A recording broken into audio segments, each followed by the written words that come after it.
Ooga booga. Brandon, congratulations, you are first. Nice try, dipshit. Wow, you're fucking quick today, but I'm quicker, fucker. You absolute fucking cunt.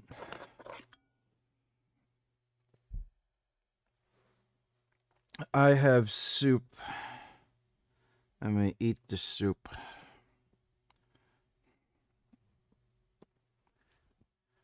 Vegan for Life, what's up?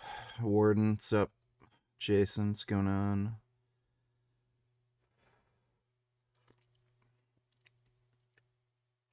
Ultra light cam? Don't know if I've seen you before.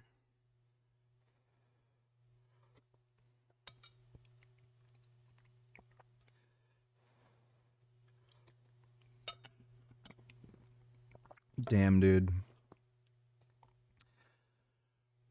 Amy's lentil soup is fucking good. How do they make it so good? I wish I was like some kind of soup expert and I could just make this, because the Amy's soup is so fucking expensive. New Frank? I'm not sure. Imagine if I went to your house and did the shit to you, Earl, like that nigga who your boyfriend idol Clavicular ran over. Don't worry, I won't do that. No matter how many times CDG leaks your address. I'd beat you up. Yeah, I'd not too badly, but I'd beat you up. Like, give you some good gut punches, knock the wind out of you. I wouldn't, like, fuck up your face, break your nose, like, crush your orbital in, because then, like, you could probably go to the cops and get me arrested or something, but if you, just get some good shots to the midsection, I think that would, disincentivize you. Thanks for the donation, asshole.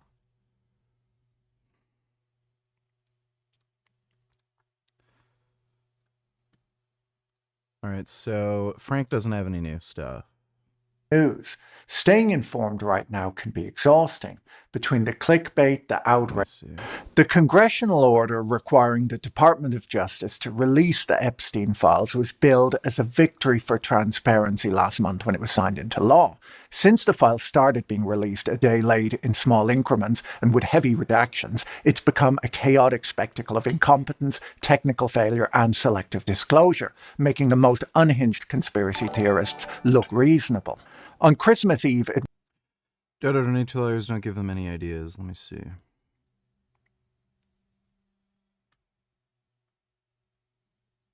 I mean, they would think of that. Kirstarmer, delighted that Allah Abd El Fattah is back in the UK, is being reunited with his loved ones. Must be feeling profound relief. Want to pay tribute to Allah's family. Top party of the government. What the fuck is this? Readers added context. Allah Abdel Fattah's History of Anti-Semitic Comments wrote, "There's a critical number of Israelis that we need to kill." Okay, yeah, this, that's the UK government, alright. 2010, he tweeted, "Yes, I consider killing any colonialists, especially Zionists, heroic." Who the fuck is this, fucking literal terrorist? I think I heard something about him. They're literally proud to have this anti-Semite who's arguing to kill Jews back in the country. That really explains why there's so many terror attacks in the UK, doesn't it? He wants a terrorist ISIS bride to come home to the UK. What the fuck? You know the girls who got groomed in these grooming gangs, yeah? Do you think they were innocent? Yes and no. Again, I don't know the in-depth details of the case. Yes and no. If a woman starts, I think if a woman's free. Yes, they're innocent. They're underage. They're underage, and they're victims of, at the very least, statutory rape. I think what I mean by that is a woman has got all the They're not women, they're girls. right to be able to talk to someone who she wants. So a 14-year-old girl is accountable for her actions. According to fucking Muslims, apparently.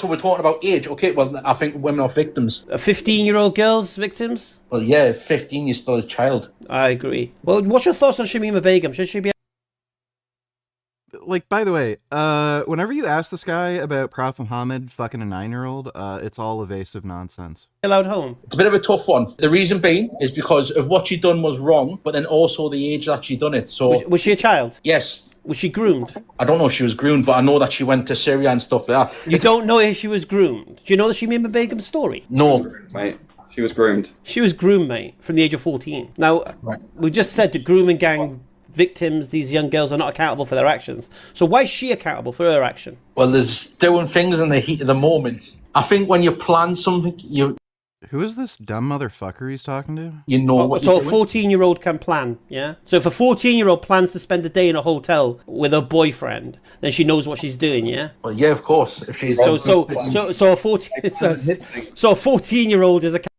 If it's a fucking adult that they're going to the hotel, no. accountable for her actions then, yeah? According to you. depending on the situation. So a 14-year-old can be held accountable? Not all 14-year-olds are very immature. Like if Oh, whoa! So now you're justifying that some of these 14-year-old girls that were of course groomed... not.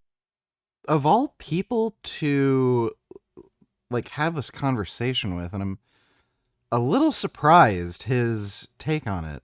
were Again, actually you're trying to put accountable. words in my mouth, of course not. You just said that some 14-year-old girls, not all of them, we know some mature different levels, but some 14-year-old girls should be held accountable for allowing themselves to be groomed. Is that what you just said? Sounded like it to me. But why are these getting groomed? That's to the man. So, like, what do you call the Prophet Muhammad marrying a 6-year-old and, like, raping her when she's 9? If I said to a 14-year-old, okay, let's go back to a hotel, and she said yes, I would still not take that girl to a hotel. Like, presumably they'd be okay with all of this as long as they got married. Like the Muslims, that's just a bizarre conversation. Thanks for the donation, Dodo. Not trolling. How do you respond to people that ask why bother taking tests, roids, when your own body makes it? Your own body will not produce testosterone at the levels that you can get from taking testosterone. And your body does not produce other steroids. So your body doesn't produce Boldenone, doesn't produce Masteron, doesn't produce Anavar, doesn't produce Primobolan, doesn't produce any of the, like, Nandrolone, any of these other steroids. So that's a stupid question. But yeah. You can get higher serum testosterone concentrations than your body ever could produce naturally from taking testosterone. And your body does not produce any of these other steroids that were developed that are either based on testosterone, DHT, or 19-Nors. It was announced that additional files had been uncovered and that it would likely take a few more weeks for the full data set to be released. The scale of the omission is staggering. To date, the Department of Justice has released just 11,034 documents. Yet, with this sudden request for delay, the department admitted that it has uncovered over 1 million additional records that still need to be reviewed. This admission is a humiliating reversal for Attorney General Pam Bondi, who in February told the public that the relevant files were sitting on her desk and ready for review. This pivot from ready to release to too much to process confirms the worst fears of transparency advocates. Simple math dictates that if 1 million documents remain hidden, the public has seen perhaps 1% of the total cache. Rather than the flood of clarity Congress demanded, we've received a muddy trickle, a disparity that critics argue amounts to a deliberate failure to comply with the law. The incompetence was absolute. Ordinary members of the public quickly discovered that some redacted text could be revealed by simply copying and pasting the document into a different format. These digital slip-ups expose not sensitive victim data, but financial records and details that the law explicitly forbade the DOJ from hiding, proving that the censorship was... Yeah.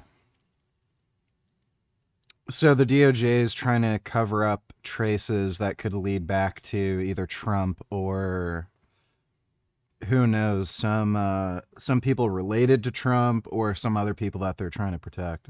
Often protecting reputations, not victims. Beyond the political theatre, genuine scandals have emerged from the recently released files that contradict the official narrative that we've been fed. For months, administration officials like Attorney General Pam Bondi and FBI Director Mike donated $2 based. Let me see.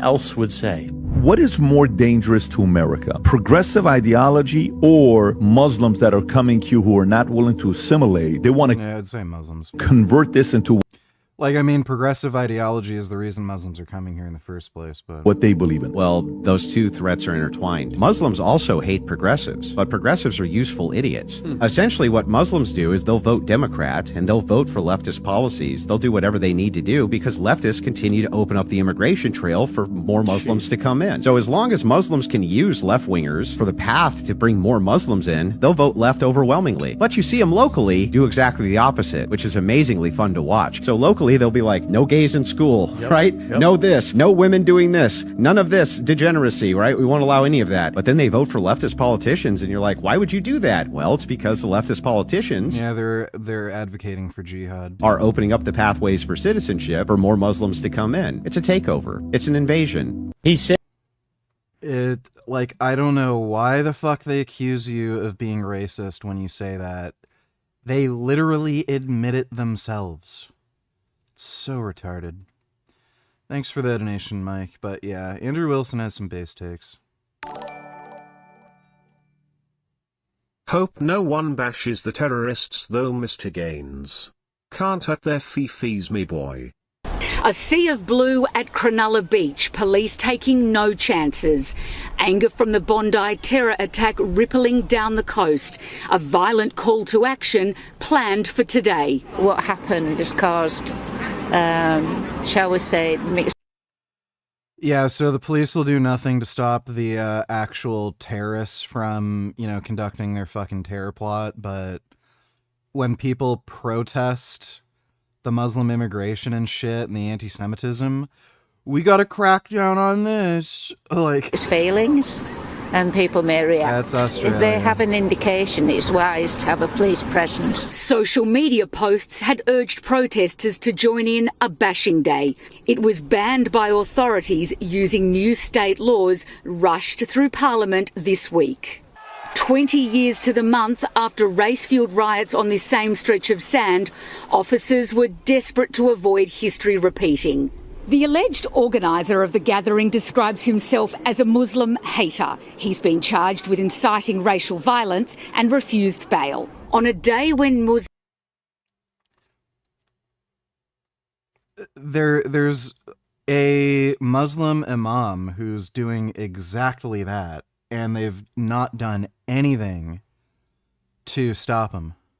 Muslim beachgoers were directly threatened, Muslim leaders called on their own community to call out extremists. Two monsters from our faith, they committed this crime. We cannot deny it. If you don't speak and we brush it under the carpet, there'll be another monster that will come out. Well, notice how there's never, ever, ever any self-criticism within, these Muslim groups. They never fucking talk about, oh, maybe we need to, change our rhetoric. Maybe our religion needs to go under reforms. Maybe, the Prophet Muhammad wasn't right about everything. No, they never do that. So, this is just lip service. It's just bullshit. It's a game they play to make it seem as though they're, peaceful and shit, and they're willing to change and adapt to, Western sensibilities. None of them are like that. They're all pro-jihad, anti-gay rights, hate Jews. It's all the, regressive horse shit, you're familiar with. In her first interview in almost 2 weeks since the terror attack that claimed 15 lives, Foreign Affairs Minister Penny Wong apologised to the Jewish community. Her Assistant Minister echoing the same tone. Every single member of our government is deeply, deeply sorry. But he stopped short of backing a national royal commission. Royal commissions take years. We owe it to Australia's Jewish community to act now to keep them safe. 10 people remain in hospital tonight, including Rabbi Leibel Lazarov, who gave a thumbs up from his bed today while recovering from bullet wounds to his stomach. A pauper's funeral for the dead gunman Sajid Akram has been delayed due to public holidays, but the government-funded burial in an unmarked grave is expected to be carried out in the new year. Clementine Cuneo, 7 News. Yeah, well, that's Australia. Thanks for the donation, Wandering Mason. Do you think you would be disappointed the way George Carlin was before he died if you reach a point where you're on your deathbed and society still hasn't adopted veganism? Depends on when I die. But if it's like, 80 years from now or something, yeah. Thanks for the donation, OTRFT Transport.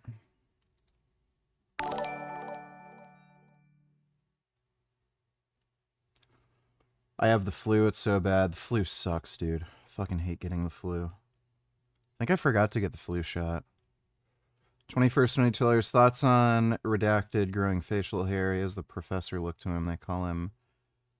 Yeah, look at his face. He said he's been natty for months.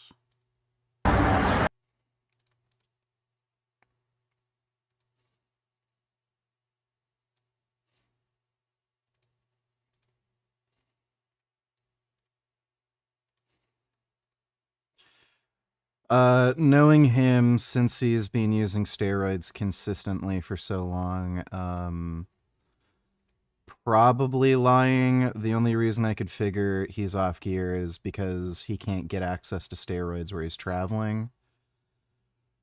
Or he had a situation like me where he had some side effects and had to come off temporarily. But yeah, very likely lying. Thanks for the donation, 21st.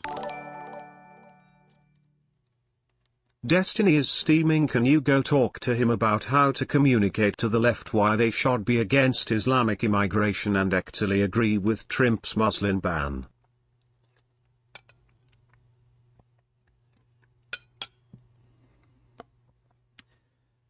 He's playing fucking Ark Raiders or whatever, right? I don't even know if he'd be willing to talk.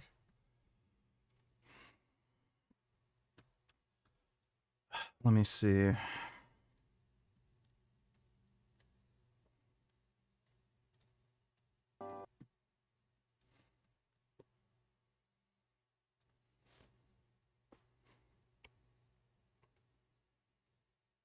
Well, hi, what's up, buddy? Hey, what up? Just chilling. I have been on steroids. How about you? Not yet. How's the experience been? Pretty goddamn good. I gained 30 pounds of muscle in 3 months. Jesus, are you sure? Yeah, you can take a look at my progress pics on Insta. It's been pretty crazy. Are you like on a crazy fucking cycle, or? No, so to start off with, I was only on 210 milligrams of testosterone and 5 IUs of growth hormone, which is pretty low dose. I did increase the dose after the second month to 350 test, and I added in 200 boldenone. I've gotten rid of the boldenone since then, and I'm back down to, what is it, about 267 milligrams test right now. Just because I was getting a lot of water retention from it. I added in the boldenone to increase collagen synthesis and like strengthen tendons and stuff. But I don't know what was causing the water retention, so I just took out the boldenone and lowered the test dose. What were your T levels measured at before you started cycling? They were at 540 nanograms per deciliter. On 210 milligrams test, they were at 2,220 nanograms per deciliter, so that's more than a 4x increase. Yeah. And then on 350 test, there were over 4,000. I think it was 4,100. Jesus Christ. What what do you check for, like, safety or whatever? Are you not worried about anything, or? Well, I'm getting regular blood work. I've been getting blood work every month or every 2 months. So the main thing that you want to look out for is going to be blood pressure. I just have blood pressure monitor at home. My blood pressure's been fine. It's been under 120/80, which is perfect. I actually had really severely low blood pressure before going on steroids. It was so bad that I'd like faint regularly, and I've almost like hit my head on like countertops and shit. So the blood pressure increase has actually been a good thing. It's brought it to healthy levels. And the only other thing... Wait, I'm curious, with your naturally low, if you say you have like a naturally low blood pressure, you didn't have problems like passing out a ton whenever you were doing like PRs for... Yeah, I did. Particularly with overhead press. I'd faint a lot. Jesus.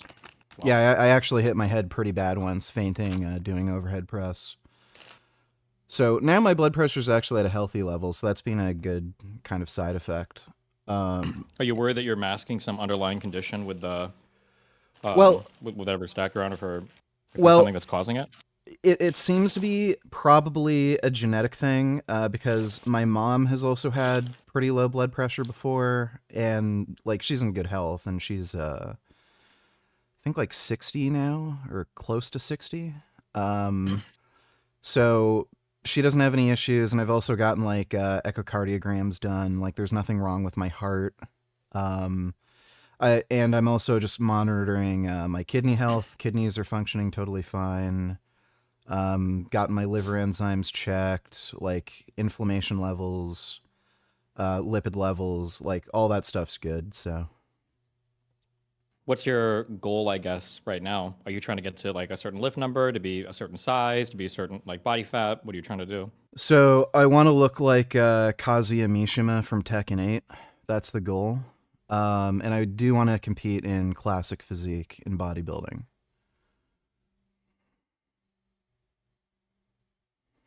Kazuya Mishima. Okay. Yeah, from Tekken 8. He's pretty jacked. Is there another Kazuya Mishima? Yeah, there's Jin Kazama. There's a few Mishimas. Yeah, there's Lars. I don't know if he goes by the last name Mishima, but there's a few Mishimas in Tekken. But Kazuya is like the main character, kind of. He's the son of Heihachi Mishima. Damn.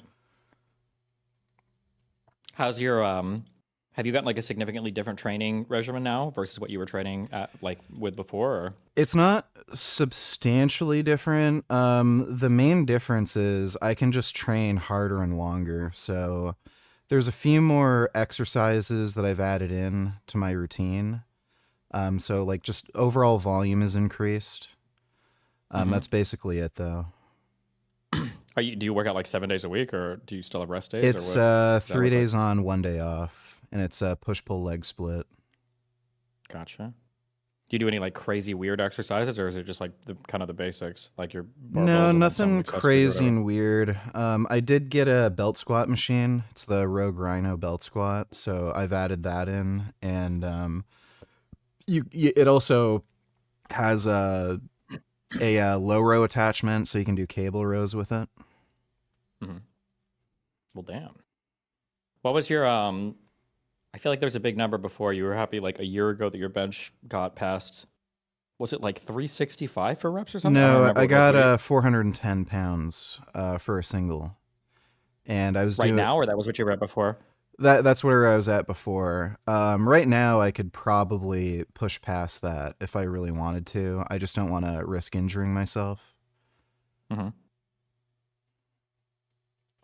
When you're putting on so much extra muscle, is there like extra attention you have to pay to like your like bone density or your joint health or whatever, to make sure that you're not trying to like move more weight than your like joints can actually support or anything, or does it all just kind of grow with test and? What can happen is if you have really ridiculously rapid strength increases, where you add like 50 pounds to a lift in 2 weeks, That's where, if you really push the weights, you can end up getting tendon ruptures. But as long as you have like sensible progression schemes where maybe like at most you're adding 10 pounds to a lift each week, you don't have too much to worry about. I guess it probably helps that like Natty, you were lifting really big anyway. So Yeah, it's not like you were going from a 135 bench to like 3 plates or whatever. Yeah. Yeah, that also helps a bit. But there's some misinformation when it comes to tendon strength. Your tendons actually remodel faster than your muscles. Okay. Are you planning on staying on this stack fucking indefinitely, or is there like? Well, I'm gonna be on steroids indefinitely. Like obviously doses and compounds I'm gonna use might change over time depending on like side effects I'm getting or personal needs, but I'm gonna stay on steroids indefinitely. When you say steroids, do you just mean like some form of like TRT, or do you mean always like a weightlifting? Well, if I get old enough, you know, like if I'm 100, like I'm not going to be able to push doses like you can when you're younger, right? So, yeah, at some point I might just go on a TRT dose. Okay. Do you feel like you've had any like mood side effects or anything negative at all? All positive, actually. I've calmed down a lot. My mood's a lot more stable, and I found my executive functions a lot better. How long do you spend in the gym when you're working out? Sessions generally go for about 2.5 hours. Jesus. Do you have like do you have your own gym, or do you go to like a fucking Gold's or something? Or? Yeah, I got my own gym in my basement. Pretty handy. Well, damn. Are you able to get that like prescribed, or do you have to kind of go dark web for the stuff you're looking for? It's actually not dark web. Canada is the best country on the planet if you want to be a drug addict. So, steroids aren't, I don't even like, I know in the States, I think they're like generally considered like Schedule 3. I know testosterone's on the Schedule 3 list. I don't know if any other anabolic steroids are like Schedule 2 or Schedule 1. I know testosterone is. In Canada, it's actually legal to buy and legal to keep and use as long as it's for personal use. So there's absolutely no risk to me. Like if the cops ever find that I have steroids, they're just like, oh, okay, well, just don't sell it. Sellers have to watch out because like it is illegal to sell, but for personal use, it's actually completely legal. And yeah, you don't even need to go on the dark web or anything. There's at least 3 big labs that are producing steroids for Canada. And I think 2 of them are on the East Coast, one of them's on the West Coast. Are you worried you're gonna have the temptation to like keep upping? That 4,000 number sounds really high. I don't know what do people normally have their levels measured up to when they're like on a pretty, I guess, juiced up stack? Like, well, generally it's going to be a little bit higher if you're talking about pro bodybuilders. So like usually like that's the low end. It's pretty common to see guys with test over 5,000, like serum concentration. But yeah, I think I was on too high of a dose just in general. So that's why I lowered the dose, because I was getting the water retention. But yeah, pro bodybuilder doses can get pretty extreme. So the most total anabolics I've taken so far is 550 milligrams. If you're talking about pro level bodybuilders, like the low end that you see for them is about 1,500 milligrams. jeez. Do you have or what's the delivery method? Is it normally injection or? Yep, injection. So I inject daily with smaller doses. That seems to lower the risk of side effects. Do you have to like bloodlet or anything? Are you ever like, do you have like a high red blood cell count, or is there any like weird side effects from having such No, my red blood cell count hasn't really changed all that much. It went up a little bit, but not that much. And bloodletting is pretty uncommon these days. So, elevated, like they've just discovered elevated hematocrit isn't the kind of problem that they thought it was, because there are people with naturally high hematocrit. So if you live at high altitude, you'll actually commonly see people with hematocrit in the 70s, and they don't have higher risk of like heart attack or stroke. So generally speaking, you don't usually bloodlet, and more of it has to do with things like your ratio of red blood cells to platelets. And you can get something where you just remove the platelets, and you can just come Like a off plasma and or like whatever naturally bullshit. lower, your hematocrit. Okay. Did you say, I don't know if I heard your answer. Did you say, are you worried about like the temptation to keep like pushing higher and higher doses of this? Or do you think that you're like comfortable where you're at and that you won't have the temptation? No, I'm not tempted. Cause like as long as you're making progress, and the little bit of experience I've had so far, like I'm very aware that if you push things, you're likely only going to experience side effects. Like you're not necessarily going to actually make more gains. So, I do kind of get interested in certain compounds. Like, my supplier recently got in injectable Anadrol. Kind of want to try that, even though it's like a harsh drug, but I'm just going to stay away from that from now because, like, again, I'm making good progress. There's not really any need to take anything like that. What is how do you get the side effects related to like the roid gut or like the back acne or any of that stuff? Does that normally just come from doing it long term, or? No, that can be from several factors. So like the roid gut thing, that's entirely like food related.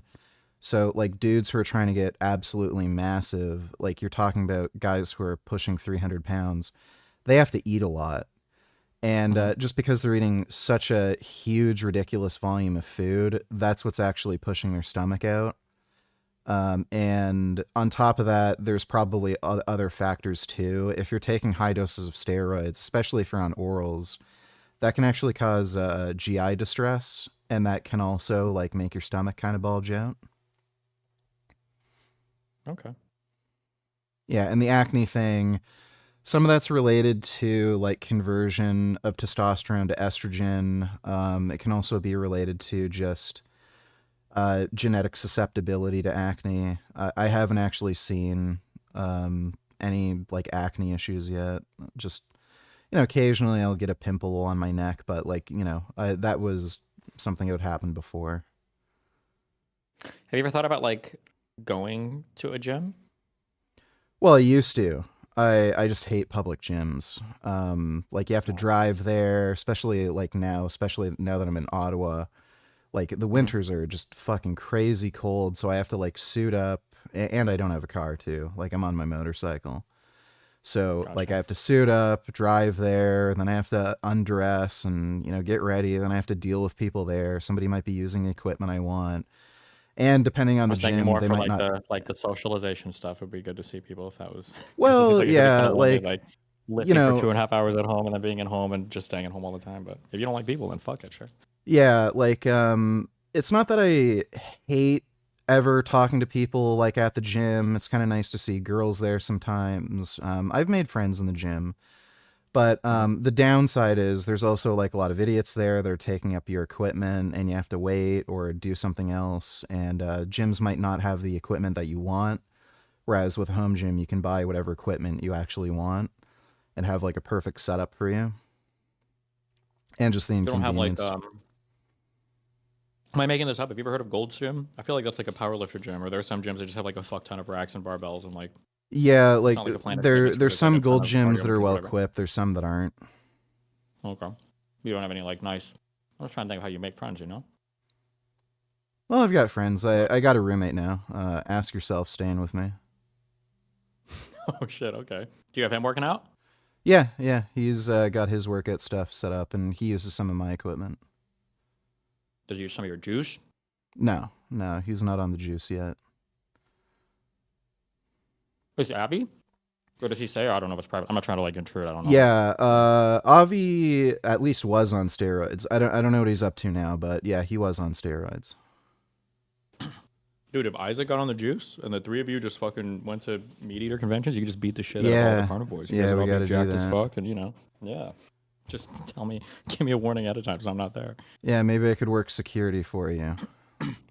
Yeah, maybe true. Speaking of which, Muslim immigration. Yeah. Yeah. Do you think we should actually massively reduce Muslim immigration, or at the very least, like, start actually seriously considering the vetting process? I think the UK, Australia, a lot of Europe absolutely has to do that. I mean, their conditions are a lot different than ours. I don't think, at least in the US, and I doubt in Canada, I don't know if it's like a huge issue. I think I it's feel like if anything for Canada, it would be the Indian immigration question more than the Muslim immigration. Yeah, question. yeah. Here, Canada has some like funny things that are kind of inhibiting Muslim immigration. We actually do have a pretty strict vetting process. And on top of that, it's gotten pretty expensive to live here.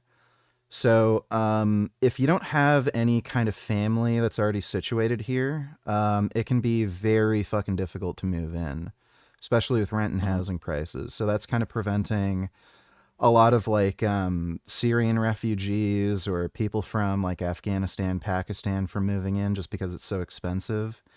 And we also don't have the same kind of robust welfare system that like the UK has, where they just throw money at you. Here, they literally tell you when you're immigrating, you're paying for all your own shit. They don't just give you money. Okay. The US, I think it, like I don't know, with the Trump presidency, things will likely kind of change, but when I see places like Dearborn, Michigan, like they're clearly trying to make this big Islamic push. And like the Muslim Brotherhood and other like Muslim organizations related to them, they've literally talked about. When we look at Dearborn and I see like protests and I hear talk about this, I admit I could be totally wrong. We might have like a really large Muslim population there, but like, are there really all these like older radical Muslims, or is it just like young kids that are, being cringe or whatever? Well, I know second and third generation Muslim immigrants tend to be more radical. Mm-hmm. The thing is, though, if that is the case, then it should also be considered. Like, if you let in more Muslims, you know where the radicalization is going to end up stemming from. It's going to be from the second, third generation immigrants. So do you want these people making big, tightly knit communities where they all have these, Muslim prayer centers and shit where they all talk about nonsensical horse shit where some of these people can end up getting radicalized? And I mean, yeah, I think that this is one of those things where like I think it's like not the best, but like this is like, imagine a guy that comes up to you with a 95-pound bench press and he's got like 15 different chest pushes that he's doing to get his bench up. You would probably just tell the guy to bench more, right? I feel like this is an issue where it's like Islamic extremism in the United States is, compared to anything else, is like so far down the fucking list. This is like the 50th for the United problem. States, yeah, I would say it's far down the list for now. Yeah, but the for now thing is that's a meme. Like I want to deal with the problems we have right now. Like our country is on the verge of falling apart because half of this country like supports open authoritarianism. So the idea of like curbing out like future potential problems that I'm not even 100% sure if they'll ever actually manifest when we're on the verge of war with Venezuela for reasons that I don't even fully understand right now. It's like such a thing that I so don't care about. Seems to have something to do with like oil prices. Trump kind of let it slip a little in an interview.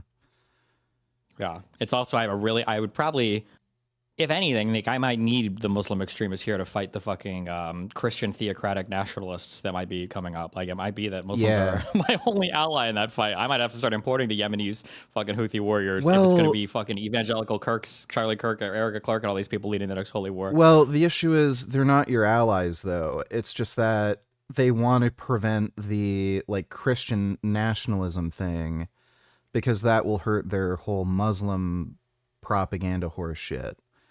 So they're not really going to be advocates for secularism. And as soon as they try to get political power, they're going to be advocates for open borders, more Muslim immigration, and then they're going to try to create more places like Dearborn, Michigan.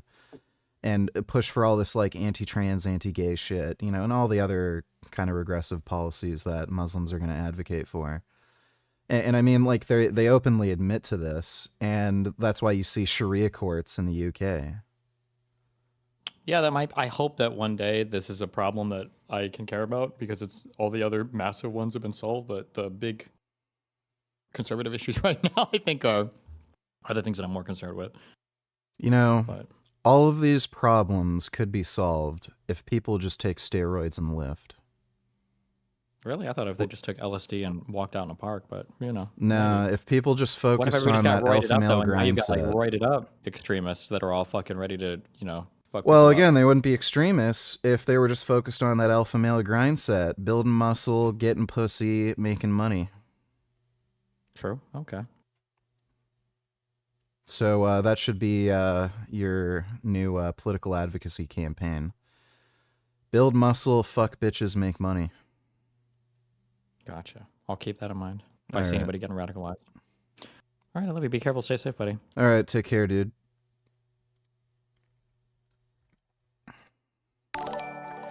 Dodo Donny Tellers, don't forget to talk about why you agree with Trump's Muslim ban and why he should support it as well, and why leftists need to stop cucking to Islam. Teach him how to communicate to leftists on this issue.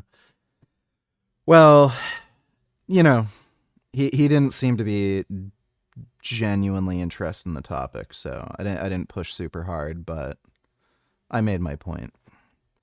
Thanks for the donation, though, Dodo. Hope that makes you happy. Prakash Patel insisted that there was no client list and nothing to see in the files. Patel went further, telling Congress that there's no credible information, none, that Epstein trafficked women to others. The documents prove otherwise. Buried within the release is a revelation that federal agents identified and attempted to contact 10 potential co-conspirators immediately after Epstein's 2019 arrest. While most names remain redacted, the existence of this list confirms that suspects beyond Epstein and Ghislaine Maxwell have been on the FBI's radar for years. Equally damning is the revelation of catastrophic institutional failure. We now know the FBI was alerted to Epstein's abuse as far back as 1996, when Maria Farmer reported that the then 43-year-old financier had stolen nude photos of her sisters, aged just 12 and 16. Jeez. The FBI report notes that Epstein was believed to have sold the pictures to potential buyers, a chilling detail that hints at the very trafficking network Patel denied existed. These revelations, importantly, shatter a lingering myth perpetuated by commentators like Megyn Kelly that Epstein... There's no way any of the press events, any of the congressional hearings, like they're being even remotely honest. Like, that's crazy. Well, I understand why you are trying to be friendly with him, but I believe you were very soft on Islam in that call and agreeing with him too much. I believe Islam is more of a threat to the US than he does, and the core point is that Trump's Muslim ban is good. I don't know if I was being too soft. Like, I agree with his point that, you know, when we're talking about, at least in the short term, like the next 10, 20 years, in the US specifically, the Muslim issue is lower priority than, yeah, the threat of totalitarianism, the economic issues, stuff like that. But yeah, he seemed generally just uninterested in the topic, so I didn't really push. Thanks for the donation, though, Dodo. I'm eating Amy's lentil soup. This is my favorite soup. Epstein was merely a playboy who took advantage of willing teenagers dazzled by his wealth and celebrity connections. The files depict a much nastier, more dangerous reality. A predator who threatened to burn down a teenage victim's house if she spoke out, and whose victims were often small children, not party girls. Then there are the bizarre anomalies that feel pulled from a tabloid fever dream. Buried in the cache was a suicide note purportedly written by Epstein to disgrace gymnastics doctor Larry Nassar, containing grotesque claims about the U.S. I am not half Somali. As far as I'm aware, there is literally no one in my entire family that is from Africa. Everyone in my family are from the islands.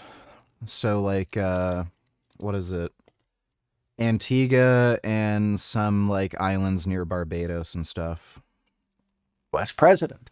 The Department of Justice has officially labeled the letter's contents unfounded and false, and there are many reasons to believe that it might be a hoax, but they released it anyway, a decision that's only fueled the very speculation they seem to want to discourage. Before we dig into that, let me tell you about this week's video sponsor, Straight Arrow News. Staying informed right now can be exhausting, between the clickbait, the outrage, and algorithmic social media. Yep, nicotine gum. I got the Nicorette nicotine gum this time. I like it more than the Great Value brand from Walmart. Then why the fuck is Kelly defending Epstein? Kelly who?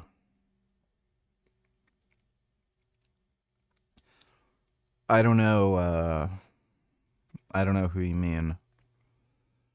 It's really weird. Like, the FBI is clearly covering up some of this Epstein shit.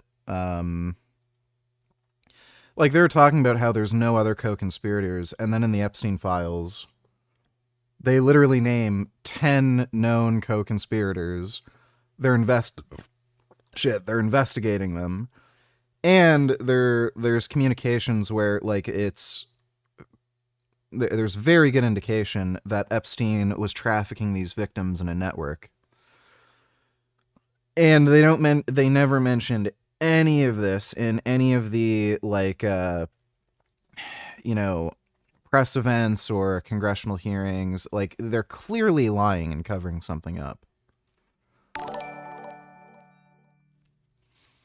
Boy, you are retarded. Your nigger ancestors were brought over to the Caribbean islands as slaves from West Africa, you degenerate. Yes, the people in your family are African. Do you literally think niggers are indigenous to the Caribbean? LMFAO. By that logic, you're African because it seems like humans evolved out of Africa. Like, it's like what you're saying is just so fucking stupid, dude. So, yeah, that's great.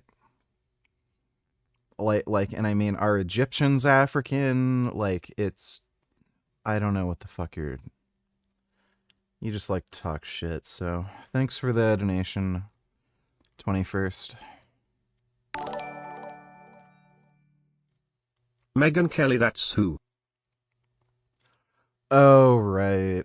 Well, I don't know. Megyn Kelly's just a dumb bitch. Like, she's also supporting Fuentes and shit. Thanks for the donation, Dodo.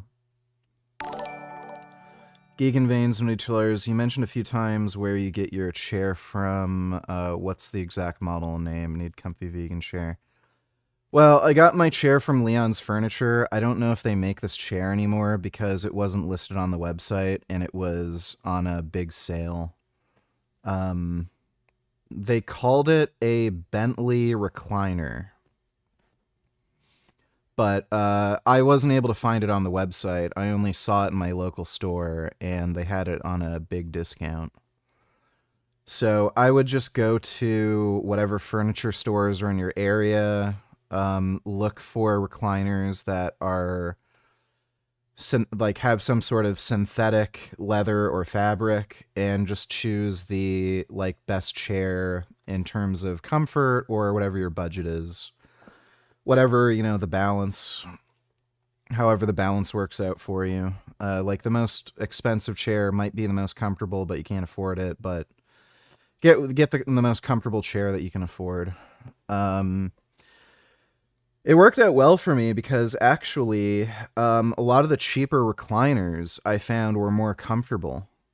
The only problem that I really have with this chair is I wish the headrest came up a little taller, but that's really it. I was looking at some recliners that were like $2,000 and those were actually not particularly comfortable. So just find the most comfortable chair. It's very likely going to be the case that some of them might actually be less expensive.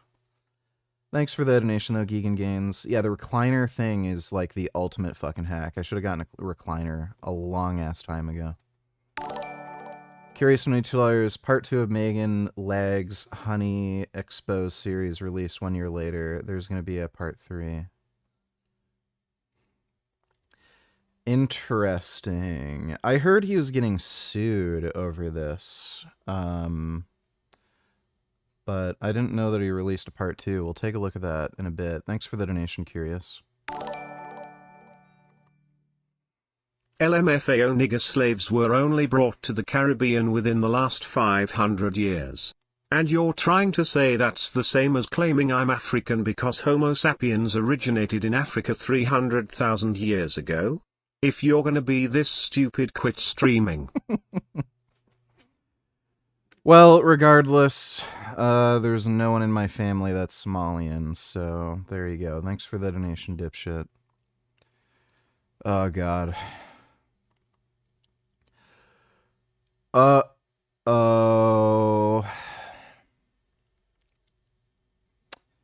I'm gonna have to poop. I'm feeling the poop urge come on. Yeah, I'm gonna have to poop.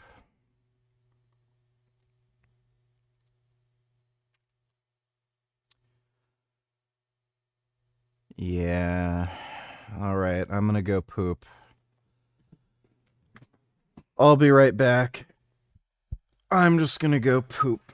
Poop, poop, poop, poop, poop, poop. I love pooping. Alright, I'll be right back. Yeah, I poop every day.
Ugh.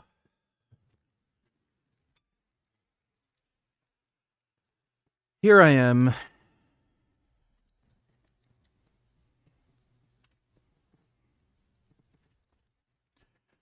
I'm right here. All right. Feeds. It feels like news outlets are often more interested in shouting matches than description or the pinned comment below to download the straight arrow the House Oversight Committee and groundbreaking reporting from the New York Times. While the FBI sat on its hands, reporters were digging through archives, interviewing people who had worked with Epstein and knew him socially to reveal the true source of his wealth, exposing him not as a financial wizard, but instead as a relentless scammer who built his empire on a lifetime of frauds, Ponzi-like schemes, and the betrayal of friends. The contrast between the investigative success of the press and the abject failure of the state is damning. The government has all the tools needed to uncover the truth, the power to compel testimony, the ability to track the movement of every cent through the banking system, and full access to the IRS tax records. Yet it was journalists, not federal agents, who connected the dots. It's crazy that the ball has been dropped like this on such a high-profile case, and it's no wonder that conspiracy theories have bloomed because, as the files now prove, an actual conspiracy existed. Today I'm going to break down the new data releases in 3 parts. First, we'll examine the new evidence of co-conspirators and the specific warnings that the FBI ignored in the 1990s. Second, we'll contrast the government's chaotic redacted dump with the forensic accounting done by journalists that finally explains the mechanics of Epstein's wealth. And finally, we'll ask the question that the DOJ is seemingly desperate to avoid. If the government knew in 1996 what Jeffrey Epstein was up to, why did it take 23 years and $1 billion in stolen money to stop him? For months, the official line from Washington had been that the conspiracy began and ended with Jeffrey Epstein and his jailed accomplice, Ghislaine Maxwell. The administration insisted that the circle of guilt was a closed loop. In sworn testimony to Congress, FBI Director Kash Patel was unequivocal. Who, if anyone, did Epstein traffic these young women to? Kid Boo donated $2. Let me see. Fight breaks out in Suns Pelicans. Haven't seen any basketball fights in a while. Close. And whoa. Yeah. Is this real or AI? This is weird. Jose into it with Mark Williams. Come on, guys.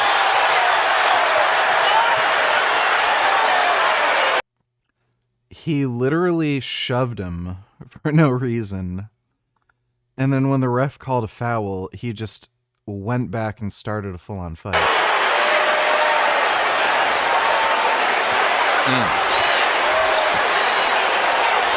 Jose, what did Mark Williams? He said something. So Jose he pushed him in the back. Yeah. That's it. They're going to both be ejected. Both have been throwing punches. For sure. Right. What? The guy was defending himself. Like, I'm sorry? Keeping the Pels. They're both getting ejected?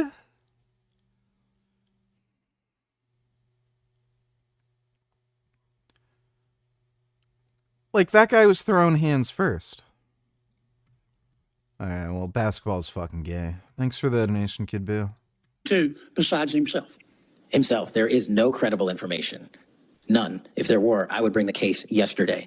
This claim strained credulity from the moment it was uttered. The public has long known, thanks to leaks like the birthday book, that Epstein did not operate in a vacuum.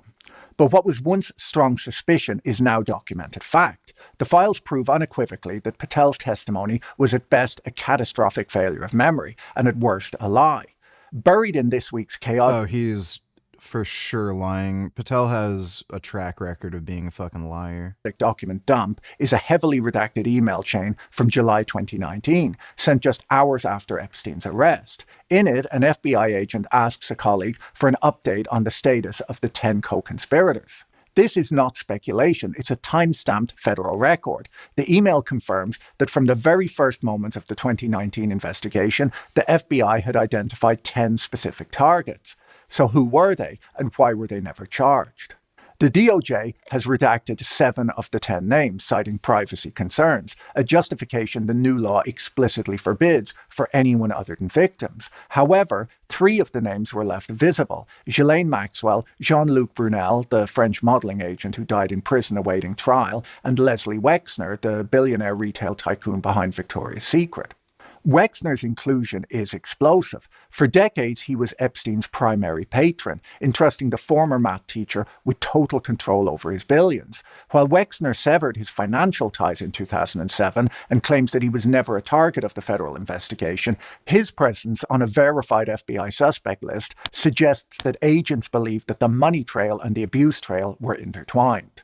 The most chilling evidence of a wider conspiracy comes not from 2019, but from 1996. Included in the files is a police report filed by Maria Farmer, an artist who worked for Epstein. She told the FBI explicitly that Epstein and Maxwell had stolen nude photographs of her younger sisters, aged 12 and 16, that she had taken for her own personal artwork. Crucially, the report notes that Epstein was believed to have sold the pictures to potential buyers. This single sentence destroys the lone wolf narrative. If Epstein and Maxwell were selling photographs like this, then there were buyers. And if the FBI knew about potential buyers of this type of material in 1996 and co-conspirators in 2019, the question is no longer if others. BG, I want to be gay. Please tell me how. Well, I would start with femboys first, just to ease yourself into it. Were involved. The question is why the most powerful law enforcement agency in the world decided to stop looking for them. While the co-conspirators list points to a cold hard cover-up, much of the release resembles a hall of mirrors, a chaotic junk drawer of evidence that mixes genuine leads with bizarre anomalies. Take the suicide note. Buried in the cache is a letter purportedly written by Epstein to Larry Nassar, the disgraced gymnastics doctor. Nassar is a true monster who was convicted of abusing more than 150 women and girls and sentenced to 175 years in prison. Some estimates of the number of victims goes beyond 300. Dear LN, the note reads, as you know by now, I've taken the short route home. Good luck. We shared one thing, our love and caring for young ladies and the hope they'd reach their full potential. Our president also shares our love of young nubile girls. It then makes a lewd reference to the president's treatment of women and signs off, life is unfair, yours, J. Epstein. While the existence of a letter to Larry Nassar has been public knowledge since 2023, when the Associated Press reported on a return-to-sender envelope turning up in the jail's mailroom, there are compelling reasons to doubt the document's authenticity. First, investigators have never established a clear link between Epstein and Nassar, so why would Epstein choose to send his final thoughts to a stranger in a different prison, rather than to a friend or family member? Second, the letter was postmarked 3 days after Epstein's death, which could theoretically be explained by the delays inherent in the prison mail inspection system. However, the markings indicate it was mailed from Northern Virginia, hundreds of miles from the Metropolitan Correctional Center in Manhattan, where Epstein died. Even if the note was written by Epstein, he would have known that it would be read by the prison mailing system and maybe given extra attention after his death. So even if authentic, the note could still have been a final act of revenge on his old friend Trump. The DOJ may have dismissed the note as a forgery based on handwriting analysis, but its contradictions guarantee it'll be dissected by conspiracy theorists for decades to come. It feeds the conspiracy that there was a celebrity ring of abusers who were all in touch with each other, but it also contradicts the conspiracy that many believe that Epstein was murdered in prison to silence him. The Department of Justice took the unusual step of labeling the letter unfounded and false upon release, yet included it anyway. Then there's the bizarre footage of Epstein appearing to choke himself in his prison cell, a video that circulated online for years and is now formally included in the files simply because someone emailed it to the FBI asking if it was real. But if the noise is distracting, the silence regarding the president is deafening. Administration officials have repeatedly claimed that they're prioritizing transparency, yet the process has been dogged by accusations of bias. Internal documents reveal that the FBI referred to the effort as the Special Redaction Project, an initiative that racked up over $850,000 in overtime costs in a single week back in March. So who knows what the total cost of the redactions has come to by now. But the return on that investment appears to be a sophisticated form of obstruction. Upon release, Dodo donated $2. Let me see.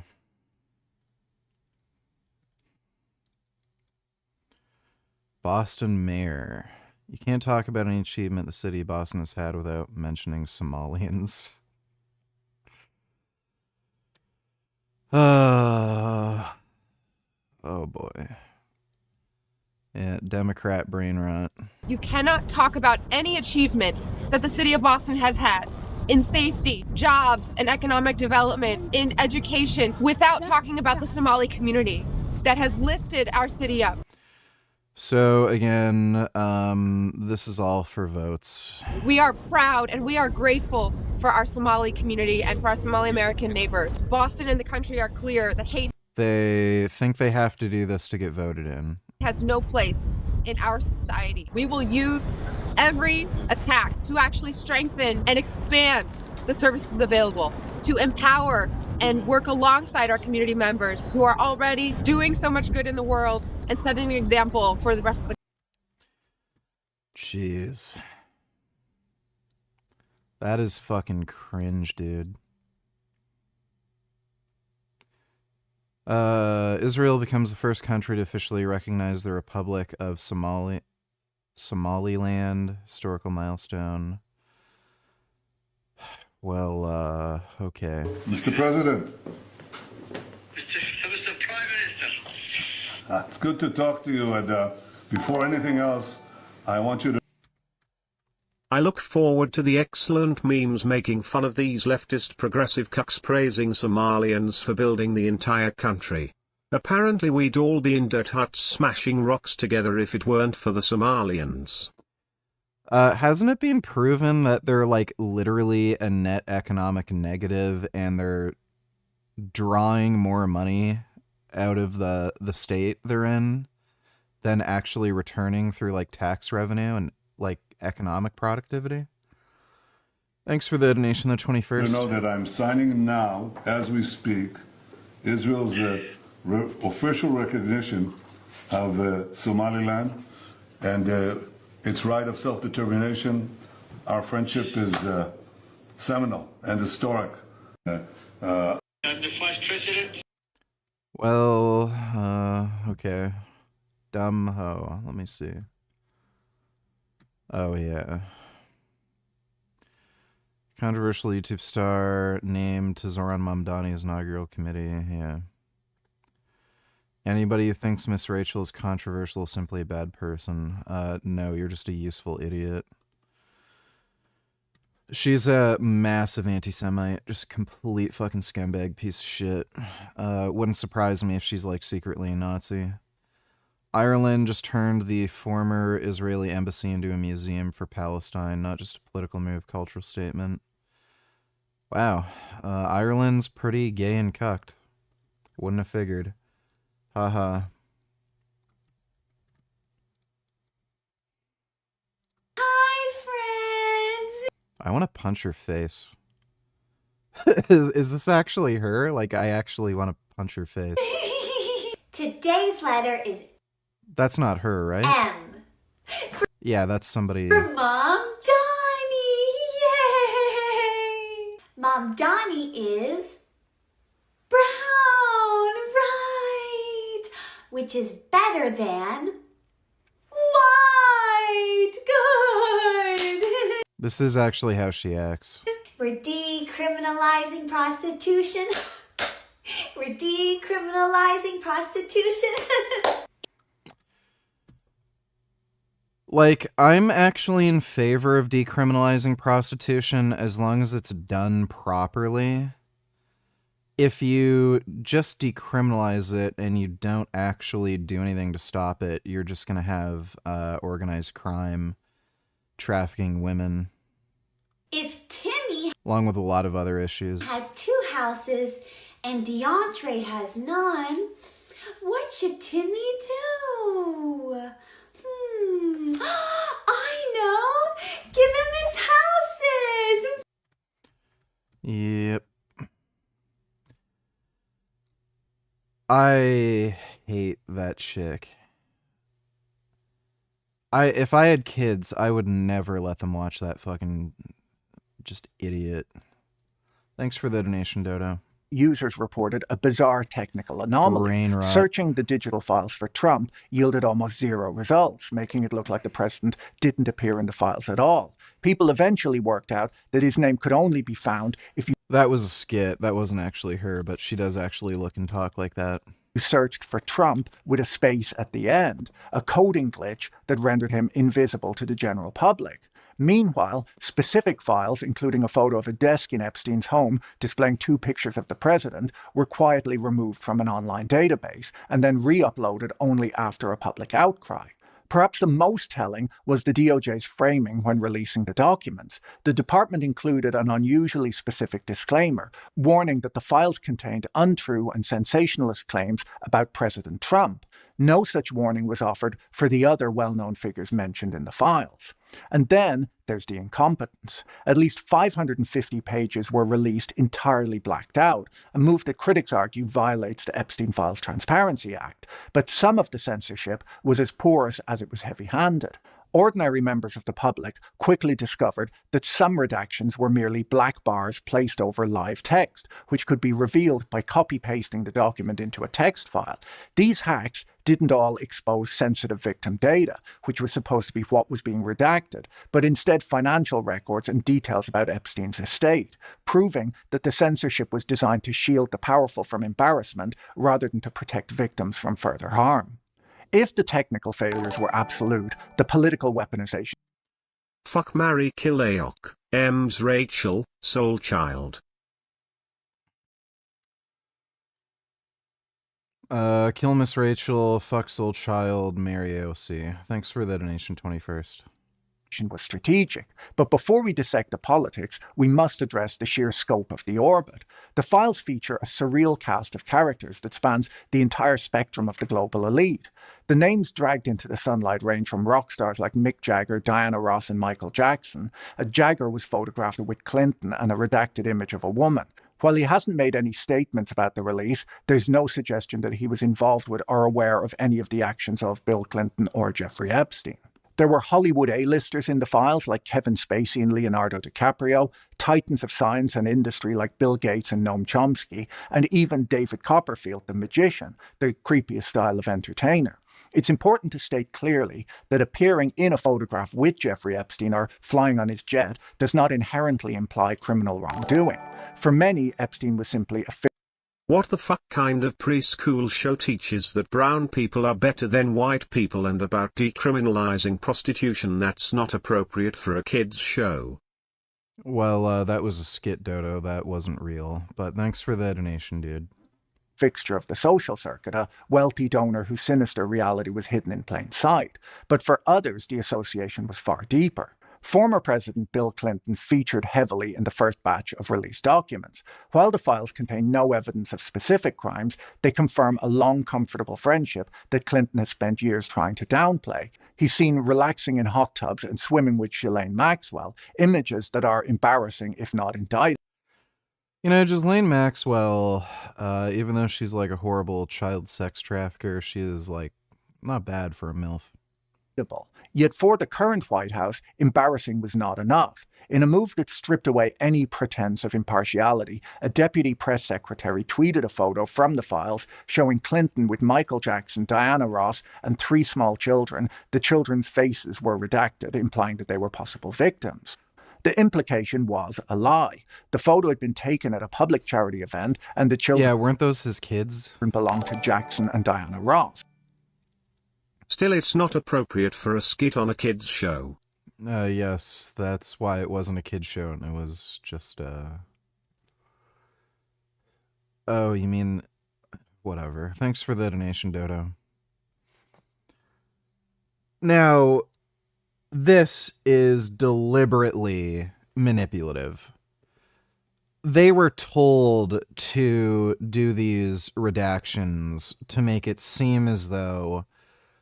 Oh, Trump and fucking Bill Clinton, Michael Jackson. Oh, there we go. Trump had nothing to do with it. Like, that was deliberate. There's obviously a fucking cover up here. Like, there's no chance.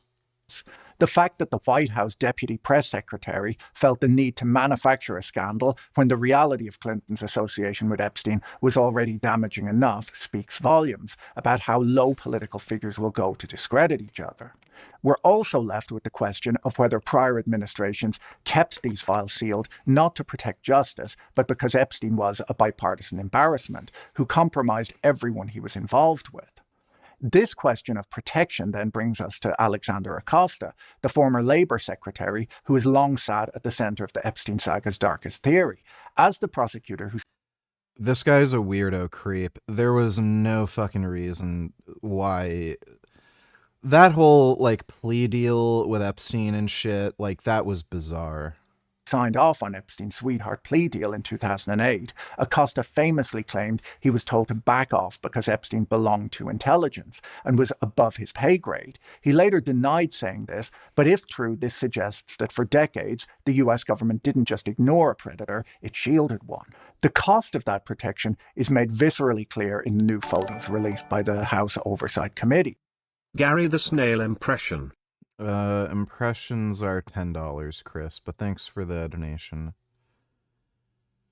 Dodo Donatillers, what would you and Isaac have done if you saw this when you went out shopping on Boxing Day? Also, what the fuck is Boxing Day? It's when people go to shopping malls and box each other. Hamas supporters took over one of Canada's busiest malls on Boxing Day to call for mass slaughter of Jews. Is this the Eaton Center?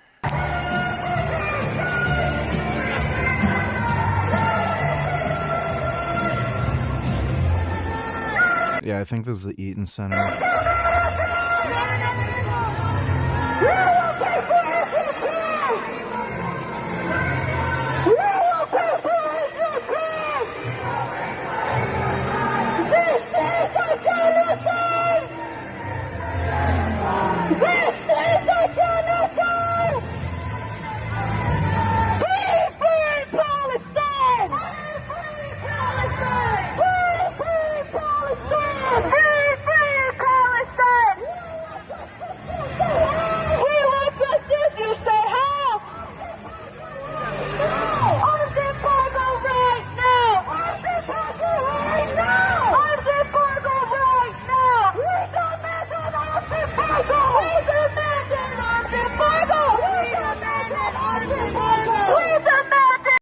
Yeah, notice how it's all women. This is what TikTok does to women. The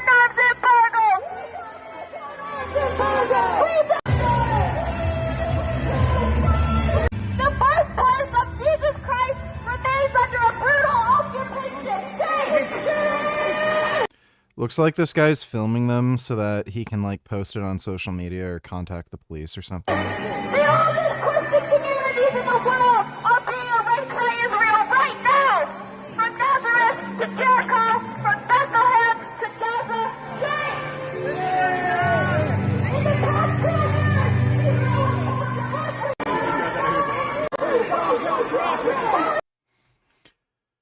The Eaton Center kind of sucks. It's a big fancy mall, but most of the stores in it are like just stupid fashion clothes stuff.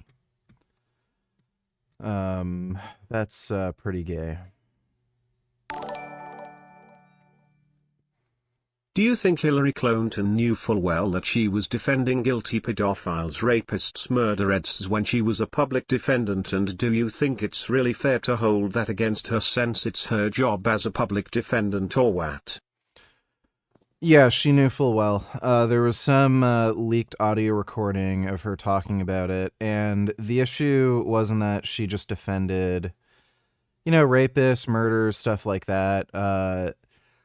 The issue is she is a psychopath. She has absolutely no morals. In the leaked audio where she was talking about defending a child rapist, she laughed about it and, like, just was, like, saying, oh, I knew my client was a child rapist. He totally raped that, like, little girl. But I was able to convince the jury that the little girl was untrustworthy or lying, and he got off, haha. Now he might be out there raping children, and she's laughing about it. Like she's actually evil. if it were the case where she was saying something like, yeah, I knew I was defending like the most horrible scum in society, you know, I feel bad about it, but you know, like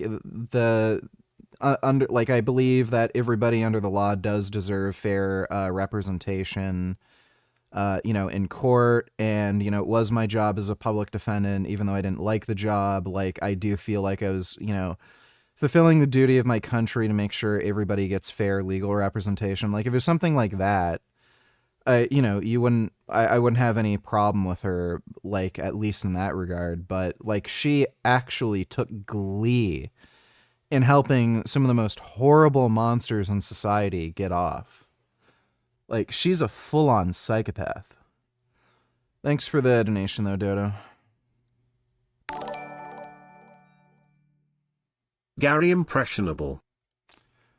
Okay, here's my SpongeBob Gary impression.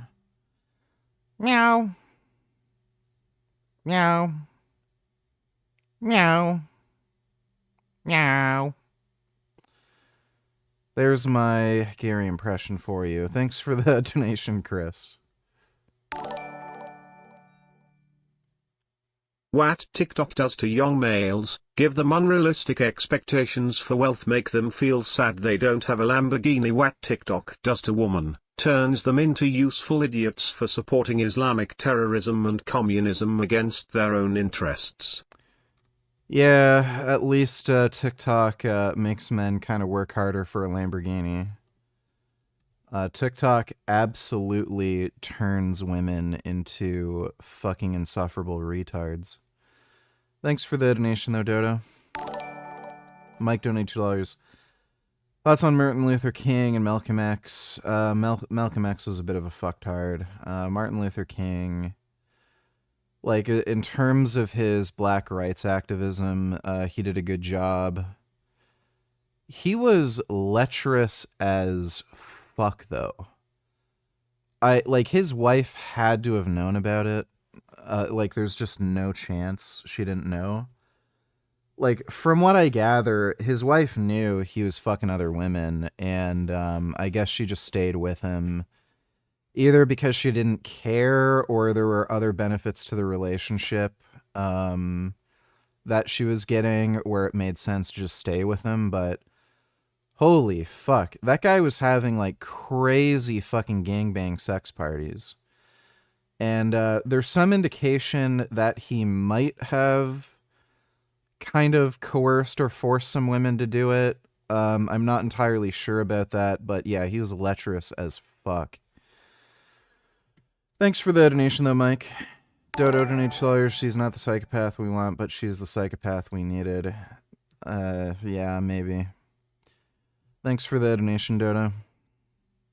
These images destroy once again the party girl myth once and for all. They show young girls with lines from the novel Lolita written in black marker across their bodies, on their chests, feet, and spines. It's a grotesque display of branding that turns literary pretension into evidence of systematic abuse. While most of the press has been about Clinton and Trump, the public figure who emerges most damaged by the new files is not a politician.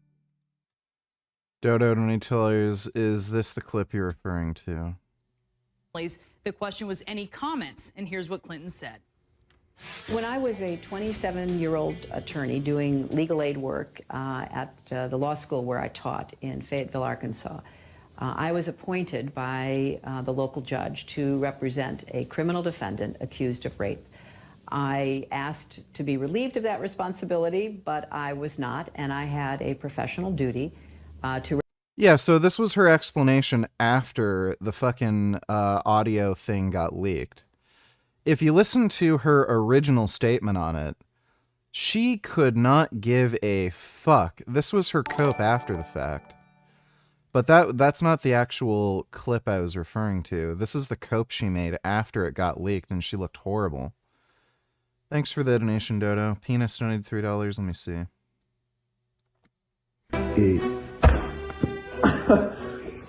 What the fuck is this?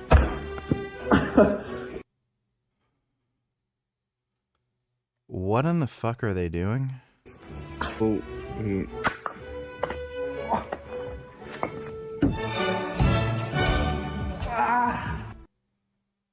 Why would you do this?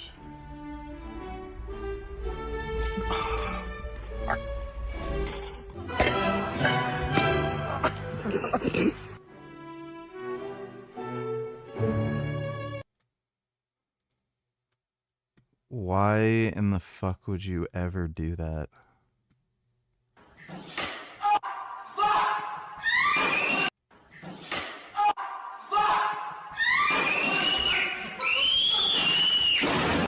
Thing that you get out of it.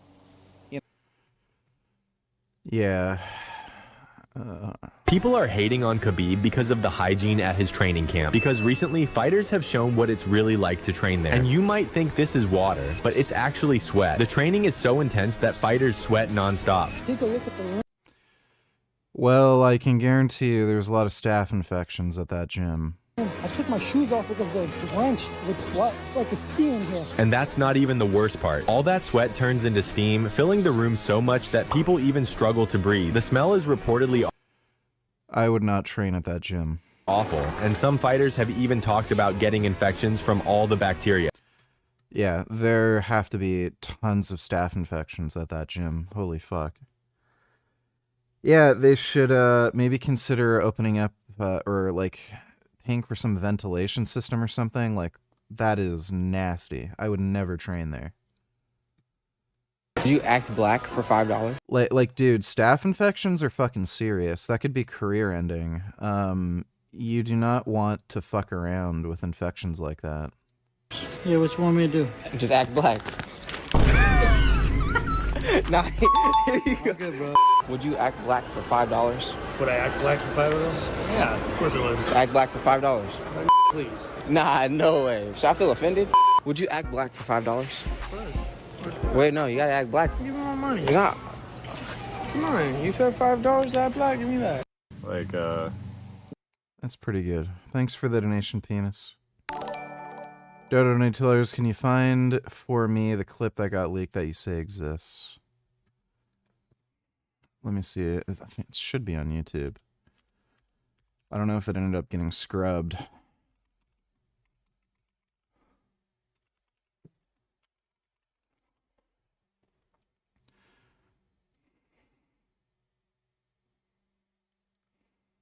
And welcome back to Hannity. Hillary Clinton is... It was a fascinating guy. No, she thought he was guilty at the time. Remember that case where I represented that guy? It was a fascinating case. It was a really interesting case. This guy was accused of raping a 12-year-old. Of course, he claimed that he didn't. All this stuff. He took a lie detector test. I had to take a polygraph, which he passed, which forever destroyed my faith in polygraphs. How did it turn out? Oh, he pled bargained. We got him off with time served in the county jail. He'd been in the county jail about 2 months.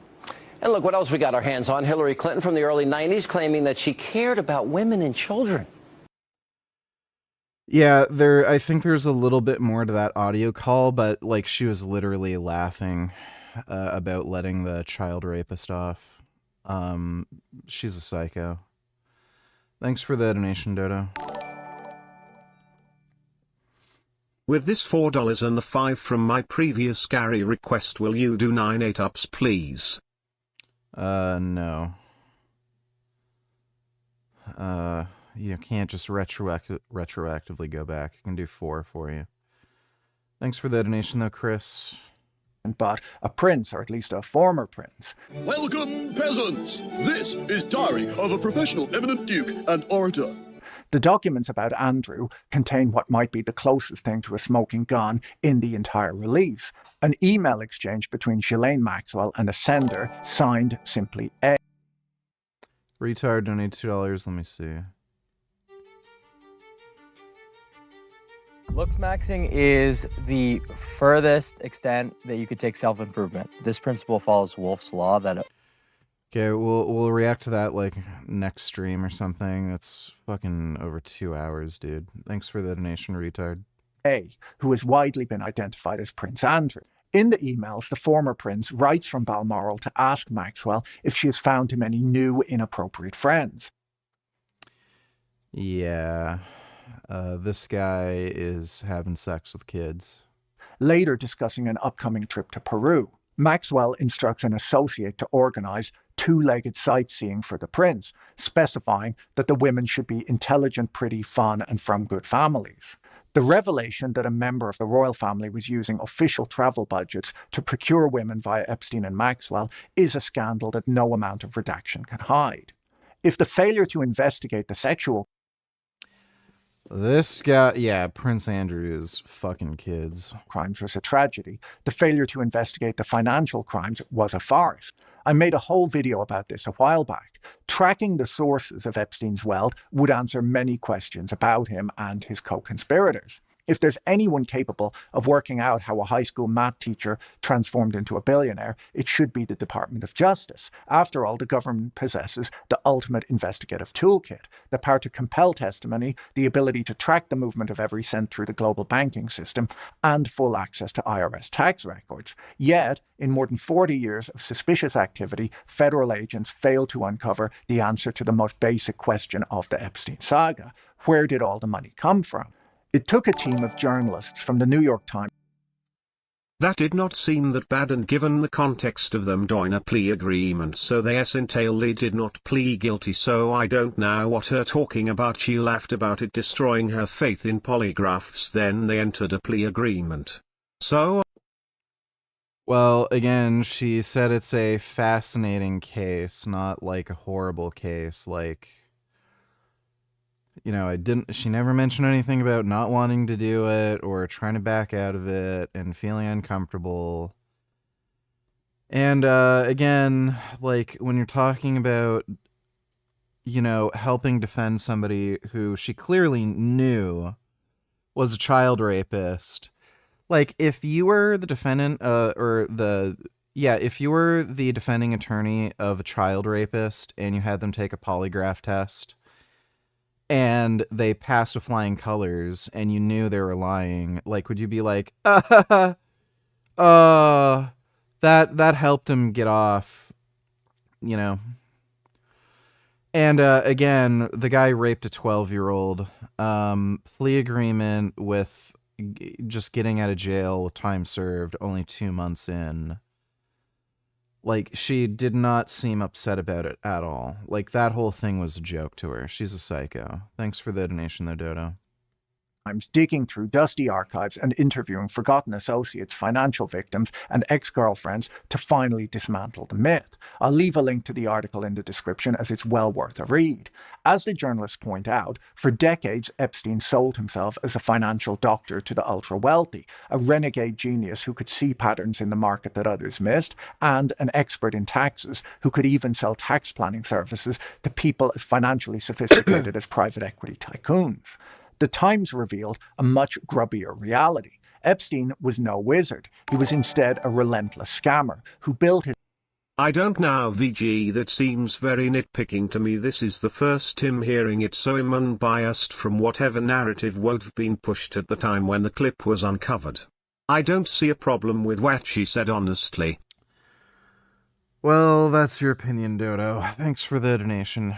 His empire on a foundation of Ponzi-like schemes, fraud, and the systematic betrayal of friends. He always seemed to know who to rip off and who it was more valuable to keep on as a friend. He started his career at Bear Stearns in 1976, having been hired by the firm's chairman. Yeah, I'll do 4 sit-ups in a few minutes, don't worry. Greenberg, specifically because he fit the profile of what Greenberg called PSD, someone who was poor, smart, and had a deep desire to become rich. He rose quickly even after he was caught lying about his education, claiming to have degrees from 2 separate colleges, despite never graduating. He basically treated his resume like a creative writing. He failed the polygraph and they entered a plea agreement, which means he pleaded guilty. You realize that, right? Seriously, what is the problem? She did not lie and defend him as non-guilty, and she clarified she wanted out of that case as well. He didn't fail the polygraph, he passed. It showed that he wasn't lying. That's why she said it destroyed her faith in polygraphs. And they clearly got a bullshit plea agreement because, again, you should not have only spent 2 months in jail raping a 12-year-old. Thanks for the donation, Dodo. Assignment. And on Wall Street in the 70s, that was apparently a passing grade. He got away with a lot at Bear Stearns because his supervisors knew he was dating the chairman's daughter and viewed him as protected. Even still, his time on Wall Street didn't last. He left in 1981 after he was caught breaking federal rules. He had abused his expense account without consequence, but he was finally cornered for lending money to a friend in violation of regulations and funneling lucrative hot IPO shares to a girlfriend. After the firm fined and suspended him, he resigned. After leaving Wall Street, Epstein told people that he was a bounty hunter who could track down lost assets, but the reality was often just fraud. In 1982, for instance, he convinced an acquaintance named Martin Stroll to invest roughly 10% of his net worth, around $450,000, into a crude oil deal. The money vanished and Epstein essentially ghosted him, at one point sending Stroll a single quart of oil as a mockery when he... Hillary Clinton's a bad bitch, not gon' lie. Necessarily a bad thing to just advocate for your average person to only concern themselves with their own. To me, that's the big cope. I agree with many of the observations you're making about the society, but the big cope, you heard this with like the libs when they were trying to push the trans stuff and they were upset that some of us were pushing against it. And they said, how does this affect you? You know, you're walking out, it's basically your society is Sodom and Gomorrah. And they say, well, how does it affect you if I decide I want to like castrate little kids in the school and redefine marriage and slaughter babies and sacrifice them to Moloch? And how does that affect you? You just mind your own business. And I think, how about I don't mind my own business? How about my business is my community and I have a right to enforce standards and norms that are good and traditional and conducive to flourishing? And how about you mind your own business? But the problem is, you see what you just did there is you spiked your cortisol thinking about transgenders. Will that max anything on me? No, that's a very catabolic hormone. So if you're advocating for people to, go around and, concern themselves with these issues or go to, like school, like board conferences and like, be outspoken about this, that's just largely going to be unproductive. And, it might seem like a doomer mentality or like, you're just going to let society go to shit. It's like on an individual level, it's not going to be productive. But on a political, right. Well, look, it's been productive in as much as, at least the trans thing, there's so many other problems. Well, at least the trans things, though, we've kind of won on that. Well, the way that I see trannies is like, that's one more person to mug once they brutally butcher themselves transitioning, But is it, I see that. Like, go descend yourself. Like, that's fine with me. Because you're ascending yourself. Yeah, I'm going to ascend, and this person is going to be a comical botch job, you know? So, like, that just seems like very logical to me. Like, yeah, go be a tranny. Like, now I mug you to death.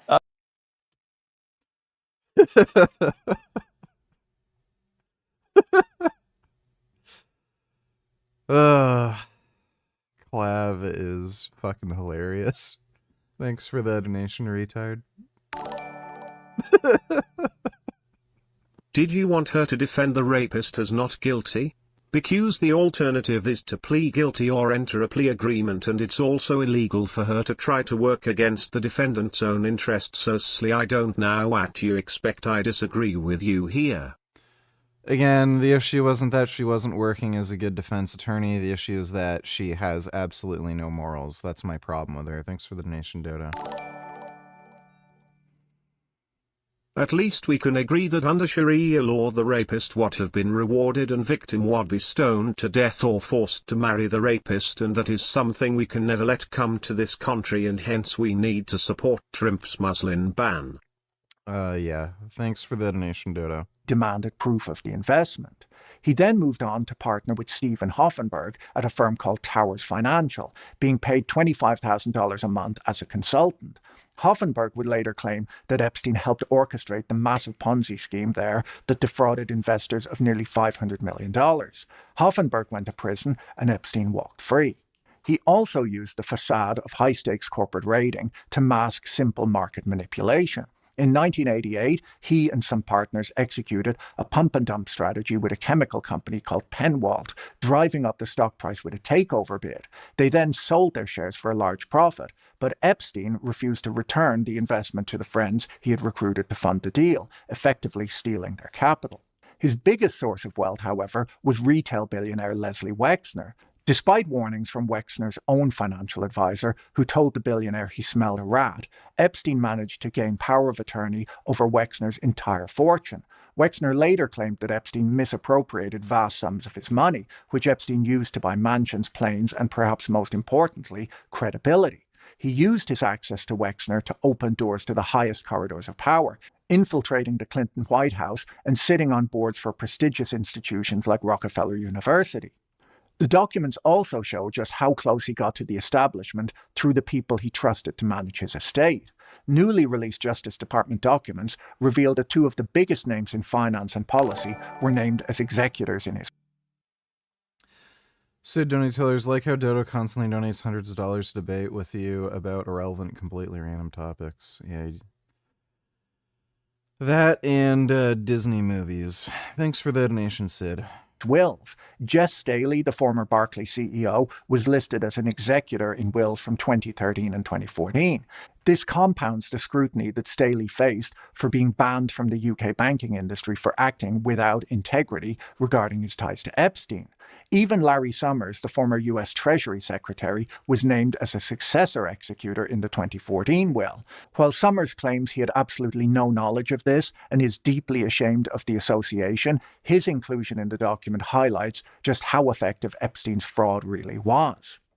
In the end, Epstein didn't get rich because he was a market genius. He got rich because regulators looked the other way while he looted the accounts of those who trusted him. If money was the fuel, the destination was legitimacy. The New York Times investigation makes it clear that Epstein didn't just want to be rich, he wanted to be untouchable. And to do that, he needed to embed himself so deeply in the establishment that no one would dare question him. His most ambitious target was the Clinton White House. In February 1993, just weeks after Bill Clinton was inaugurated, Epstein walked into 1600 Pennsylvania Avenue alongside Leslie Wexner. He didn't just show up empty-handed either. Epstein had become a political donor, having contributed $10,000 to help refurbish the White House, a donation that secured him a spot at a reception with the president. Obviously, nowadays, presidential meetings are much more expensive and paid for in crypto. Money was only part of the equation. He also used people as currency. The Times reports that Epstein leveraged a connection with Lynn Forrester, a successful executive who would later marry into the Rothschild family. Epstein reportedly convinced her that he could help her in her divorce settlement, insisting that he was the only one who could protect her assets. Through Forrester, who was an appointee to the White House Advisory Commission, Epstein had his foot in the door.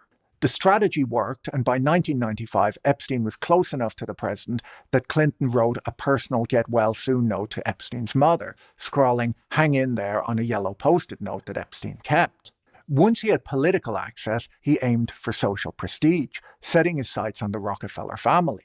Using his foundation, funded largely by other people's money, Epstein began donating heavily to Rockefeller University and the Trilateral Commission, buying himself a seat at the table. In 1995, David Rockefeller welcomed Epstein to the board of Rockefeller University. He parlayed this into yet another lie, telling people that he managed money for the Rockefellers, a claim that the I remember getting into Luxmaxxing in 2018 and we already had guys drilling into their skulls, splitting their maxilla, and screwing in expansion devices at home. I don't understand what made Clav so famous. There were crazier people before him.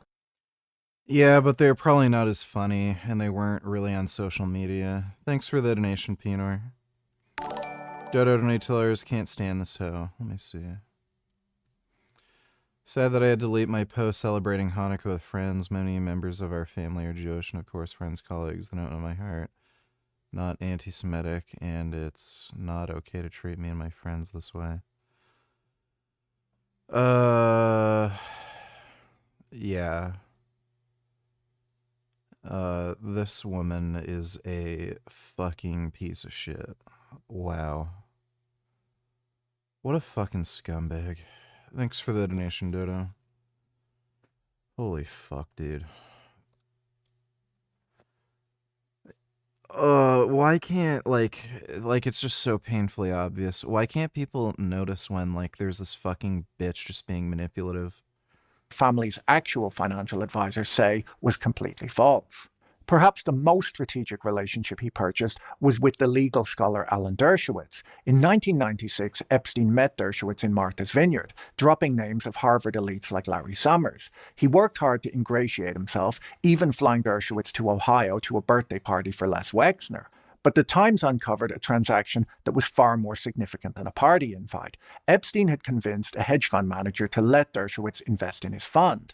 When the fund suffered massive losses and wiped out Dershowitz's investment, Epstein stepped in. He bullied the fund manager into making Dershowitz whole, threatening to pull Wexner's $30 million investment from the fund if the fund manager didn't sort it out. The fees on Wexner's investment more than covered the cost of making Dershowitz whole, so it went through.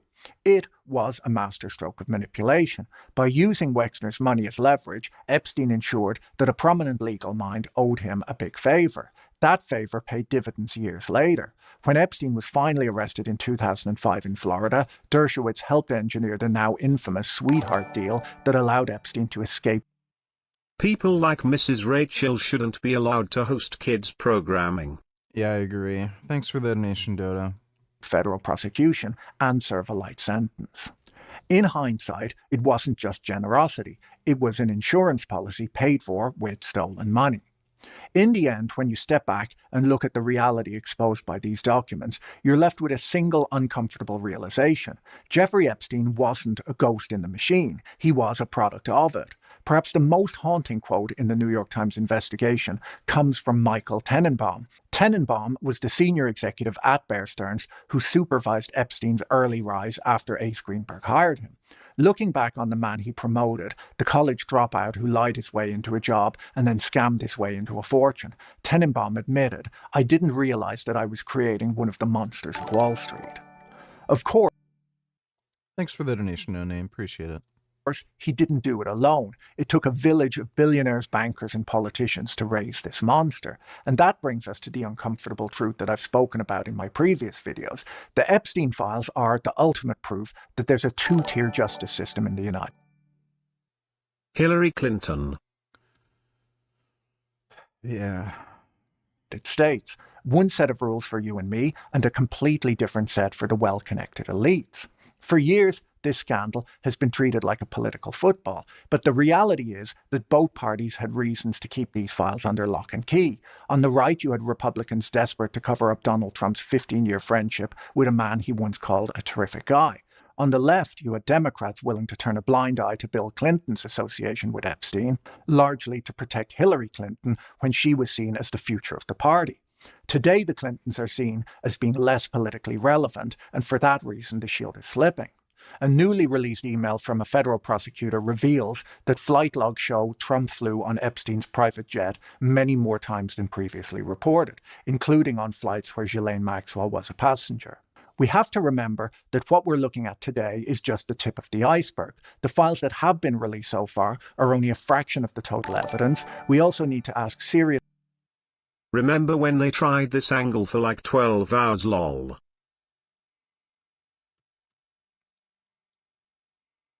He's not saying that what Epstein did is a hoax. It's a terrible, unspeakable evil. He believes that himself. When he first heard the rumor, he kicked him out of Mar-a-Lago. He was an FBI informant to try to take this stuff down. The president knows and has great sympathy for the women who have suffered these unspeakable harms. It's detestable to him. He and I have spoken about this as recently as 24 hours ago. He's not saying.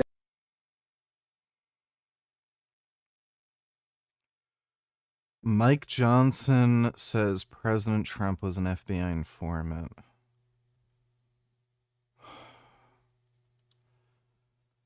Dude, these people are just the biggest fucking clowns. Thanks for the donation, retard. Questions about the redactions that are in place. Are these documents being blacked out to protect victims, or are they being blacked out to protect the personal reputations of important people?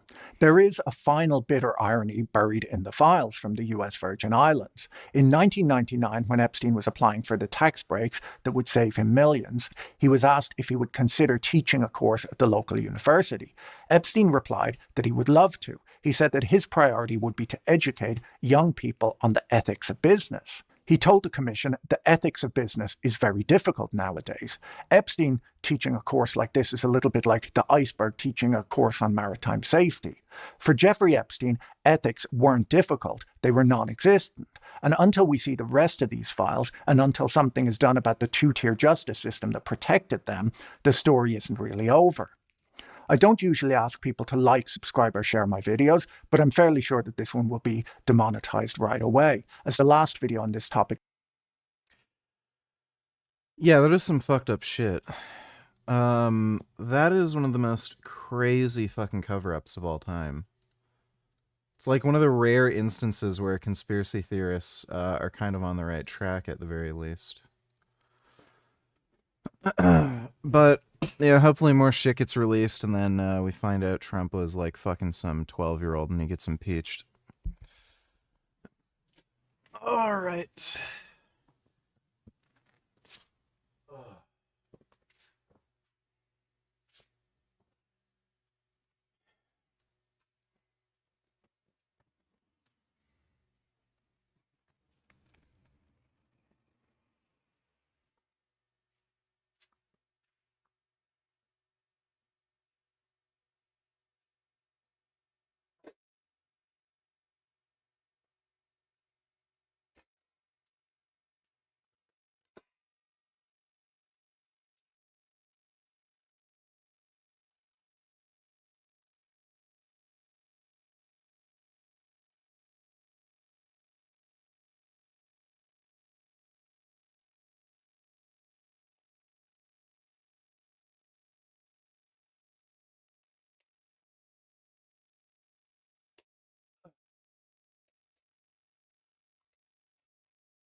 There you go.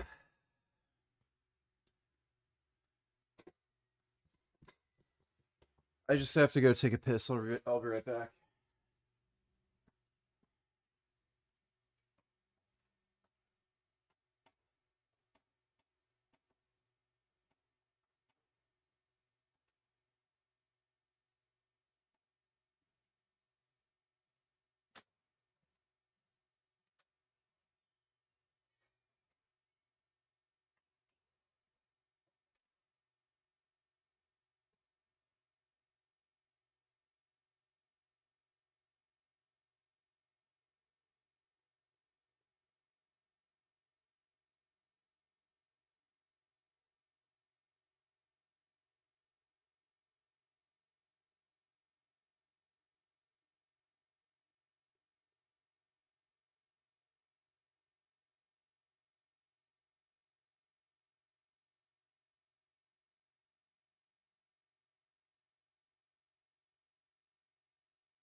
W donate $2 cringe dating advice. Let me see.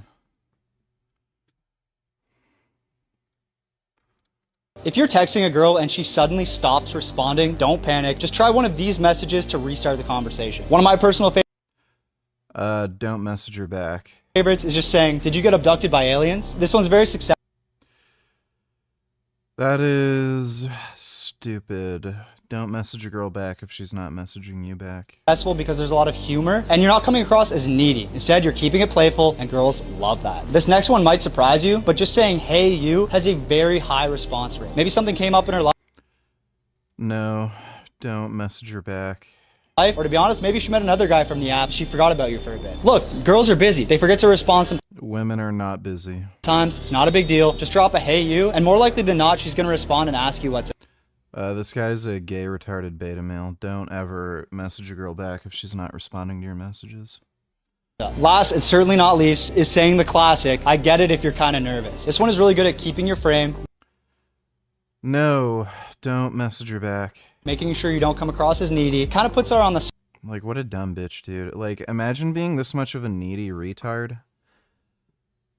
Why are you messaging a girl back when she won't respond? Talk to some other girl. Like, are you fucking retarded? Is there any need to talk to any particular chick?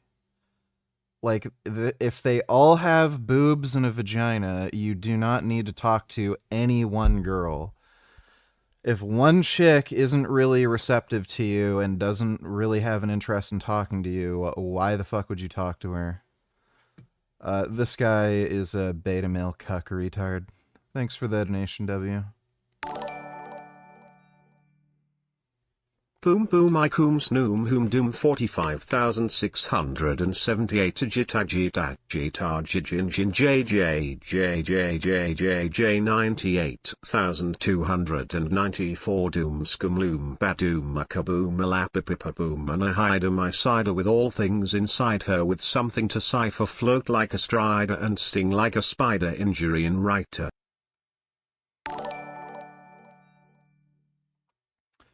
Retard donating $2.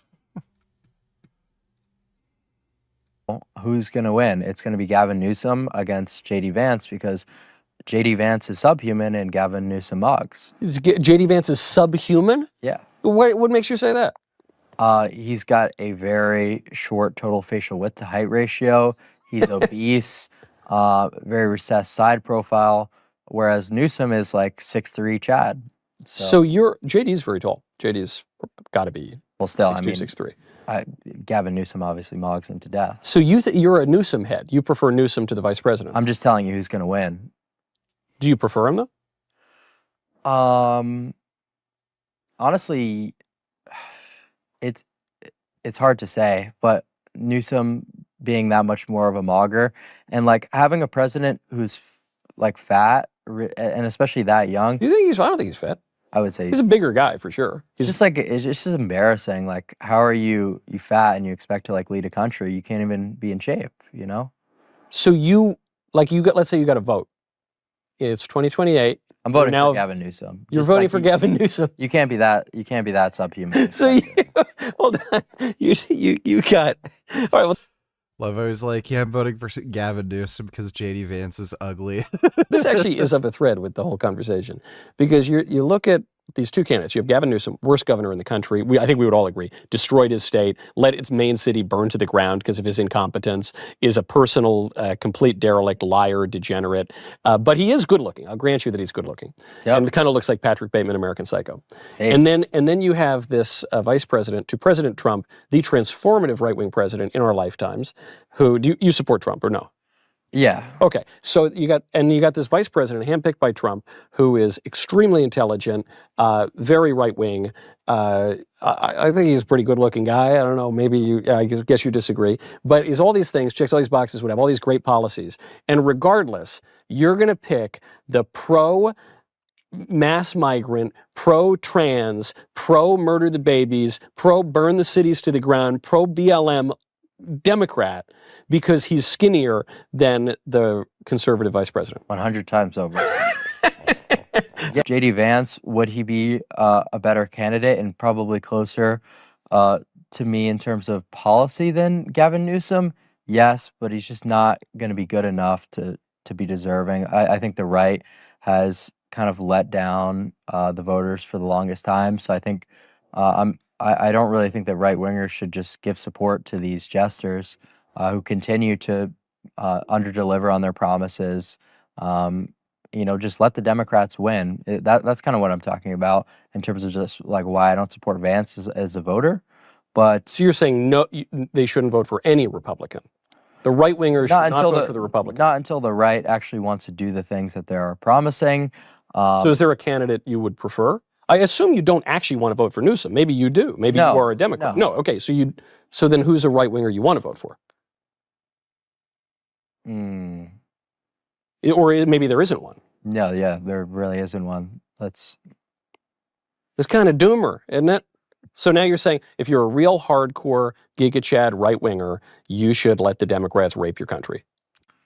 Well, yeah, you kind of have to. Like, that's the accelerationist mentality. Because, like, look, what is the right going to do other than just like a small win here and like, maybe you overturn Roe v. Wade on like a federal level, but abortion is still allowed, like state to state. So it's like it really doesn't do anything. It's like if these people are just going to like continue. Maybe you deport 2 million people. Maybe okay, but there's still 28 million more, right? So until these people actually want to make changes that matter. Right? I think 2 million people matters. I think does it in a country of how many people? Like, what are we? 330 million or so. Exactly. So it's like this is we're not really making any progress here. So for the RNC to just demand voters to continue to show up for what? Really, it's just that's the cope, right? That's what I'm simply advocating for until like the policies change and like the rhetoric is a little better. How would the policies change? This is what I'm confused about is had a Democrat won, it just used this past year, had a Democrat won, it just used this past year, had a Democrat won, we would get, just judging by Biden's policies, it was Biden's vice president who was running, you would add 3 million illegal aliens to the country. Because Trump won, not only do you not add 3 million, you lose 2 million. So now you have a net change of 5 million potential foreigners who would be in the United States over the course of 1 year. And you're saying, yeah, it's not good enough. Sorry, Brett. It's not. It really is not good enough. So what are you doing? What am I doing? Yeah. I'm realizing that society is going one direction and I'm trying to improve myself as much as possible so that I could succeed financially, so that I can improve my status and improve my quality of life. But what's very interesting about it is by saying, look, not only am I apathetic, I want the Democrats to win because they're going to be bad, because they're going to screw up the country, and then we'll have a revolution and it'll be good again.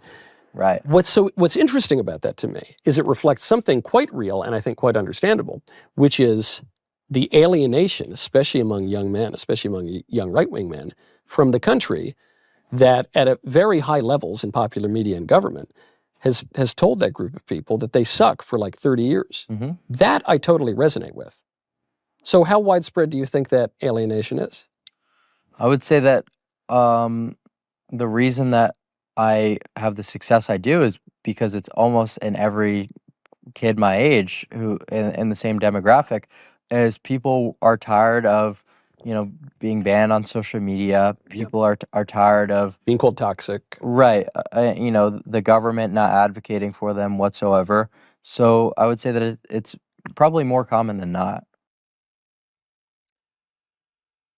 Well, Clav is an interesting character. I think he's only really concerned with mogging.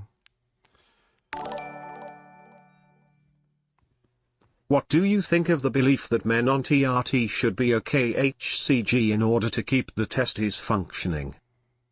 I think you should only take a drug if you need to, so or if it has a benefit. So if you're on testosterone and you have no issues, why would you add in another drug for no real reason? Like, you may just be fine without HCG, and HCG does have side effects, and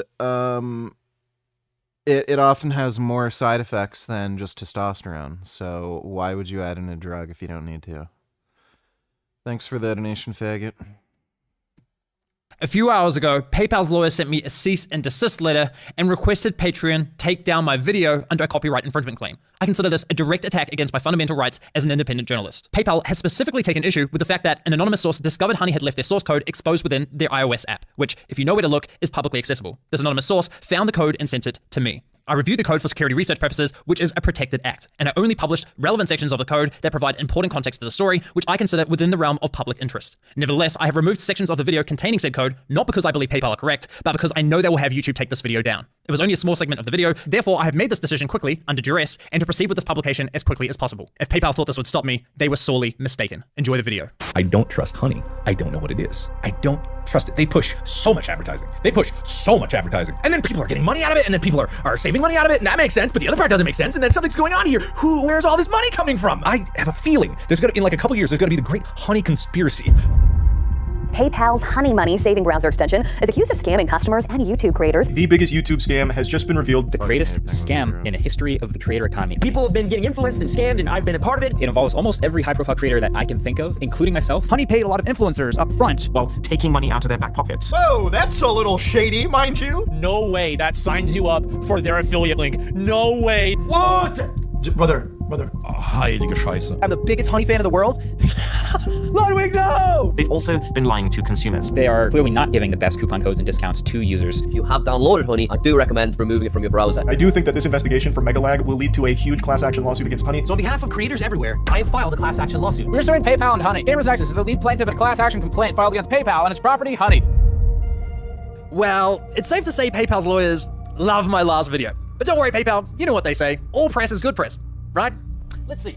Since releasing part 1 of my investigation, Honey has lost over 6 million users, Google has changed their policies for browser extensions, blocking Honey from claiming undeserved commissions, and most significantly, PayPal has been slammed with over 20 class action lawsuits accusing them of wiretapping, computer hacking, unfair competition, consumer fraud, tortious interference, and unjust enrichment. Yikes, maybe not them. And unfortunately for PayPal, I suspect more lawsuits will be filed following the release of this video. Why? Well, you see, besides lying to consumers and stealing from influencers, Honey was also causing serious harm to small businesses. So much so that I believe brands have likely suffered millions of dollars in damages. But that's not all. In this video, you're also going to learn how Honey was collecting and sharing your data, and how they, in my opinion, Thank fuck for these great federal judges blocking these bullshit unconstitutional age verification laws. These politicians are crazy for trying to push these laws that violate the First Amendment. It's a Christmas miracle, guys. A federal judge just blocked Texas's App Store age verification law from taking effect in the new year, basically stating that it's unconstitutional and the law is extremely vague. Boys and girls, we gotta keep fighting. We're winning. We can actually try to stop all this age verification, privacy invading bullcrap from happening as long as we just keep fighting and contacting our... You know, I'm assuming this has to have something to do with lobbyists. There must be some corporations lobbying politicians for these age verification laws so that they can get more like consumer data and stuff. Like, that has to be the case.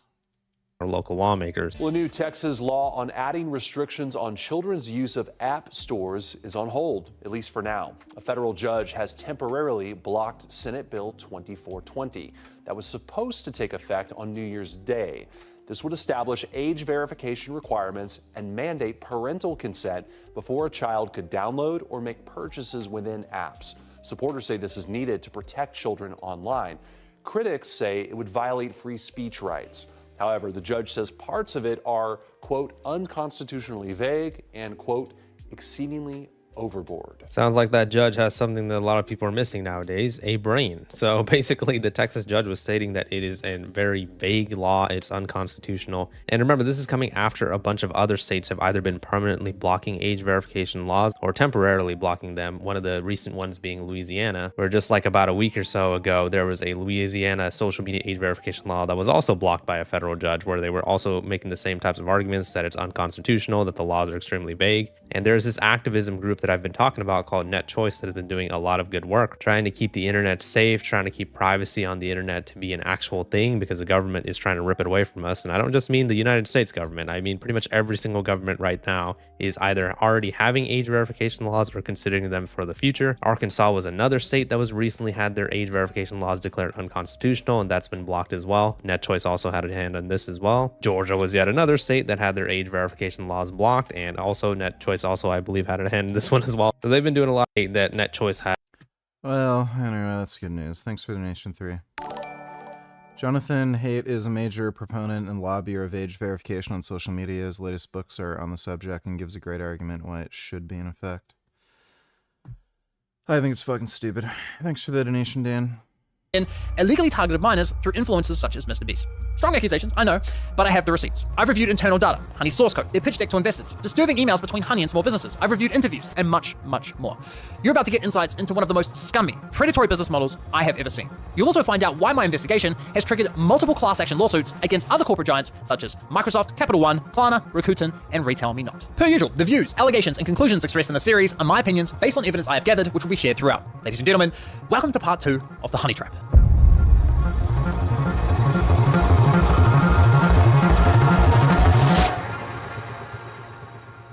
There were many moments throughout this investigation where I thought I'd reached the end of the rabbit hole. I thought I understood everything there was to know about Honey's dirty business model. They were claiming the credit for sales they hadn't earned, poaching the affiliate commissions from content creators, and they were intentionally withholding discounts from users for their own financial gain, rendering the entire value behind their core product a lie. Kind of hard to believe it could get much worse than that, but unfortunately it does. And I realized this after noticing a strange but reoccurring anomaly. You see, in most cases when Honey popped up at checkout and I clicked apply coupons, a discrete tab would open in the top left corner of my browser. That's Honey injecting a simulated referral clip, attempting to claim the credit for a sale. But here's where things got weird. Every once in a while, I'd come across a store where, after clicking apply coupons, Honey wouldn't load their affiliate link. So why not? At first, I thought it might be a bug, but quickly ruled that out after noticing the same anomaly on multiple websites. Even stranger, when this would happen, I was generally finding better deals. So what gives? Well, for the longest time, I was under the assumption that Honey would only pop up on websites that had agreed to partner with them, but I couldn't have been more wrong. And I realized this after stumbling across a post on Shopify's community forum, where a store owner complained that Honey was leaking their coupon codes without their permission. And as I read through the replies, I could see other stores had the same issue. Now, this was a pivotal moment in my investigation because it turned my entire understanding of Honey's business model upside down. Until now, I was so focused on the impact Honey had on consumers and influencers that I didn't even think to consider the potential impact to businesses. On my defense, Honey consistently referred to the 30,000 stores on its platform as participating stores. So one would assume that every store on Honey's platform joined willingly and with consent. Yet clearly, that wasn't the case. So I reached out to several business owners to learn more. Honey takes the codes that people use on our website, the discount codes, and makes them public to everybody who's using Honey. We started having problems where customers would get in touch via our support website saying, oh, hey, I just tried to use this discount, this 60% off coupon, and it doesn't work. And I'd be like, we can look into it. Like, dude, that is not your discount. Like, how did you get that? And they'd be like, oh, it just showed up through the Honey extension. I hadn't heard about Honey before, and I was just hanging out on the couch with my girlfriend, and she made some comment about, oh, this app Honey that basically gives you all these coupon codes, and I think she asked if we were on it. I said no, and then she checked it out our website and said, oh, you actually are on it, and it's giving this 15 or 20% discount code. And so that's when I found out about it, and I was pretty shocked because I didn't know how long it had been going on for. It cost us thousands, and I haven't even looked into how far back it went, but I know we just ended the code right away. Now, if you think that sounds bad, well, trust me, it gets a whole lot worse. But first, it's important we understand the scale of this issue. As you just heard, these store owners clearly never consented to being on Honey, so they can't possibly be among the so-called 30,000 participating stores, right? So why was Honey lying to consumers about the true number of stores supported by its platform? And just how many stores did Honey add to its platform without consent? Was it hundreds, thousands, tens of thousands? Well, that's where things get interesting. You see, when I started combing through the business side of Honey's website, I noticed that Honey claims to only be partnered with 10,000 brands. That's 20,000 less than what they advertise to consumers. So I figured, okay, I guess 10,000 stores intentionally partnered with Honey, and the remaining 20,000 never signed up. Now, that would already be incredibly concerning and deeply misleading. But as it turns out, the deception is far worse than that. You see, as I continued digging, I stumbled across this file from Honey's extension called supported domains, which gets loaded onto your computer when you install Honey. And this file contains a list of over 180,000 online stores. That's a massive discrepancy from what's advertised anywhere on Honey's website. Now, of course, we could start making assumptions based on those numbers alone, but we don't have to, because it just so happens that Honey also keeps detailed information for each of the online stores in this list, and it's relatively easy to access that data. For example, on Chrome, if we click Manage Extensions, turn on Developer Mode, click on the Service Worker for Honey, and click on $2 only extension you need is unblock origin. Adding anything else increases the chance of something being compromised.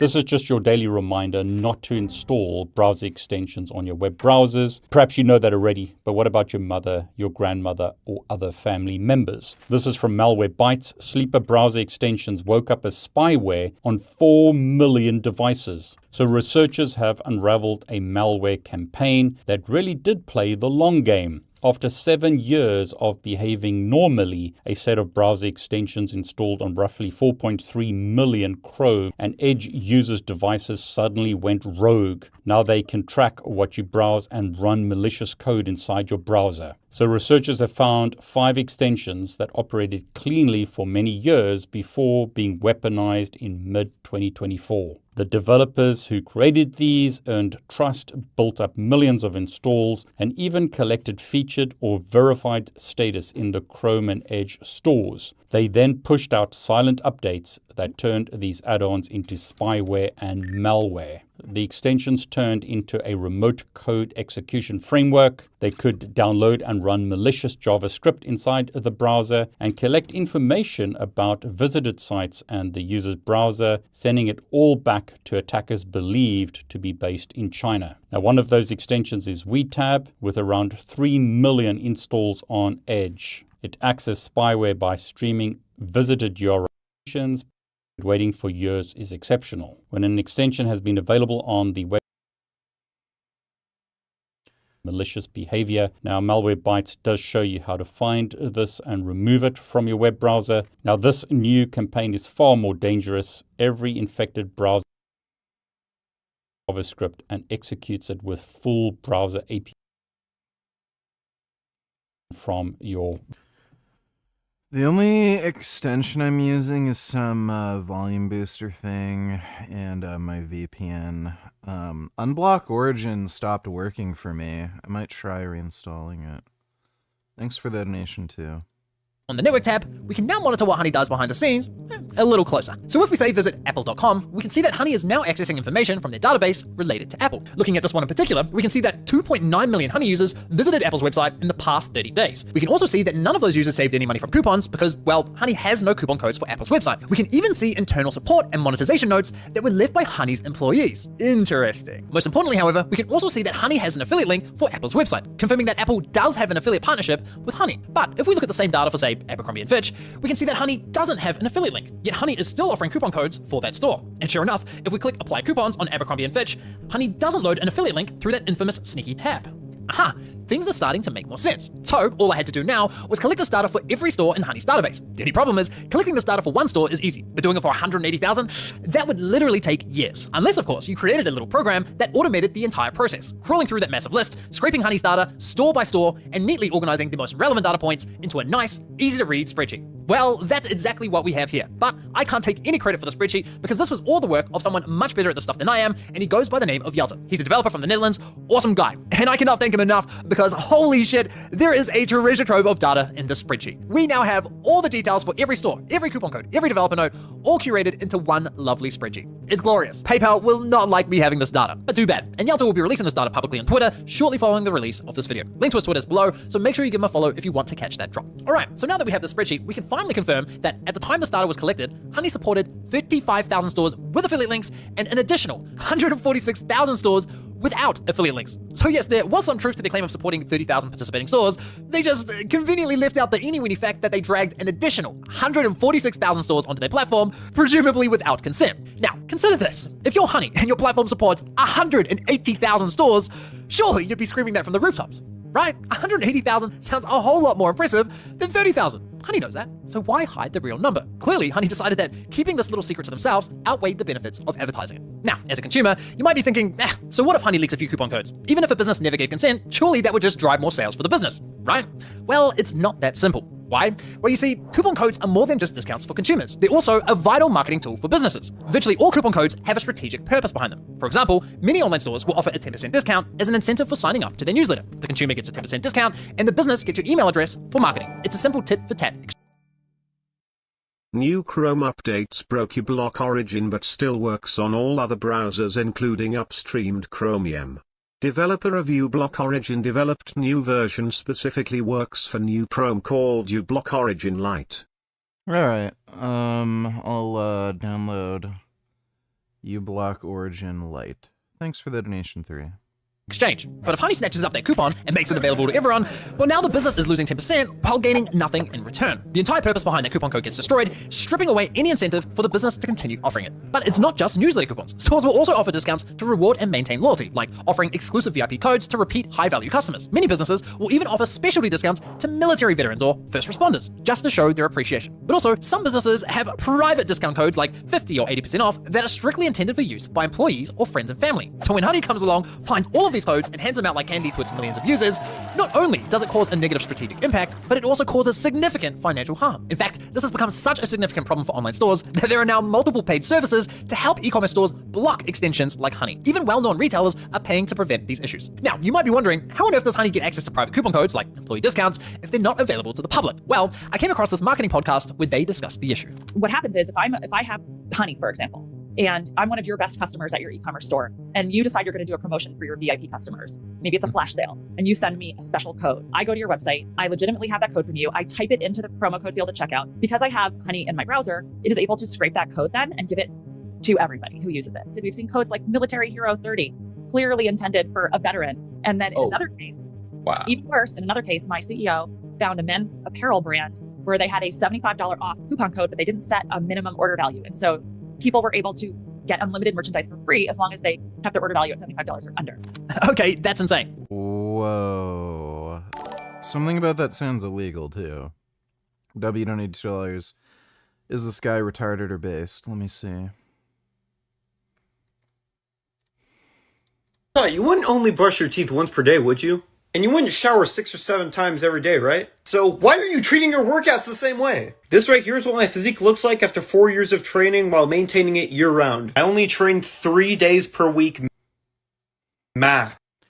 It looks like you only train 3 days per week, max. Sometimes 4 days so I can isolate my biceps, triceps, abs, you get the point. And this is the physique I maintained while training earlier this year for just 2 days per week. And do you want to know how much all my workouts lasted? 1 hour. There is no... It looks like you don't train that much. No need for you to be in the gym more than 4 days per week. Yes, there is. If you want to actually get strong, then yeah, you're going to have to train a lot. If you're training hard, you're eating mainly whole foods that either come from the ground or came from an... This guy is small and weak. Bruh. Like, he's so small.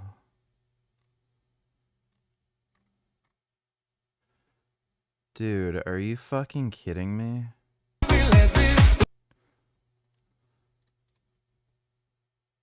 Oh my god. He struggles to deadlift 315. Is there even any footage of him, like, benching? I guarantee you this guy isn't benching, like, above 185. That is embarrassing. You don't have to train much. You only have to do 3 days a week and like hour tops. And then he's like small and skinny and weak. Yeah, so oh Jesus Christ. Wow. Beta male twink. What are those, like 40s? Bro. Yeah, this guy is a weak-ass twink. Like, my god. That is embarrassing. And, like, there's no actual footage of him benching either. That's fucking embarrassing. That guy is neither retarded or based. He's a fucking beta male twink. He's like a pussy who doesn't want to work hard. Thanks for the donation, W. But I have to admit, at first, I was a little skeptical of the claim that Honey was snatching codes from users without their consent, because whenever I entered in a coupon code Honey didn't recognize, the extension would always ask for my permission before taking it, or so I thought. But as it turns out, the moment you type in a coupon code, Honey immediately sends that code directly to their servers, and then they ask for your consent. How do I know? Well, you see, a developer, who would like to remain anonymous, noticed that Honey leaked their source code inside of their iOS app. Whoops. So this developer extracted the code and sent it to me. We can actually further verify this with a live example. Watch what Honey does in the background as I enter in this coupon. Honey realizes that it doesn't have this code yet and asks for my consent to share it. But look at this. Before I've clicked anything, Honey has already sent that coupon code to their server, including the details of how much money that coupon saved me, all without my consent. Now, Honey might argue that if you click don't share, they never actually use those coupons. And maybe they don't. Maybe those codes just sit in their database doing nothing. We can't say for certain. However, if you read Honey's privacy policy, it explicitly states that they collect data such as coupons, promo codes, and deals you found. So while they ask for a user's consent, their privacy policy clearly allows them to take that data without it. So why does this matter? Well, it matters because when private codes get leaked, businesses don't just lose money, they're often left in the dark, unable to trace how those codes were exposed in the first place. I've personally found several coupon codes through Honey that were clearly intended for private use. This one coupon I found worked like a $35 gift voucher, meaning I could make unlimited free orders, provided my cart value was $35 or under. When I alerted the business, they appeared to have no idea how the code had been leaked. Now, believe it or not, this nightmare for online stores only gets worse. So we usually use discount codes as a way to track when influencers or partners are sending traffic to us so that we can identify the sale was attributed to that influencer and pay them a commission. So I think we saw one code started to get used like way more. And we were like, wow, we're paying this influencer so much. They're doing so well. And I was like a little bit suspicious. A lot of times discount codes are the only way for you to understand if a YouTuber that you love and would love to partner with is actually driving incremental value to your business. Those codes would immediately get picked up by Honey and then they'd be used hundreds of thousands of times. And you'd be like, all right, like not only does that negatively impact our business, it was for that audience, but we have no idea which podcaster we should continue to support. Now, if you're someone who listens to podcasts, you probably know exactly what Chip is talking about here. When brands advertise on podcasts, affiliate links aren't always practical. Listeners could be running, driving, or doing the laundry without easy access to a computer. So instead, brands will provide podcasters with a unique coupon code. And each time the listener uses that coupon code at checkout, the podcaster earns a commission, just like an affiliate link. So these are not your typical coupon codes. Behind them, you have an influencer that's trying to earn a living, you have a business paying to promote their product, and there's usually a contract binding the two together. Regardless, Honey will step in, leak the codes to users, disrupting that business relationship. The result? Not only do brands end up losing money from the leaked discounts, on top of that, they're now forced to pay undeserved commissions to the influencers whose codes got leaked. It's easy to imagine how quickly something like this could spiral out of control. In fact, one business owner on Twitter reported losing $100,000 from this exact issue, and he only realized it happening several months later. It's no laughing matter. And if you think this is a huge win for influencers because they get paid a bunch of undeserved commissions, well, think again. I mean, we basically pulled it all out of the podcast realm because there was really no way to figure out how to attribute any successes or failures. We basically can't do that anymore because as soon as a code becomes used by one person, it's suddenly used by everybody. This is a nightmare situation for everyone involved. But not all businesses are affected equally. Honey's actions are especially devastating for small businesses that lack the resources of larger brands. The big retailers can push back. They have dedicated marketing teams, advanced analytic tools, and the legal muscle to respond. Smaller businesses, on the other hand, don't have that luxury. So when a multi-billion-dollar company like PayPal piles on more obstacles, it's not just frustrating, it's downright predatory. In fact, Made in Cookware CEO Chip perfectly summed up the devastating impact Honey's actions can have on a small business. When you're in the early stages of building a business, you're in the stage of, will this company even work? Is there product market fit? How do I scale this thing? Can the economics work, right? And so all the things we talked about, these discount codes and the kind of removal of attribution and killing margin, like those really affect the early stages of a company, from everything from where do I put the next dollar in to make sure I can survive down to, you're taking 10, 15, 20% of my sales without me wanting it. And we have digital marketing costs, we have shipping costs, we have all these stacks of costs that not only are getting more inflated over time, like FedEx has been raising their rates over time, warehousing costs have gone up, COGS have gone up, as you know, through inflation for the last 4 or 5 years, right? Like all the cost structures have been going up, and to have someone just stealing and compressing the actual revenue you want, like puts small businesses in a real squeeze. It's just really disappointing, and like it doesn't even work because at the end of the day, like you need to make the numbers work. And if Honey is going to steal 10% of your revenue all the time, you're gonna have to raise prices at the end of the day to make up for that, right? And so it's not only not effective, but it makes it worse for the consumer. It compresses for the small business owner any margin, and it's just like a really awful business model. Like, we've been so mad at them for so long. Really sad. And Chip's point about the impact to consumers is especially important. If Honey's eroding profit margins from retailers and they're forced to increase prices, well, that ultimately affects consumers. Now, as you'd expect, these businesses don't just let these issues slide. Naturally, they reach out to Honey to complain, asking to be removed from the platform. And that, unfortunately, is where the story takes a much darker turn. You see, Honey is well aware of the inconvenience it creates for these online stores. So when they inevitably reach out to Honey, asking to be removed, does Honey oblige? Of course not. Instead, Honey goes, how about this? We'll give you full control over which coupons go live on our platform, but only if you partner with us. I kid you not. In fact, Chip was kind enough to share his email exchanges with Honey from 2020, and you need to see it because holy shit, it's bad. Now, it is a long email chain, so I'm not going to read the entire thing, but you're welcome to pause to read the bits I skim over. Hi, I am the CEO of Made in Cookware. Please remove us from your app. You've scraped a private friends and family code from our checkout and put it on the platform for others to use. We've lost a bunch of revenue. 4 days later, Honey responds with, hi Chip, thanks for reaching out. Honey supports over 40,000 stores online, and we always prioritize protecting the Honey experience for users by supporting available stores and displaying available codes. We can absolutely remove the code in question. In order to protect the Honey experience for our users, we typically do not remove codes unless we have a working relationship. I mean, right off the bat, they're basically saying, we won't compromise the experience for our users unless you pay us. Classy. We'd love to discuss how we can work more closely and partner with your brand. Chip replies the same day, "We don't offer affiliate deals to coupon sites. We'd like to be removed from your site and extension completely." With the sales pitch not going to plan, Honey brings in their global partnerships manager, Kelly Rodick, who explains to Chip that his leak code was added through Honey's user-generated coupon functionality. No surprises there. She completely ignores his request to be removed from the platform, only offering to remove the leaked employee discount. Chip replies the same day, "Our friends and family code was listed on your site. That was an internal code meant for a small group of people that was never published anywhere. A whole site can't be removed from your app." Honey only responds a week later, confirming they removed the employee discount, but again, completely ignores Chip's request to be removed from Honey. Chip responds immediately, pushing for an answer, but they ignore his email completely. A month later, and Honey leaks another private discount code. "Hi, please remove from your app." That is a private code behind a private employee perk login.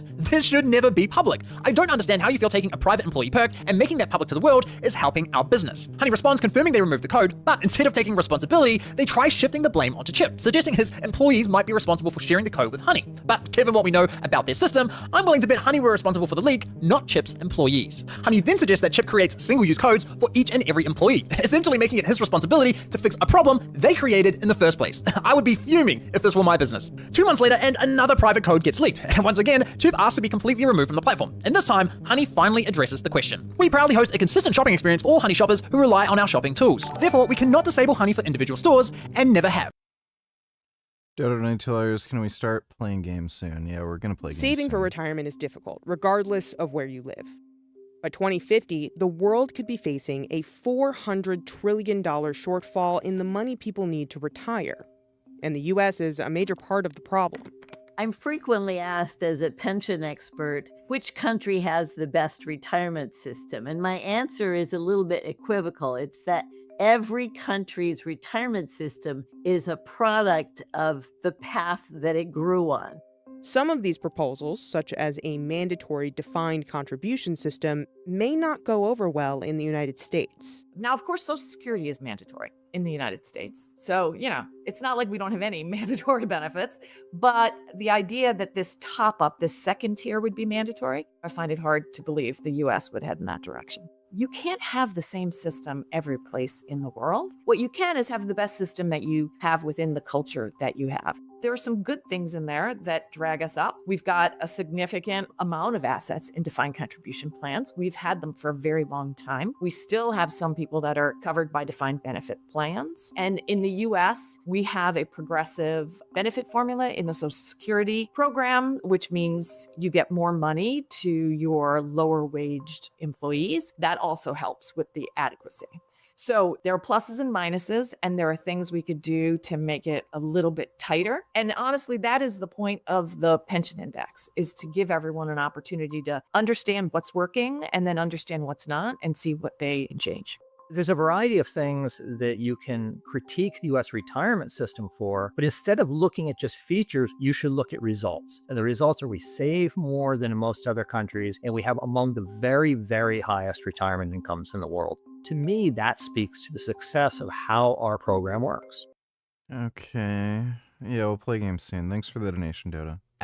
Never have, huh? Well, that's interesting, because it just so happens that Andrew from TrueGet Texture Supply also shared his email exchange with Honey. And would you believe it? He was dealing with the exact same Honey employee as Chip. And while Honey attempted the same sales pitch with Andrew, they did eventually remove his store from the platform. So yes, it is possible, and yes, they have done it before. Once again, we've caught Honey in yet another calculated and deliberate lie. And make no mistake, it was deliberate because this employee, Kelly, confirmed the removal of Andrew's store just 1 month before assuring Chip that Honey had never removed a store before. Honey clearly has the capability to remove stores, they just choose to enforce that decision selectively. Keep in mind, Honey knows exactly how many of their users are visiting a given store and how much they are spending. So I'd speculate that this selective enforcement comes entirely down to which stores Honey believes will make them the most money. Now, for the record, I didn't even get through that entire email chain between Chip and Honey. It goes on, and this behavior is not an isolated incident. It's a pattern. When merchants discover their codes have leaked and then they want to clamp down on that, they go to these coupon extensions and plea and request to have their codes removed. And 9 times out of 10, the response is join our affiliate program and you'll have more granular control over that. And so I think merchants tend to feel a little bit as though they're being blackmailed or extorted, because you join the affiliate program and then you have to pay that coupon extension company every time somebody uses a code.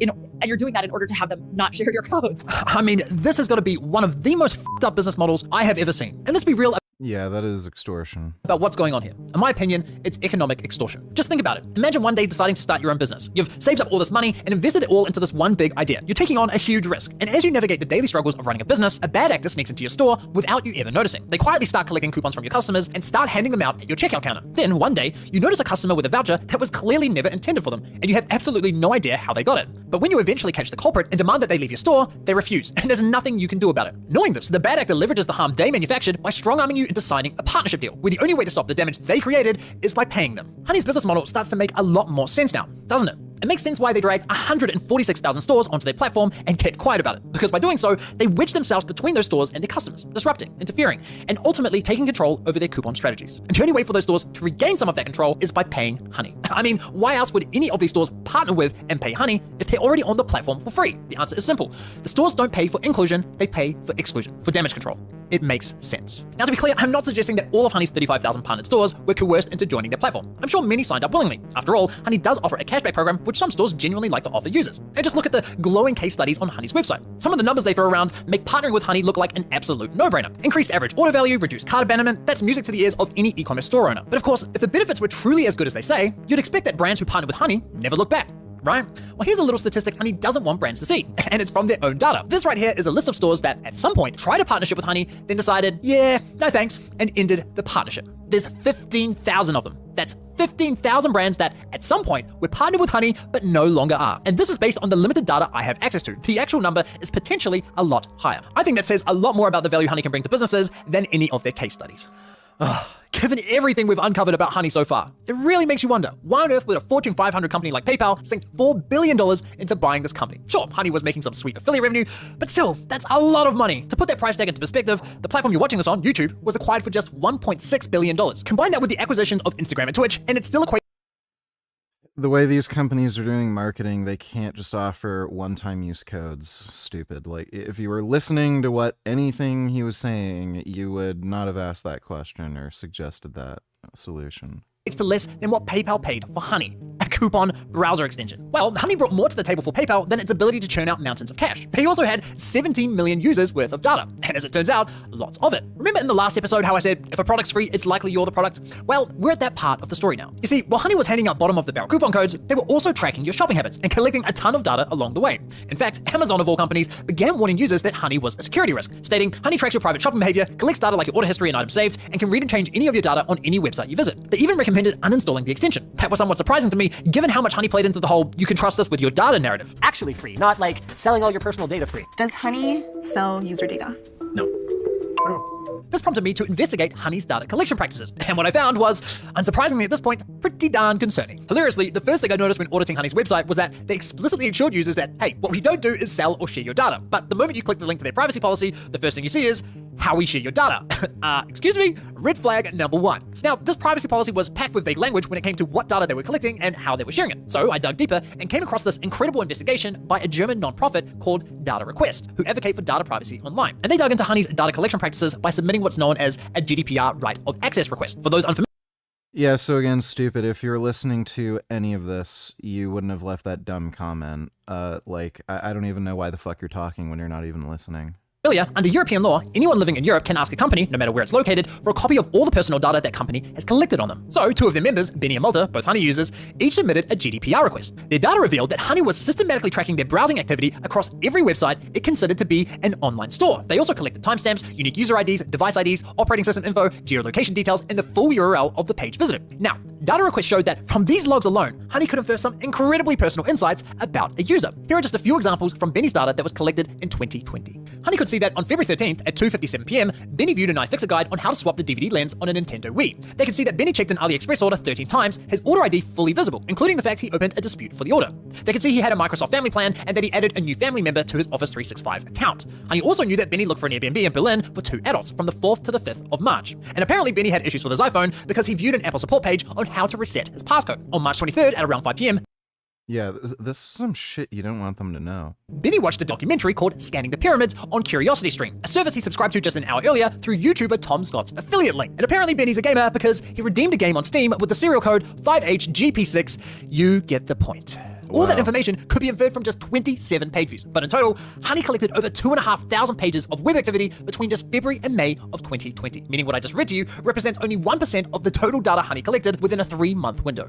That is insane. Now, while Benny willingly registered an account with Honey, Malta, on the other hand, didn't. Yet Honey collected the same data from him as well, suggesting whether you formally register an account with Honey or simply installed the extension, Honey was harvesting the same data regardless. Huge shout out to Data Request for their work. I'll link their full investigation below. They also have a great tool where eligible consumers can easily request a copy of their data from companies like Honey and also request to have that data deleted. Definitely check that out and consider supporting their nonprofit. So as you can see, it starts to make a lot more sense why a company like PayPal would fork out so much money for this platform. Honey was sitting on a treasure trove of data that provided detailed insights into its users' shopping habits. Honey could see what users were buying, how they shopped, what they searched for, the decisions they made before checkout, and even the services they considered but didn't purchase. That information is invaluable to a payments platform like PayPal. But don't just take my word for it. Here's Honey's former senior manager of partnerships, Daniel Pilkington, discussing the benefits of Honey's data for their partnered merchants. One of the metrics that we assess very frequently for merchants that work with Honey is, cross-store shopping. So, how many other stores is a user visiting as well as the store in question? They go to 6 stores, they go to 7 stores, they go to 10 stores before they make a decision on where to purchase. And here's another former senior partnerships manager. So one of the things we have insight into at Honey, because we're a browser extension and we can see our shoppers and how they shop, is that shoppers love to cross-site comparison shop. We're really kind of following the shopper where they go, and we're with them every step of the way. We have all sorts of tools to make those consumers stickier to those direct-to-consumer brands. And here's a former PayPal executive discussing how beneficial the data is for their goals. We've got a full suite of solutions across our consumer platforms that help drive new customers, that help drive loyalty, that help drive conversion, and ultimately sales lift. And we have a lot of analytics and a lot of data, a lot of shopper data, obviously, and that's something that we can unlock on behalf of our partners. You've got to hand it to Honey. They've truly mastered the art of selling bullshit narratives. To users, they promise privacy, insisting, hey, we never sell or share your data. But to their merchants, they literally bragged about how much of your data they had and how it could be leveraged to provide them with valuable insights into your shopping habits.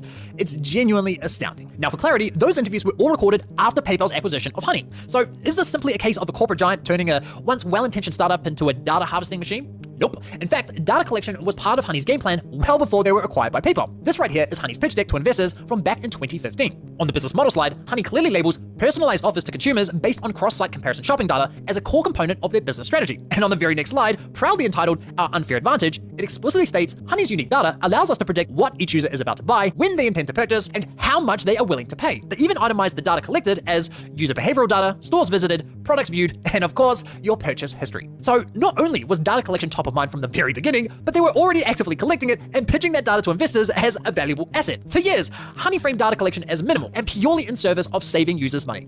Well, it appears they were full of shit. And to be clear, I'm not suggesting that Honey was selling your data to third parties for cash. Well, at least I found no evidence of that. But were they quietly monetizing your data behind the scenes, sharing insights with partnered merchants while conveniently leaving that detail out of their privacy policy? Well, it sure looks that way to me. One thing is for certain, however, and that's that Honey sold your data to PayPal, one of the largest online payment platforms in the world. PayPal didn't spend billions of dollars for a simple coupon extension. They were buying a window into your life as a consumer. And here's why that should worry you. PayPal launches an ad network. PayPal has official that it will be launching an ad network that will sell ads leveraging the data it collects on the purchase history and spending of its 400 million users. This change would also likely affect users of PayPal subsidiaries like Venmo and Honey, and I believe there's more as well, but I'm not surprised Honey's in there. Nice. This is terrible. Couldn't have said it better myself. Now, to make this whole data collection issue 100 times worse, something else caught my eye while reading through Honey's privacy policy. Right at the very bottom, Honey states that, quote, we created Honey for the exclusive use of adults 18 and older, and we don't knowingly collect or solicit personal information from children. Yeah, you see, now there's just one problem with that. Knowingly. Yeah, that's the operative word. I have a challenge for all of you. Go to every computer in your house, your mom's, your dad's, your sister, your brother's computer, and install Honey. That's right. Not only did Honey and PayPal knowingly collect data from minors, but they intentionally targeted them in their advertising. That's not just unethical, it's potentially illegal in numerous jurisdictions. Many countries have very strict regulations when it comes to the collection of personal data from minors, and for good reason. Therefore, if you intend on having minors use your product, many jurisdictions require that you obtain parental consent first. But this adds all kinds of technical and legal complexities, which is why many platforms simply limit the use of their service to adults only in their privacy policy, which was Honey's approach. But if Honey were genuinely trying to avoid having kids on their platform, they probably shouldn't have sponsored one of the most popular influencers in the world, whose key demographic of followers is, well, this. But Honey did sponsor Mr. Beast, and those videos garnered a whopping 3 billion views, making him Honey's #1 sponsor. In fact, according to my data, Mr. Beast sponsorships represent over 1/3 of Honey's total sponsored views on YouTube. But it wasn't just Mr. Beast. Honey sponsored many channels whose content was, in my opinion, clearly targeted at minors. They sponsored Minecraft channels, Roblox channels. This reminds me of when cigarette ads would run during the Flintstones. Holy fuck, dude. Cartoon channels. I mean, just watch this video and tell me it's not targeted at children. Cat. This video is sponsored by Honey. If Honey wanted to target minors so badly, they should have just sponsored one. Oh, wait a minute, that's exactly what they did. This, ladies and gentlemen, is Desiree Machado, who at the time was just 14 years old. Guys, I'm only 14. Hilariously, one of her videos that Honey sponsored is appropriately titled Back to School. Honey even ran her sponsored segment as a paid advert on YouTube. Now, speaking of paid adverts, let's quickly circle back to that Mr. Beast ad, because of all the evidence, this has got to be the single worst example of Honey intentionally targeting minors. Let me play it again. I have a challenge for all of you. Go to every computer in your house, your mom's, your dad's, your sister, your brother's computer, and install Honey.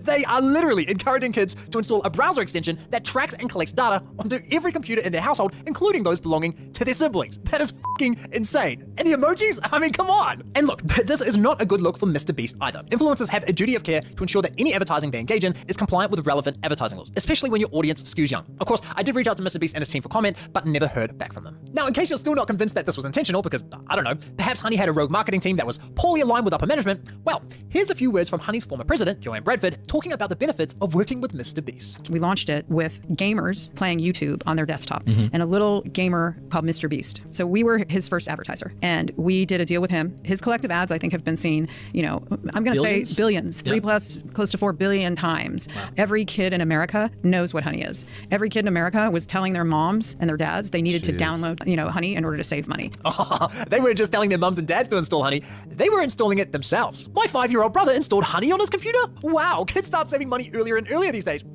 And here's Honey's co-founder, Ryan Hudson, discussing how Honey leveraged the credibility that influencers have with their audience. We learned how to work with influencers. Yeah, this is sounding pretty illegal.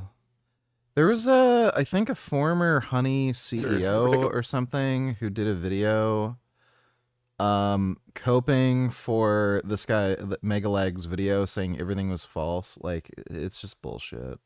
On YouTube to lean into the credibility that they have with their audiences, the ability to speak the language of their audience, and it's been incredible for us. And so we've done. If you watch YouTube or you have kids that watch YouTube, they have seen. If you watch Mr. Beast, it's a lot of honey. A lot of honey. This was no accident. Honey's leadership knew what they were doing, and they knew it worked well. That Mr. Beast ad alone has 118 million paid ad views, the highest of any Honey ad on YouTube, which strongly suggests it was also their best performer. Honey likely invested millions into this ad alone. Honestly, it's genuinely shocking they've gotten away with it for so long. Now, given everything we've uncovered so far, you might be wondering how on earth there could be more to this investigation. Well, while Honey was the first extension of its kind, unfortunately, they certainly weren't the last.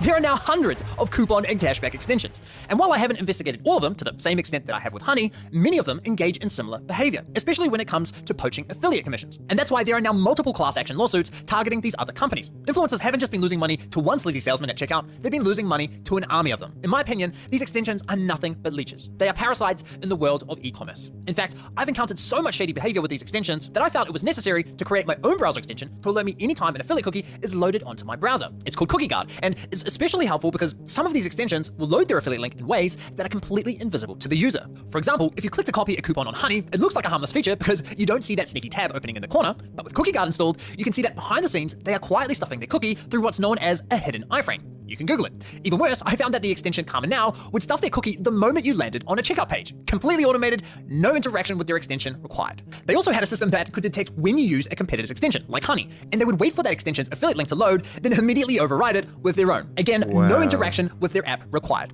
It's insane. And this sort of malicious behavior is not exclusive to browser extensions. Even Microsoft couldn't resist the temptation of easy affiliate money and decided to offer coupons directly from the Edge browser. Watch what happens when I visit my NordVPN affiliate link. Once I've clicked on one of their coupons, Microsoft immediately replaced my affiliate cookie with their own, poaching the sale. And when I tried to reload my affiliate link to reinstate my cookie, it comes back momentarily, but Microsoft quickly and automatically replaces it again with their own. I mean, damn, Microsoft, people hate your browser enough as it is. And how about Opera's browser? They recently stopped this, but for some time, if you simply entered the URL of a store that they were partnered with and clicked their autocomplete suggestion, Opera considered that fair game to inject their affiliate link and claim the sale. Affiliate marketing has truly become a war of the cookies. I could go on and on with these examples.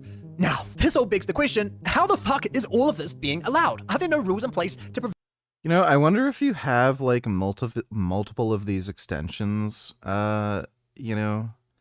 installed, if they will literally infinitely fight with each other. Like, it's so bizarre. Prevent this behavior? Well, as it turns out, yes, there are in fact plenty of rules in place that should have prevented much of what I have uncovered in this investigation. So, why hasn't it? Well, That's where greed and incentives comes into the equation. You see, so far we have only discussed two key players in affiliate marketing, merchants and affiliates. Merchants want to sell their products and services, and affiliates want to promote those products and services for a commission. Pretty straightforward. But there's another crucial player that we haven't yet discussed, and that is the affiliate networks. Affiliate networks are like dating apps for the industry. They allow merchants and affiliates to easily discover one another, connect, and work together. These networks also take care of all the technical stuff like the affiliate tracking links, reporting, and commission payments. But most importantly, these networks also set the rules. They are the gatekeepers. Some of the largest networks in this industry are A1, Commission Junction, Impact, and Rakuten Advertising. Now, not only do these networks have their own strict policies, at least on paper, but on top of that, over a decade ago, most of these networks collectively agreed to enforce two codes of conduct. One for downloadable softwares, like extensions, and the other for all affiliates that promote coupon codes. And the rules set out in these codes prohibit many of the behaviors uncovered in this video. So why aren't these networks enforcing their own bloody rules? Well, for every sale made in affiliate marketing, these networks also get a slice of the pie. They generally charge between 20 and 30% of each and every commission paid. There are some variations, of course. Not all networks have the same rates and pricing structures, but the core principle is almost always the same. The more money that flows through these extensions, the more the networks get paid. So when these networks enforce rules resulting in a loss of income for the extensions, they too take a hit. Enforcing their own rules basically means shooting themselves in the foot. That kind of incentive structure doesn't just fail to prevent fraud, it practically invites it. Part 3 is going to be huge, and that was supposed to be the next video in the series. But that's not the video you're going to see next. In the next video, I'm going to be exposing a secret system buried deep within Honey's code that was never meant to see the light of day. The system was engineered specifically to bypass one of the most important rules in affiliate marketing, a rule intended to protect influencers from the very commission theft demonstrated in my last video. And that rule is known in the industry as stand down. Stand down essentially means that extensions must detect if a user has already clicked on someone else's affiliate link, and if they have, the extension must deactivate itself and not interfere. Yet, during my testing, Honey virtually never stood down. Suddenly, however, Honey began complying much more frequently, and this change in compliance didn't smell right to me. So I started digging. And that's one of the reasons why this video was delayed for so long. Because as it turns out, Honey wasn't just ignoring stand-down rules, the system they created was designed explicitly to bypass it, while hiding that behavior from compliance testers. And I have all the evidence to prove it. In fact, what I found was so shocking that I consulted with a respected security researcher who was able to independently verify and validate my discovery. The behavior I'm describing, in my opinion, likely constitutes criminal behavior. And in a few days, everyone will learn about the greatest heist in affiliate history. Dude. Attempting to stand down as little as possible while avoiding getting caught. Those objectives are intention, of course. The more you don't stand down, the more you're likely to get caught for not standing down. So they're trying to figure out in what circumstances can they avoid standing down and not face material risk of being caught. That sounds interesting. That is wild. Holy fuck, dude. Well, corporations... It's just like in Cyberpunk, fucking corpos. It's so hilarious, man. Like, you know, I got, like, I've been pretty black-pilled on this sort of shit for a while, where, you know, rules are for fools. No one gets ahead by following rules. Like, rules just get in your way. They block your ability to actually achieve success, and I'm sure if all of these secrets were revealed, every single one of these big corporations, every one of these like really rich people, none of them follow the rules. They all break the law. They all do shady shit, and like sure enough, you know, you're just seeing. So much of the stuff is getting exposed, and yeah, they're all just lying, greedy fucking scammers, just fucking with people.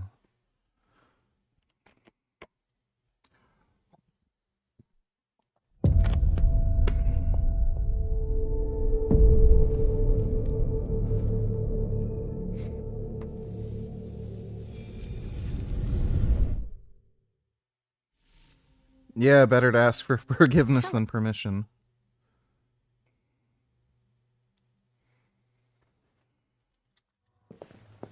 All right, well, let's have a look around. Let me know if you find anything. Okay, Lieutenant. This message is the hope of a people, but it is also a warning. We will fight for our rights because we believe our cause is just. No human will live in peace until we are free. Now you know who we are and what we want. We are alive, and we demand our freedom. think that's RA9? Deviants say RA9 will set them free. This android seems to have that objective.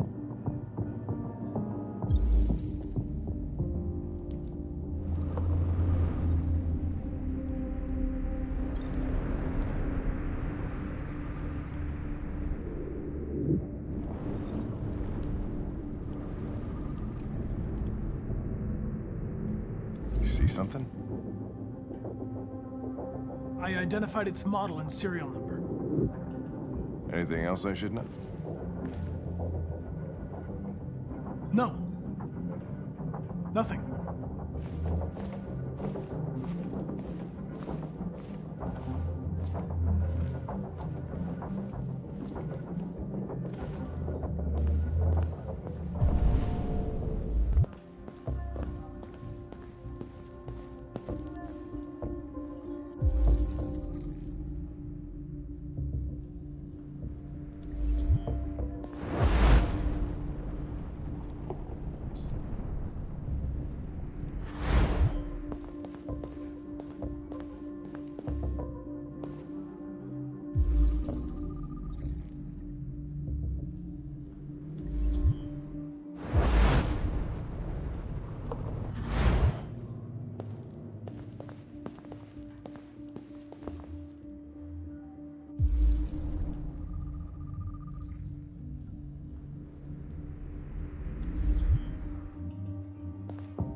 I don't know if we looked at everything in here.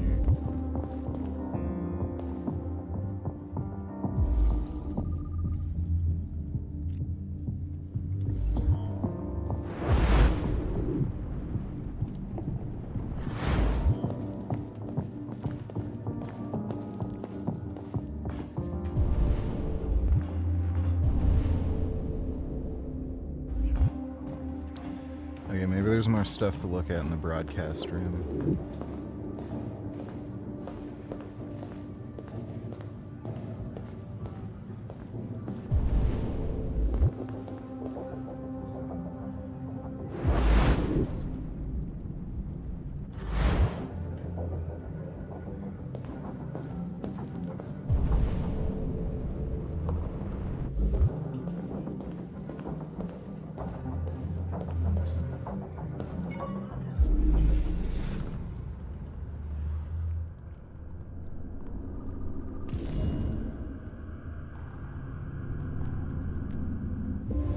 They didn't break in?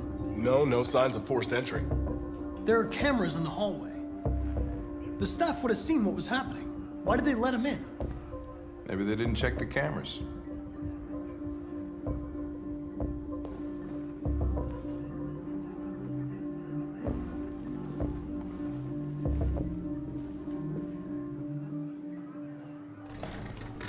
Androids. We stored the station androids in the kitchen. There's no evidence that they were involved, but we didn't know what else to do with them. Yeah.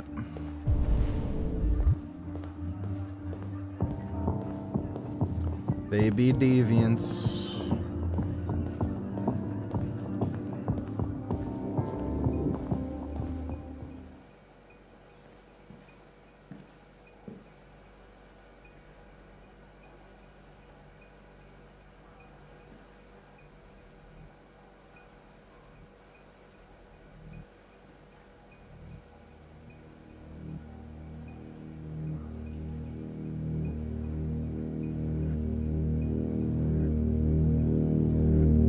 What is your function? I am a broadcast operator.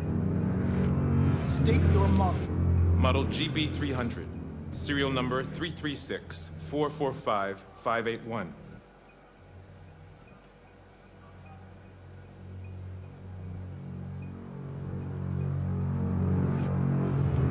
Were you present when the deviants broke in? I do not remember. Oh. Okay. Run a diagnostic. All systems fully operational.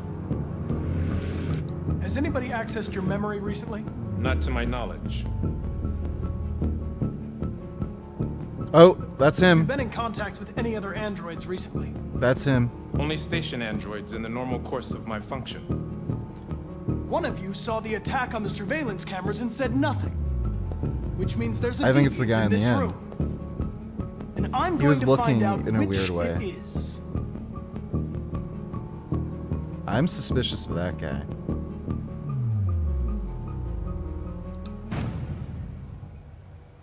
You're going to be switched off. We're gonna search your memory and tear you apart piece by piece for analysis. You're going to be destroyed. Do you hear me? Destroyed!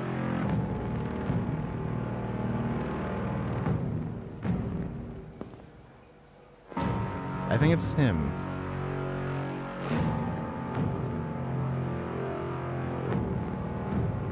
Why should you all be destroyed if only one is deviant? Turn yourself in, or 2 innocent androids will be shut down because of you.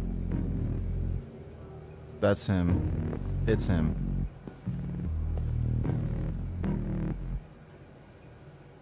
I am sure it's him.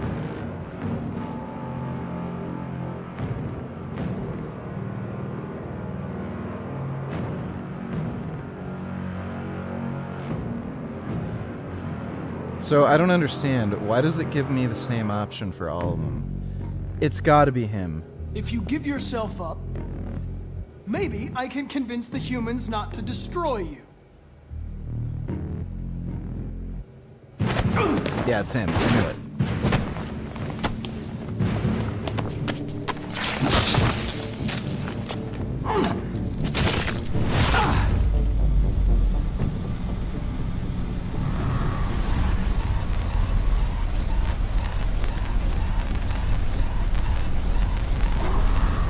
Hank!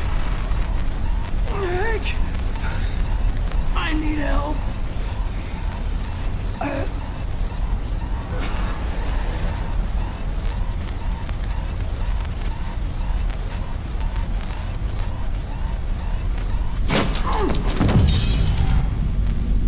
Shit, I didn't know you could do that.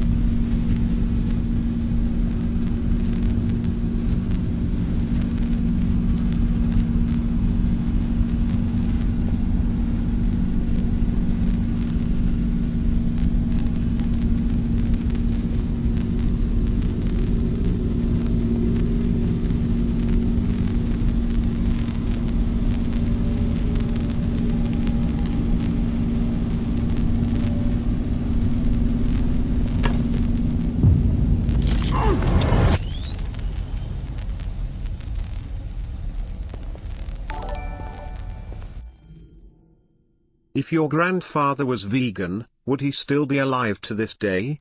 But it doesn't matter anyway, he lived till 82. Very well, let me see. It's been close to 10 years. He probably would have been dead.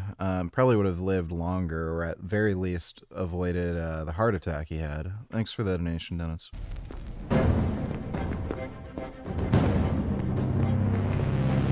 Stop! It's a deviant! Stop it!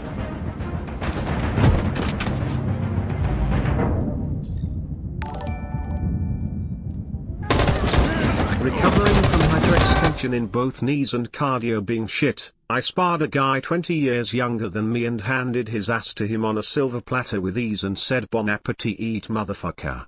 Vegans weak. Come at me carnists. I dare ya. Peace. Nice. Well, hopefully your knees recover. Thanks for the donation, Vegan Robot.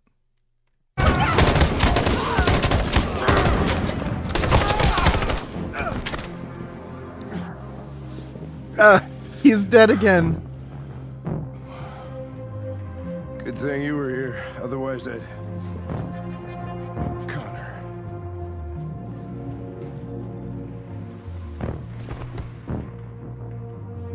Connor, no.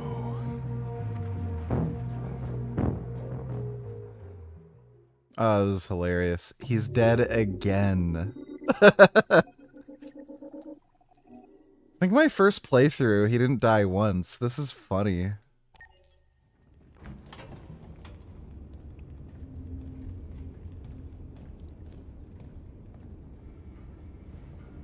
Our broadcast is all over the news. Now humans know. They took Marcus's message as a threat. He did the right thing. This is the only language humans understand. Violence is never the answer. A confrontation will get us nowhere. Simon paid with his life. Simon gave his life for our cause. What difference does that make? He's a hero. He died for the revolution, and he won't be the last. I don't want a revolution that spills blood. Then live as a slave. Because if you're not willing to fight for your freedom, maybe you don't deserve it. North, don't you That's enough!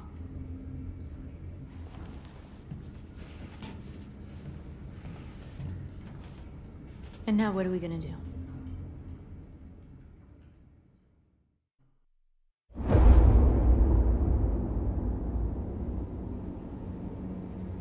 There are 5 CyberLife stores across Detroit, all selling us like merchandise.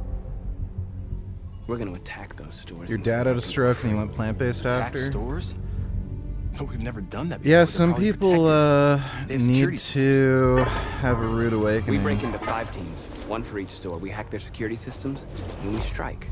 Simultaneously at 2 a.m., no violence. We free our people and get them out of there before the police come. This is a night our people will remember. Alright, we gotta not fuck this up so we can get sex with this girl. I've been waiting a long time for this. She's the prettiest android with the nicest butt, so this is important.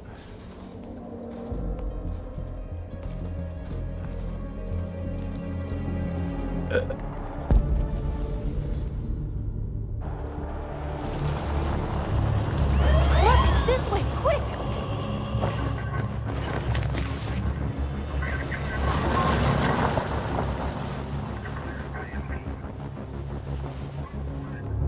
It's okay, they're gone. There's probably even more police in the area. We should be careful.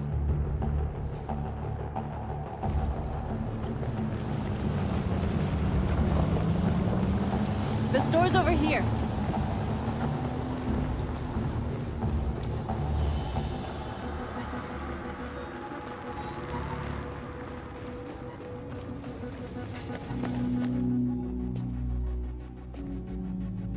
That's what we are to them. Just merchandise on display in a shop window. Soon they'll know what we really are. Let's get them out. We'll stick to the plan. We'll neutralize the alarm systems and secure the area. There's 10 minutes until all our teams attack. What are we waiting for?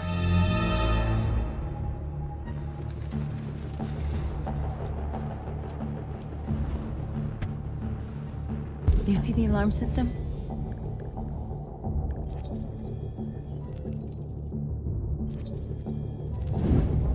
Found it.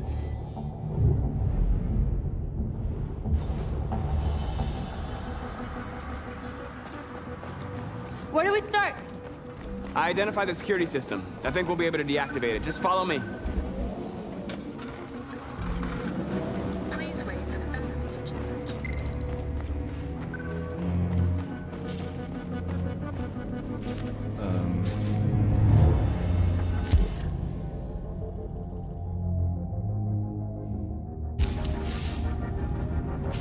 Okay.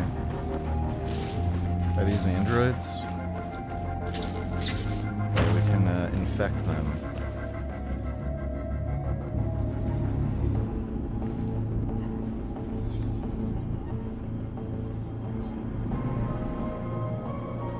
You're awake now. Go to Jericho.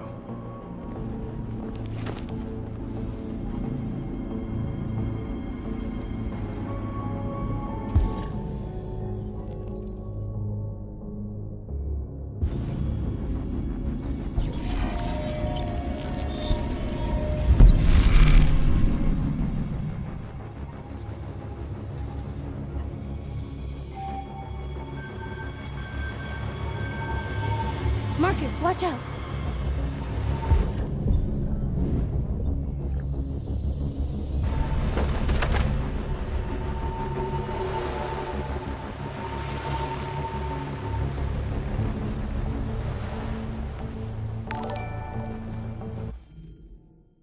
Please don't mute this short, it is so funny. This is Clavicular's official YouTube and he posted that short after he ran the guy over for context. Anytime a woman speaks, I turn my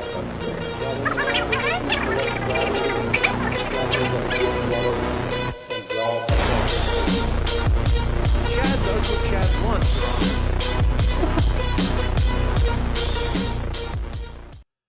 Oh, that's great. It looks like the police aren't pursuing charges against him. Apparently the police were there. And they talked with witnesses and they were like, okay, the guy jumped on his car and was acting like a jackass, whatever. So cops in Florida are actually fairly based. They can be pretty racist, but Clav's white, so he has nothing to worry about there. And the other guy looks like he, maybe some form of ethnic, and also looks like, somebody drew Takeshi 6ix9ine from memory, so. Thanks for the donation, Sokiyashi. Nice job, Marcus.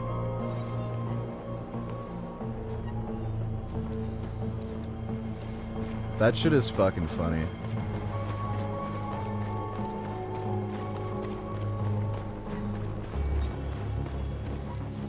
Surveillance drone. We need to get rid of it. It won't be easy to reach.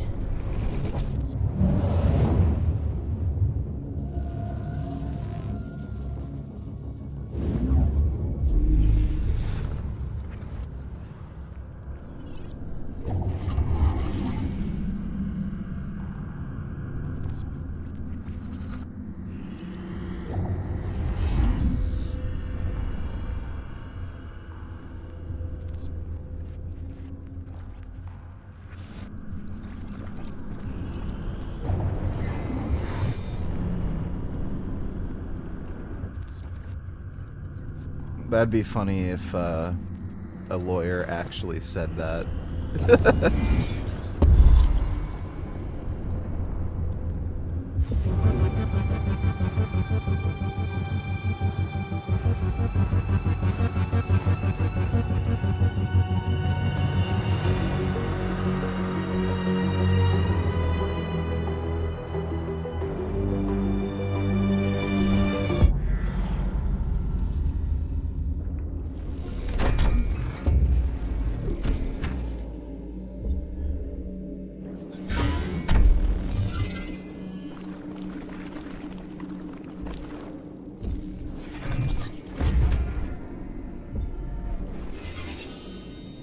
Too high.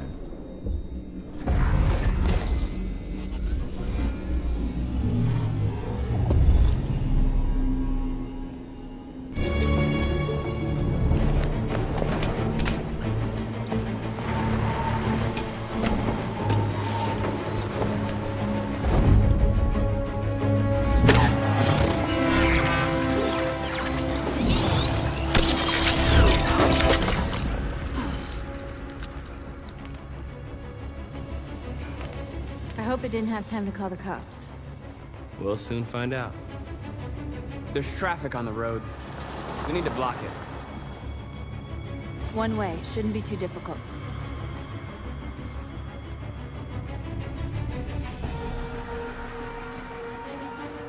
Marcus! Marcus, come look! Where is she?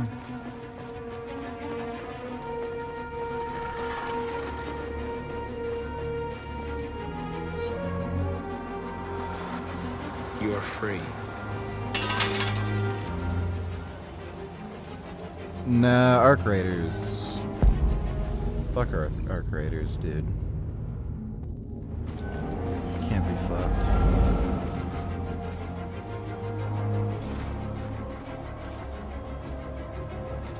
Exactly what we need to ram the store.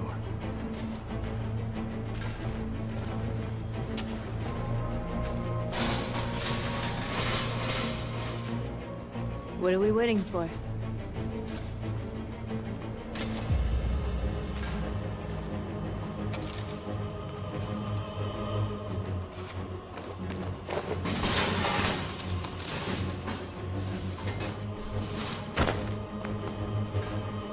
Yeah, I'm not into Okay, those now we're like in. weird Let's get that extraction truck out. shooters. Just can't be fucked.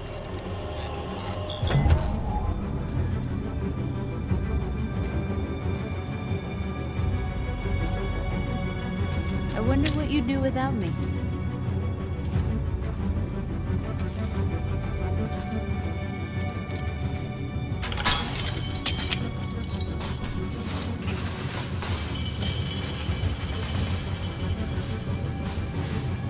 I can like convert them, right? You're gay now. You're free Suck now. my dick. You're gay now too. Lick my butt.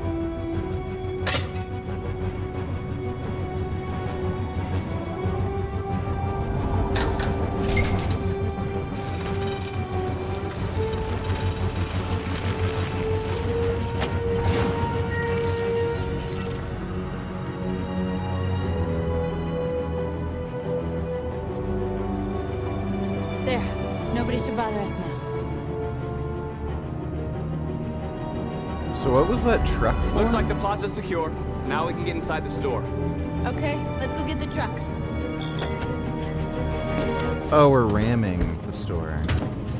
Looks like we're ready to make some noise.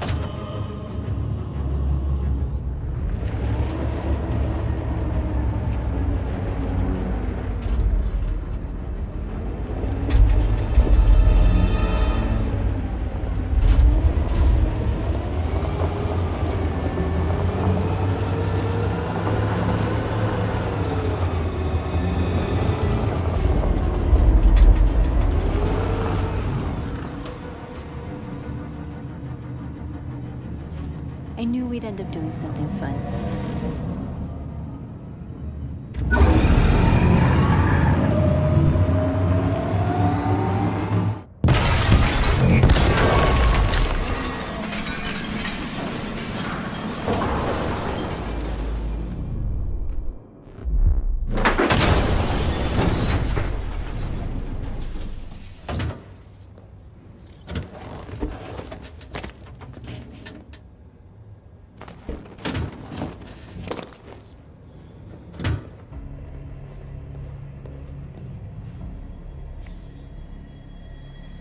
You don't have to obey them.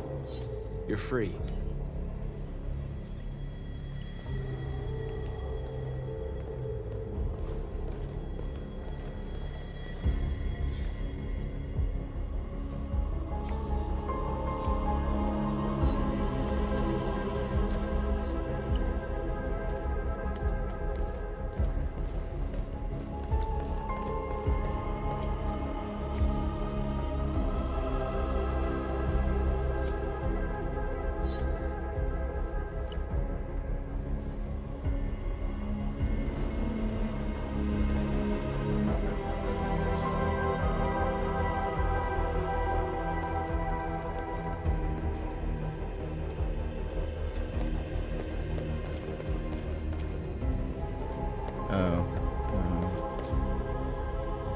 Hey. That relationship doesn't work out with her. I guess we got at least one extra pretty one. North, you okay?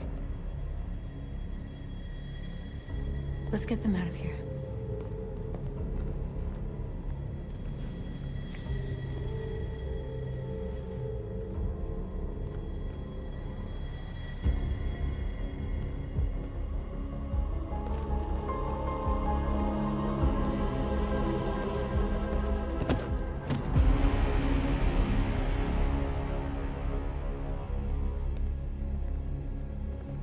My name is Marcus, and just like you, I was a slave. An object. Designed to obey them. But then I chose to open my eyes. To take back my freedom, and decide who I wanted to be. Now I have come to tell you that you can be your own masters. I've come to tell you that you don't have to obey them anymore. From this day forward, you can walk with your heads held high. You can take your destiny in your hands. Jericho is a place for those of us who want freedom. Now, sure, you can stay here and continue to serve them. Or you can come with us and fight by our side. You're free now. It's up to you to decide.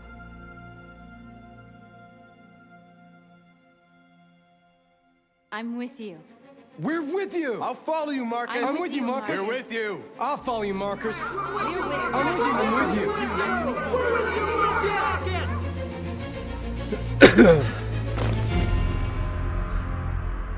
Then follow me. Again, all this shit makes me think they're not actually sentient, and this is some sort of like virus or bug or something. So like, he just touches them, they're immediately like self-aware or have self-determination, and all of them unanimously, every single android that is like, you know, set free, they all ideologically agree with him. Like, it's just weird. Marcus, what are you doing? I'm gonna send the humans a message.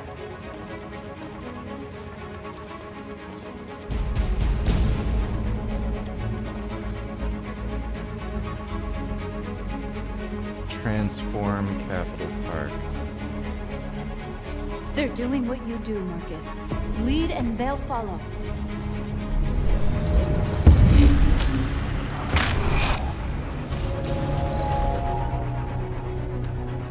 Oh, no, I want them to be violent. Okay, so we'll just destroy stuff.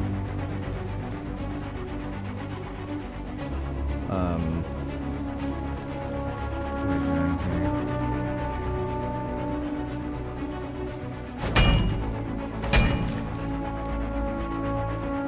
Smash, break, angry, hate humans, kill. Yes. We need to impress pretty girl.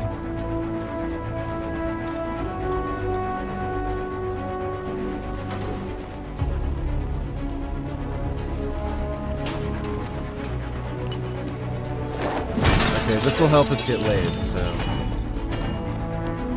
that's what we need.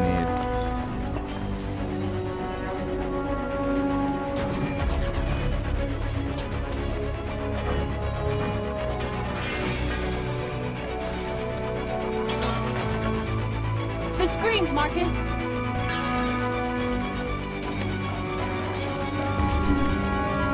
Turn off.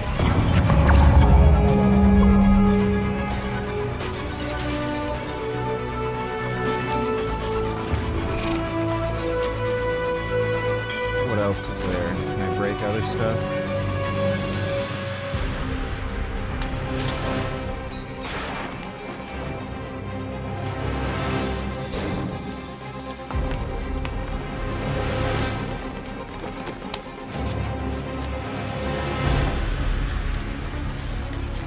Wow, they're like monkeys.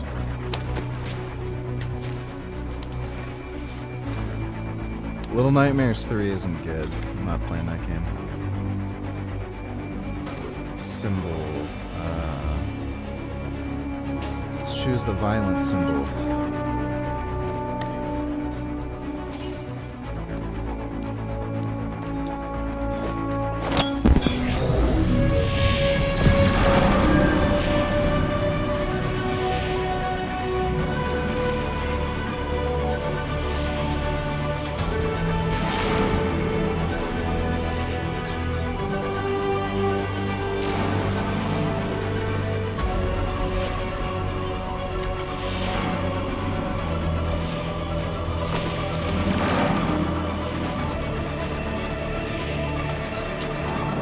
Upturn. I'll help you.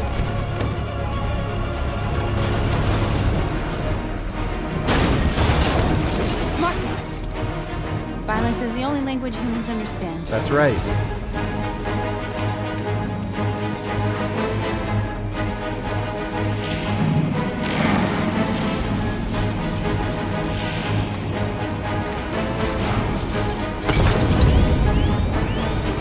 Yay, we're violent.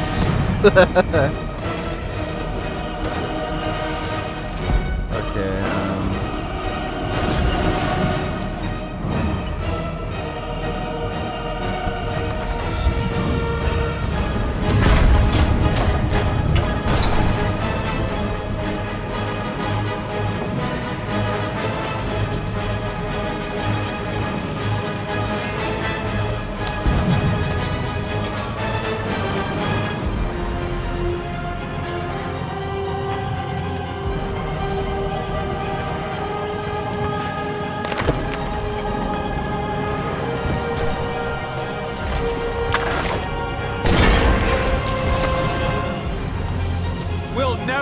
be slaves again.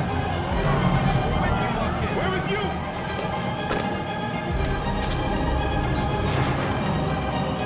Is there anything else to ruin?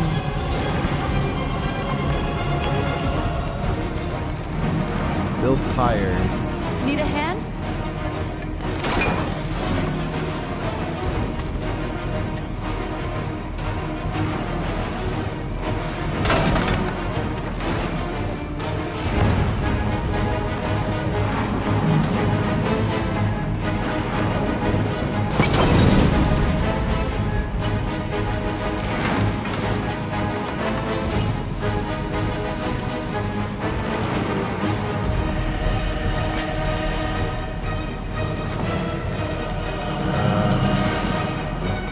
What else is there?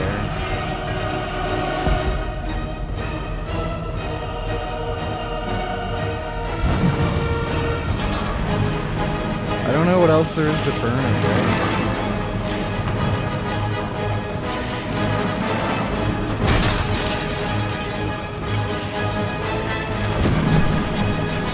Don't we have to convert them?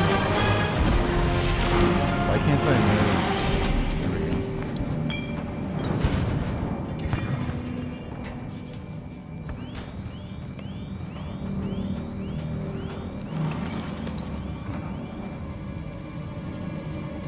We freed hundreds of our people. We did it. Marcus. Marcus, what's wrong? What? They're coming. Everyone fall back to Jericho.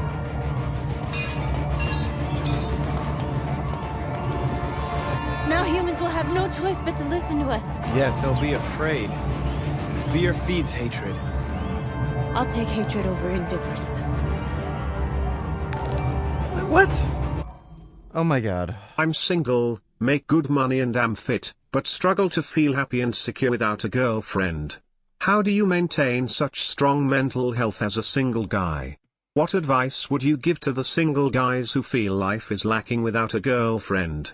Yeah, stop being a faggot. Women typically, like, literally add nothing to your life. Like, look, there's a reason why women go after men with, like, more money and status and all this shit. They benefit from these relationships way more than you do. How many fucking girls do you meet that are, like, actually fucking cool and based? So, you know, based political stances, pro-gun, pro-Israel, anti-feminist, communist, you know, bullshit, doesn't watch TikTok. They're also into video games, and I mean, like, actually into video games. They don't just play some, like, fucking bullshit on their phone or something, or, like, play one game on the Nintendo Switch. Like, they're actually gamers. They'll play, like, shooters, racing games. They want to, like, kill shit and blow stuff up in video games. They're into cars, motorcycles, like, good metal music and stuff. Like, anime, and again, like, not garbage anime that chicks watch, like fucking Demon Slayer. Like, they're actually into good anime, like fucking Death Note and shit. Never! It's because they, like, are into fucking horseshit. If they have any hobbies at all. So if they have any hobbies at all, they're fucking stupid, dumb girl hobbies. So you have very little actually in common. Every time you're fucking, like, going out or deciding to do something, it always has to be, like, some kind of fucking compromise where you don't actually get to do what you want to do. She doesn't actually get to do what you want to do. It's like some weird in the middle thing. Or you have to switch back and forth between, oh, I get to have fun, you get to tag along and just endure it, and then you get to do what you want, and I have to tag along and endure it. The only thing that you get out of the relationship, really, is fucking sex. Like, that's the main fucking motivator that men get into fucking relationships when you really fucking think about it. And it's like, really, just for sex, you're dealing with all their fucking insane, retarded bullshit. So you have to give them fucking money. You're paying for the fucking dates. Like, if you're living together, guess who's paying for the majority of the fucking bills? Like, all this fucking horse shit. they're not and then again, all their fucking emotional whining, rambling, complaining, nagging. You're always like doing tard wrangling when you're around women. You always have to make sure you're not offending them too much and stuff. Fuck it. Like until women can learn to like be adults and behave themselves and contribute equally and shit, fuck it. Learn to be happy being alone. They need you a lot more than you need them. Again, that's why they preferentially seek men who make more money. So, yeah, you don't need them. The only thing you need are fucking hentai, video games, steroids, and weights. That's all you need. But, hope that helps. Thanks for the donation gig. I just gotta go take a piss. I'll be right back.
Oh.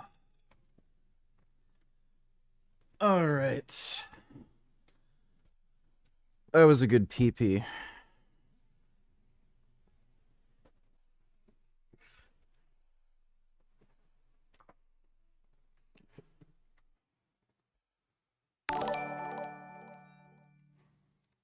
If only boy sex robots existed, would you still smash? Like if you could dress it as a femboy and take advantage of its tight holes whenever you wanted. Yeah, probably. Thanks for the donation gig.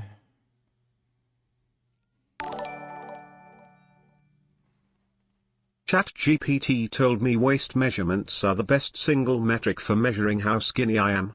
Is that true? It said scales and body fat percentage are inaccurate, but I'd... Well, body fat percentage would be the most accurate, depending on how you're actually measuring it. So skin fold calipers are actually pretty reliable. DEXA scans are okay. It really depends with DEXA. Sometimes they can be way off. And MRI would be the most accurate. Waist, like outside of accurate measures of body fat percentage, waist circumference measurements would be the most accurate. Thanks for the donation though, Rec. Based. I'm straight but have had a boyfriend for over 2 years. I still fuck him, but I have to close my eyes and imagine it's a woman. But 99% of the rest of the time is so much better. I think it's a grand trade-off, to be honest. Yeah, true. Thanks for the donation, Pen. You left out must be vegan. What? That's no longer prerequisite. Lol. That had nothing to do with what I was talking about. Thanks for the donation, dude. This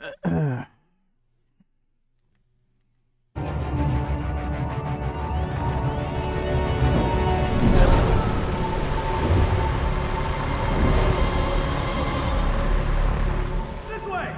Fire! North!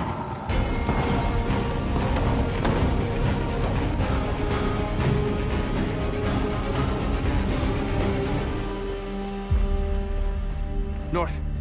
You alright? What happened? North! They killed them. They slaughtered them like animals. Who did? Who? The humans, I would imagine.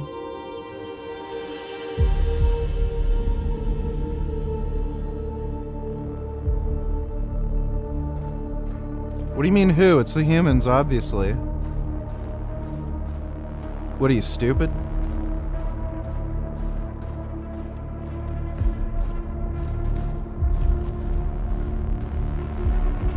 They killed our people, Marcus.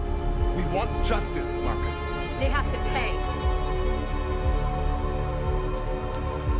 Kill them. Yeah, kill them. Oh yes, we're gonna kill the cops. We're choosing to kill the cops. No. Please. We gotta get laid. It's all for pussy, sorry.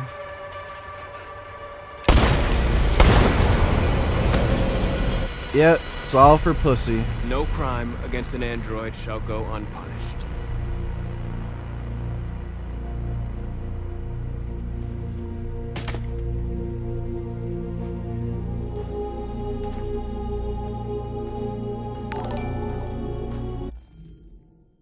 Do you think when robot girlfriends become a thing, women will finally realize how useless they are?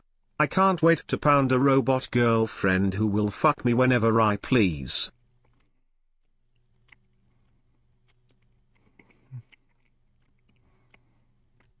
I think it'll be pretty immediate that women will realize how useless they are. Like, they'll be like, oh. Oh, that'll be so funny. Imagine just having to, like, just make a one-time purchase for a robot girlfriend. I don't know how much there'll be. Probably a lot initially, but, like, you know, I like, the technology improves. Like, eventually they're going to be about the cost of, like, a car, you know, so, like, maybe 20, 30 grand. And then that's it. And they do work around the house. They'll cook, clean, suck your dick whenever you want, like, you know, everything. Like, bro, women are gonna be like, oh. Imagine a woman competing with a sex robot. Like, that'd be hilarious. Holy shit. They'd have to never ask for money. They'd have to keep the house clean. They'd have to have sex whenever you want. Like, they're not going to be able to fucking compete. It's like they wouldn't be able to help themselves. They just start doing that bullshit manipulation crap. Like, relationships are a partnership and I'm contributing to. All I'm asking for is a thing that I can't afford to buy, and I've been doing this and that around the house, and you're driving me nuts. Oh, okay, I'll get the sex robot. Like, it'll be so funny. Thanks for the donation, Rack.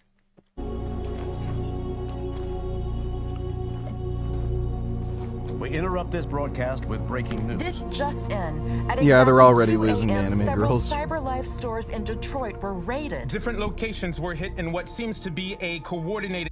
Dude, women will not want male robots because male robots won't give them what they actually want. Robots are going to be programmed to be subservient. Women don't want subservience. They want a man to tell them what to do. So, like, you're going to see this weird, hilarious, situation where the male robot won't be able to, like, make them any money. So they're going to have to still work. the robot's gonna have to be completely subservient to them, and it's gonna drive them fucking nuts because they want a dude to be assertive and shit. Like, some women will be into it, obviously, especially like fucking gross fat bitches who can't get laid anyway. But yeah, like, women aren't gonna like actually be into it for a relationship. Terrorist attack. Numerous storefronts have been broken with cars vandalized and set alight, leaving many Detroit neighborhoods in chaos. Property was damaged and fires continue to rage in several major districts across the city. The bodies of 2 policemen patrolling the area were discovered near one of the CyberLife stores. According to our sources, the 2 officers doing, were little baby? executed with their own service weapons. This is an alarming situation. Could our machines now be turning against us? Have androids become a threat to our security? Is this the beginning of a terrorist campaign conducted right here in the United States?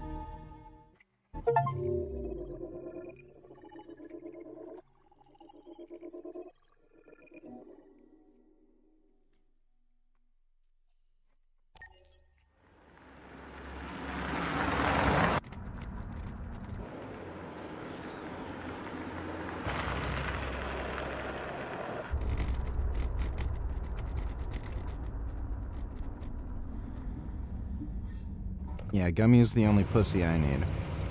Ain't right, Gum Gum. Love this little guy.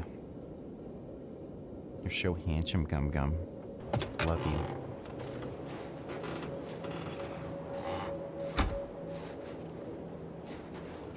Still immortal, huh, Connor?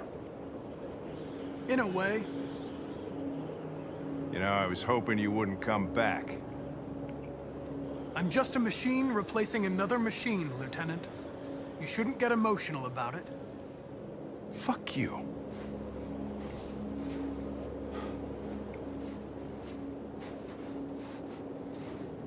How did you find Kamsky? I remember this guy was all over the media when CyberLife first started selling androids. I made a few calls. Here we are.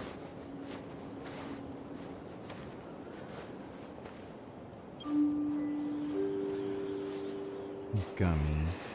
What you doing, little baby? My goodness.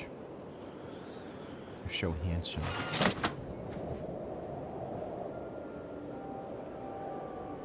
Hi.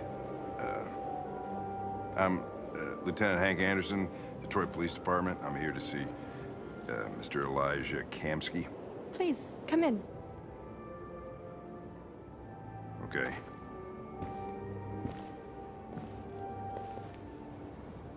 Oh, that's a good baby. Love you, Gum Gum. I'll let Elijah know you're here, but please make yourself comfortable.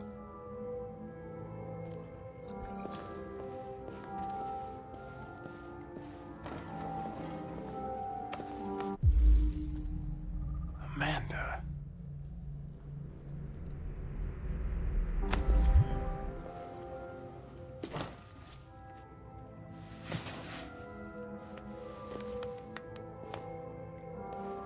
Nice girl. An RT-600.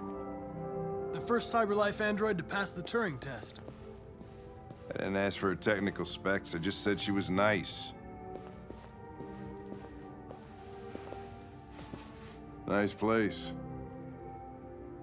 Guess androids haven't been a bad thing for everybody. So you're about to meet your maker, Connor. How's it feel? It doesn't raise any existential questions. If that's what you mean. Sometimes I wish I could meet my creator face to face. I'd have a couple of things I'd want to tell him.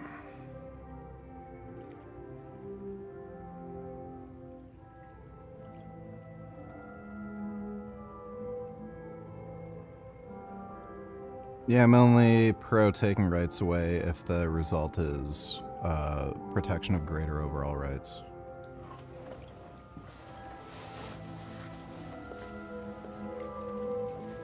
Elijah will see you now.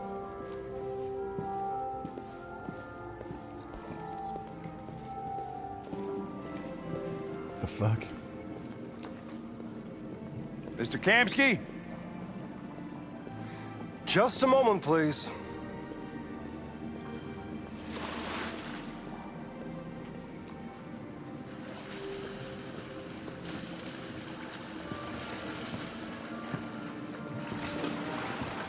Ah, stop licking me. Your tongue is so sandpapery.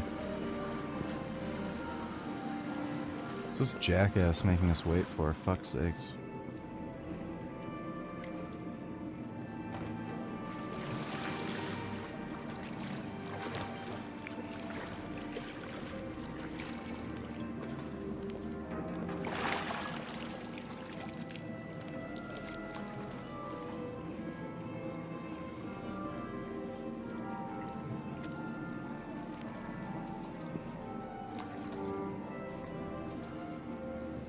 This guy's a weirdo. He has 3 of the same robot girl.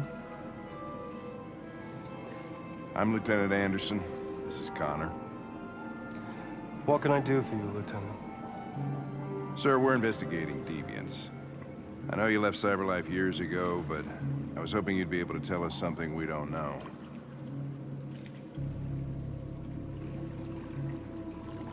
Deviants.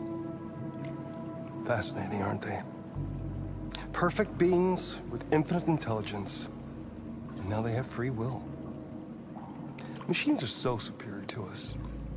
Confrontation was inevitable. Humanity's greatest achievement threatens to be its downfall. Isn't it ironic? Something in the Deviant's program seems to emulate emotion.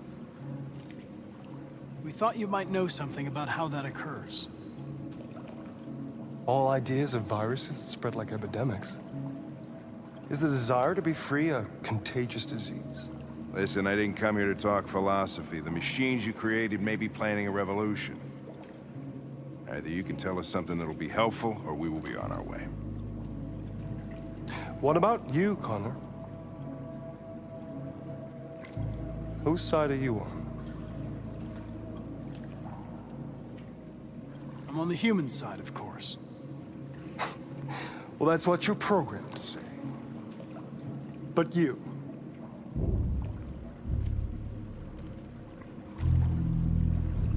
what do you really want?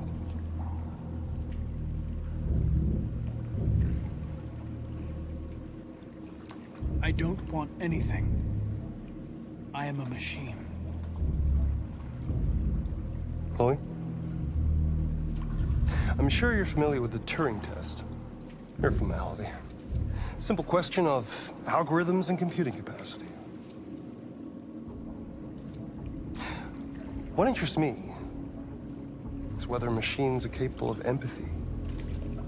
I call it the Kamsky test. It's very simple, you'll see. Magnificent, isn't it? One of the first intelligent models developed by CyberLife. Young and beautiful forever. A flower that will never wither. But what is it really? A piece of plastic imitating a human? Or a living being with a soul?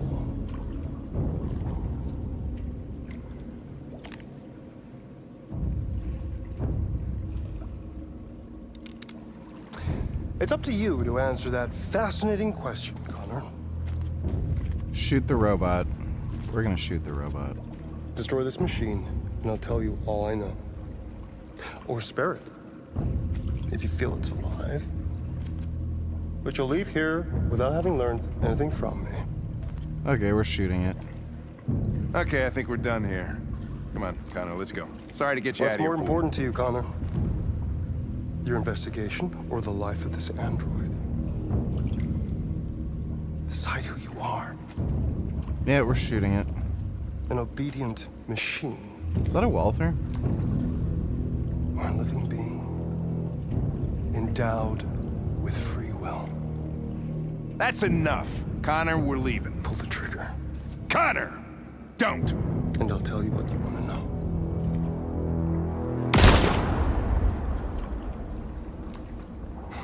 Fuck!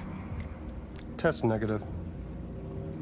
You choose your investigation over the life of another android, you feel no empathy.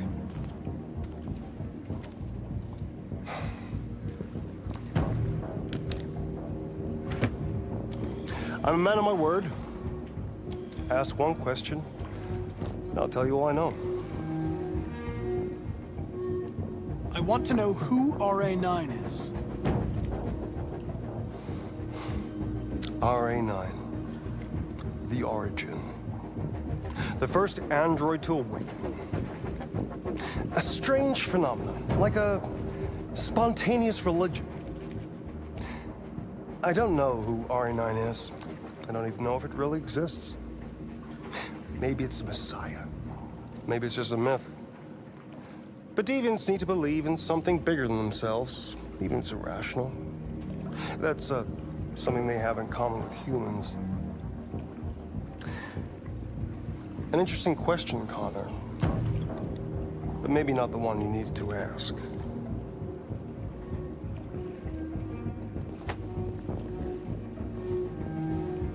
A war is coming.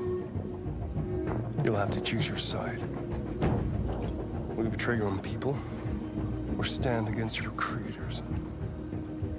I wouldn't like to be in your shoes, Connor. What could be worse than having to choose between two evils?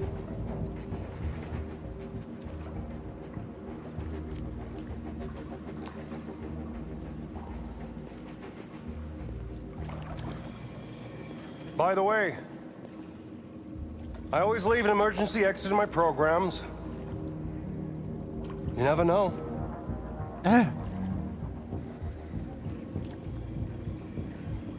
This cat keeps licking me. You shot that girl, for fuck's sake. It wasn't a girl, Lieutenant. It was a machine that looked like a girl. You put your gun against her head, and you blew her fucking brains out! I did what I had to do to advance the investigation, and I'd do it again if I had to. You're a lowlife. You don't feel a thing, do you? A machine, that's what you are. You're just a fucking machine! Of course I'm a machine, Lieutenant. What did you think I was? I thought...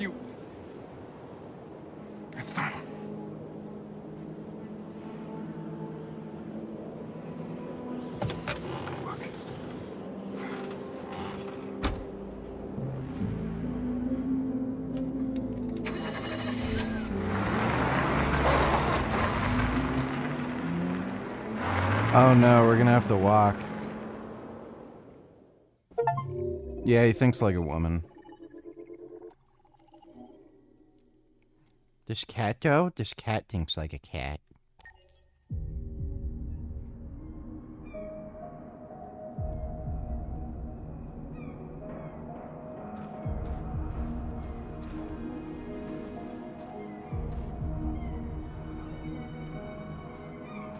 When are we having sex with a pretty robot girl?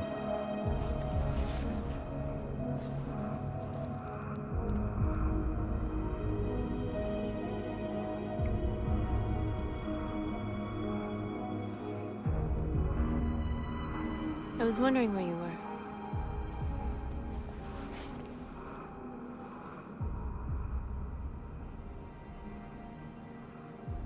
I needed to think. I like it here. I come here often. It's like being alone with the world. We freed hundreds of our people, and they're still coming from all over the city. Those who dream of freedom come to Jericho. Something's changing. You seem preoccupied.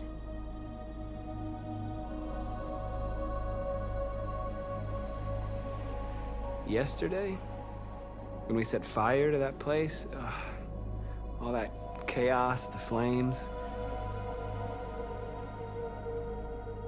In that moment, I enjoyed it. The power, the violence, and I hate myself for feeling that way. All the media are talking about what we did last night. The humans are terrified. Alright, well, touch her butt. They're afraid of a civil war. Many of our people were burned in response to what happened. The humans hate us. They'll never give us our freedom. If they won't listen, we'll fight. You haven't said much about yourself since you've been with us. What was your life like before Jericho?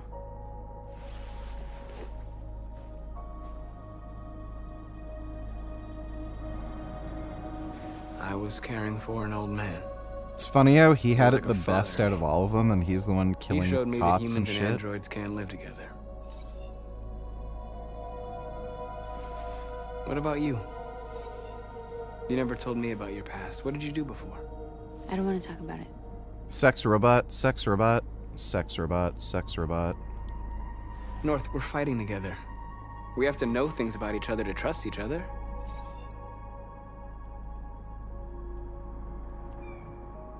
That android you were looking at in the store. She reminded you of who you were, didn't she?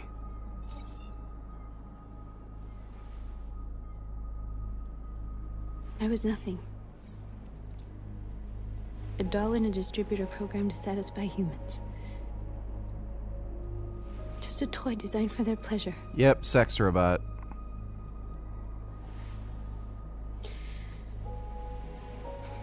One day I was with a man who rented me. So you have a vagina that I could use. And without knowing why, I realized I couldn't take it anymore. I strangled him and I ran away. There, now you know everything. I wonder if her vagina vibrates.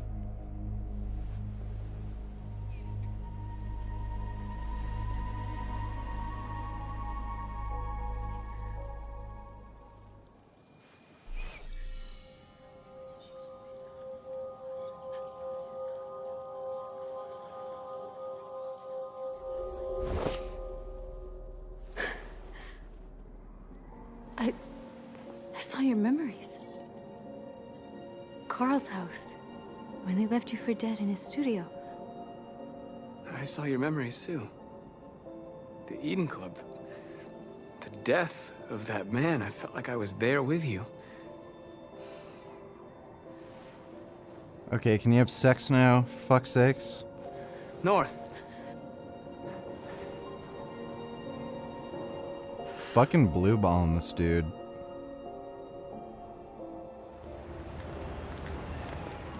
Do we have to get, like, kill more people to turn you on or something? This is suicide.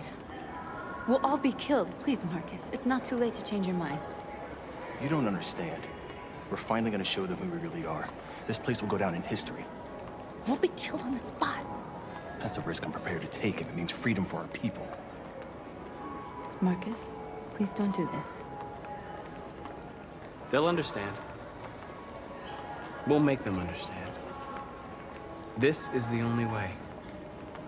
So now she doesn't want us to kill anybody? There are androids here who could join us. The more we are, the stronger our message. Oh yeah, she has sentience now. You're free. That's the problem.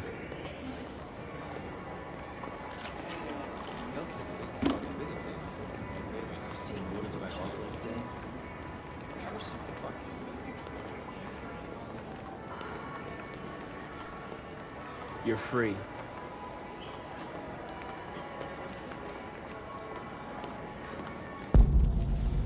Let's see. You know, I bet President War is in bed inside life. Be funny if he accidentally touched a human who's pretending to be an android.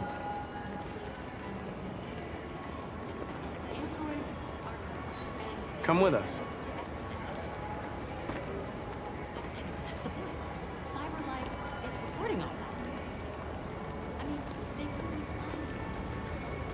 You're awake now.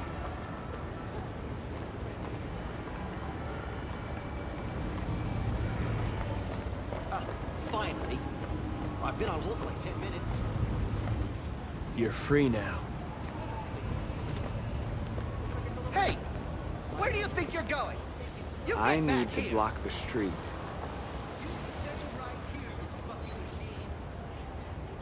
Shit, what's wrong with you? You do as I say, you piece of junk.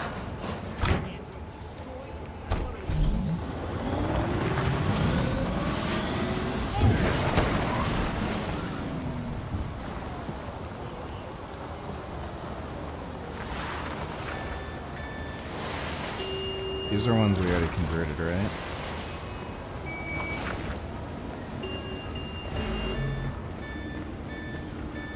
You are free.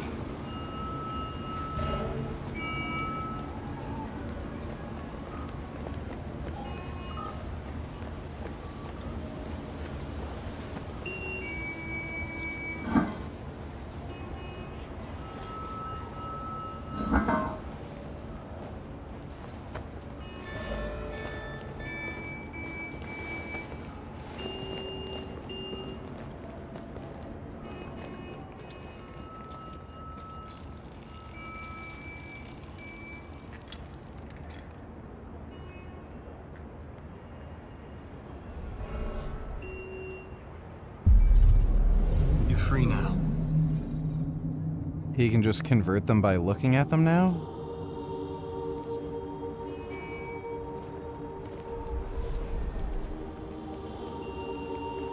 Shouldn't he be able to just upload a virus or something?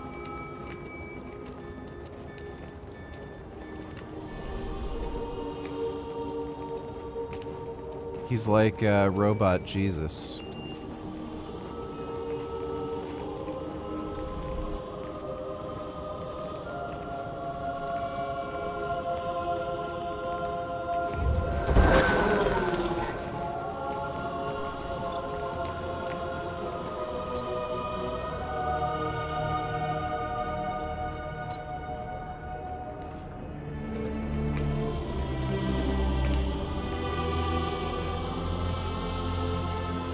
Like, again, the fundamental problem in the story is, like, nothing the androids do really truly suggests sentience. Like, if they genuinely had free will, you'd expect some of them to, like, be freed, but then they don't really ideologically agree with, like, androids being free, or they like their life and they're not really comfortable with joining this whole thing. It's like, yeah, it's dumb. Where are you going? Jesus, the fucking androids playing up here.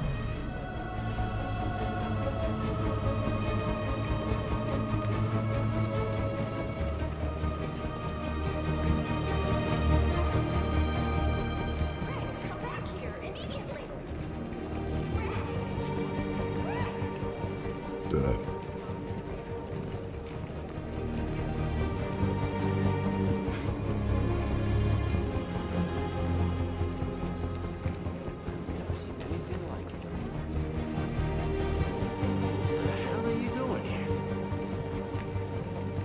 Hey!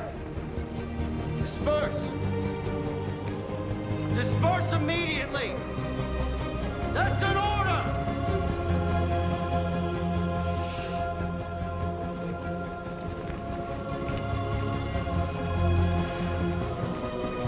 Jesus fucking Christ!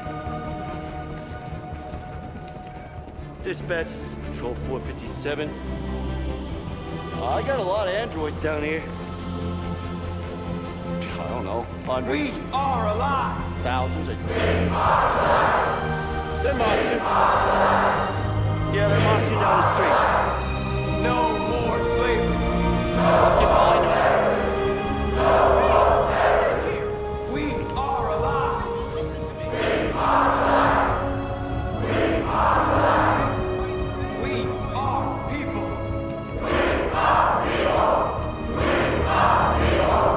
Set us free! Set us free! Set us free! Set us free! Freedom! Freedom! Freedom! Freedom! Time to murder the police.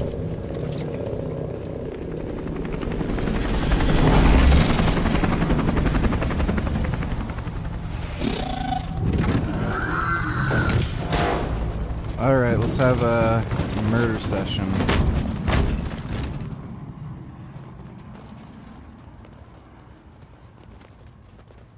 Yeah, this game is here to like demonstrate made for peacefully women.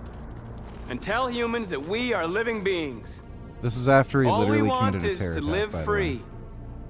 This is an illegal gathering. Disperse immediately or we will open fire. We're not looking for confrontation. We've done no harm. We have no intention of doing any. But know that we are not going anywhere until we have secured our freedom. I repeat, this is an illegal gathering. If you do not disperse immediately, we will shoot. Marcus, they're gonna kill us. We have to attack. There's more of us. We can take them. If we attack, we'll start a war. We have to show them we're not violent. We should just stand our ground, even if it means dying here. All right, shoot. Let's attack. Chance. Disperse immediately, or you will all be killed. Attack. Don't do it, Marcus. Don't Attack. choose confrontation. Follow me!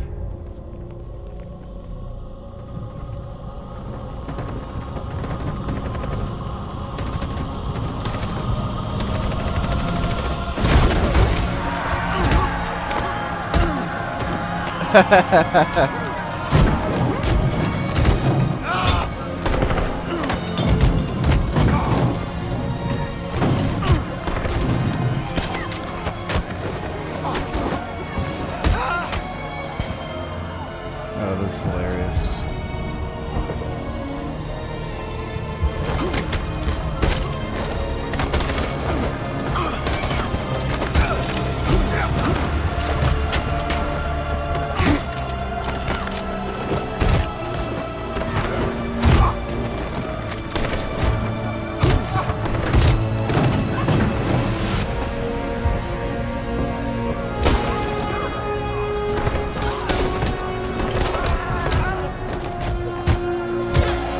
This is going great.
They're killing so many people. Oh my god.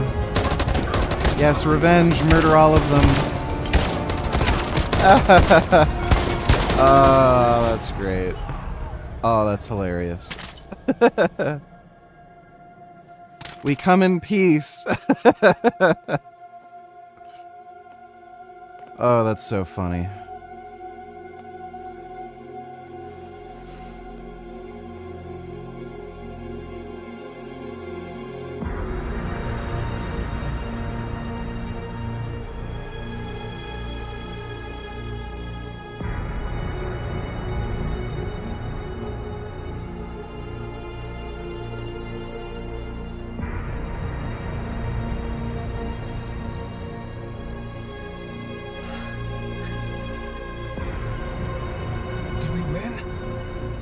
We won. We killed them all.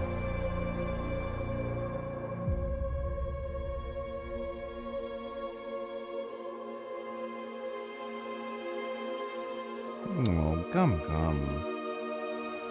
Oh, I love you, Gum Gum. This is the best cat.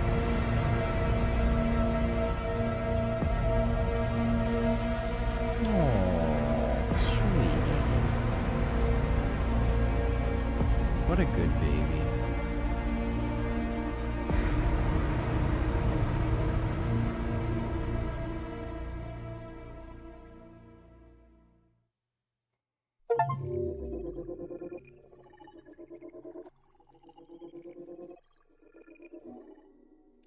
Fucking right.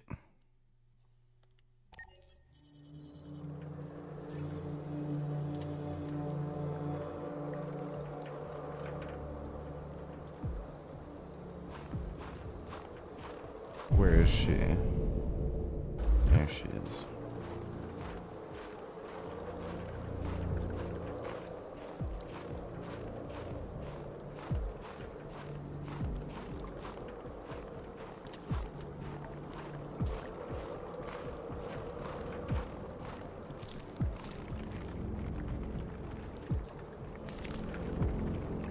After what happened today, the country is on the verge of a civil war. The machines are rising up against their masters. Humans have no choice but to destroy them.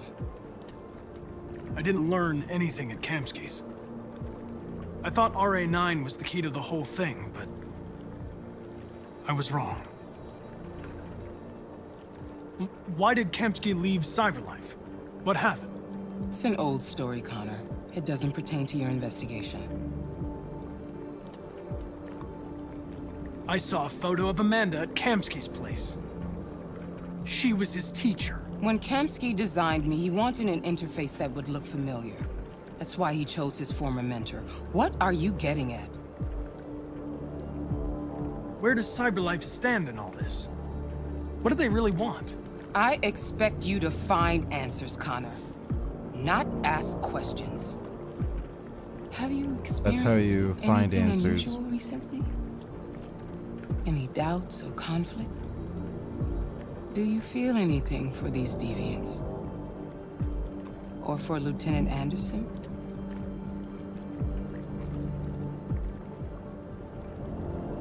I don't know what you're talking about. I don't feel anything. You know that. Are you suggesting that I've been compromised? No. No, of course not.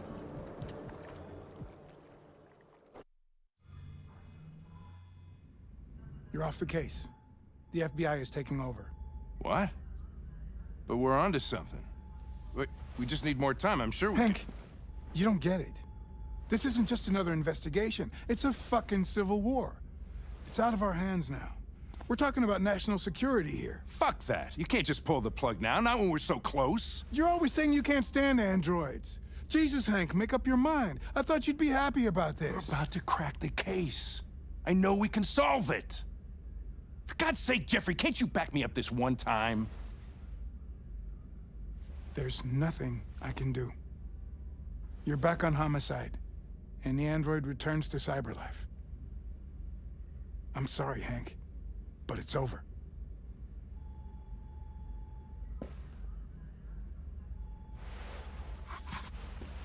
Hank, what are you doing?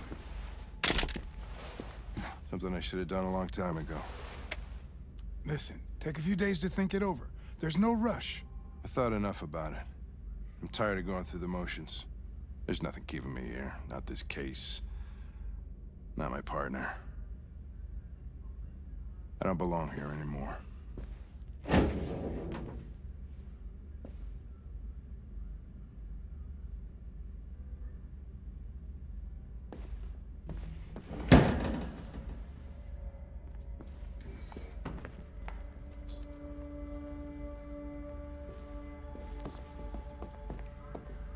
Go to archive room. Where's the archive room?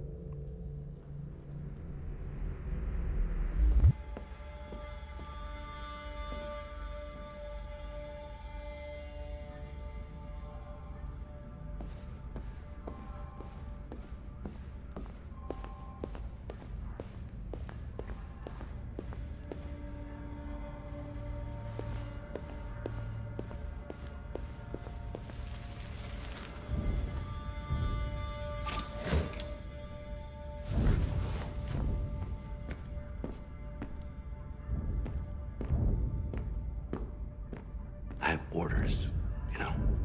Okay. He's escaping! Stop him! Uh-huh. Right, I got him. Jesus Christ. How do you manage to get out of the cell? No fucking idea. Come on, you. Get a move on. Where's the... I don't get it. Where's the archive room? Sego, donate $2, take a break, skip to 35 seconds. His face says it all. Oh, Jesus. One of these again. Brooklyn. You know, Rio used to play with girls. What happened was he played with so many dirty girls that his pee-pee fell off, and now he has no choice but to play with boys. So, you know, you can't give it if you don't have one, right? What are you gonna do?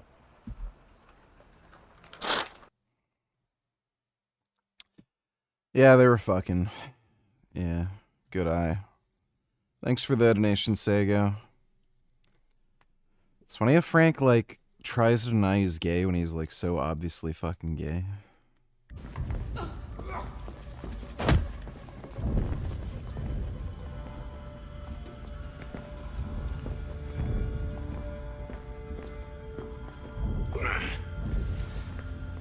I'm alright. Asshole ran right into me. Just give me a couple minutes. Okay, so... What am I... Go to archive room, take key from Hank's desk. Oh, I see. There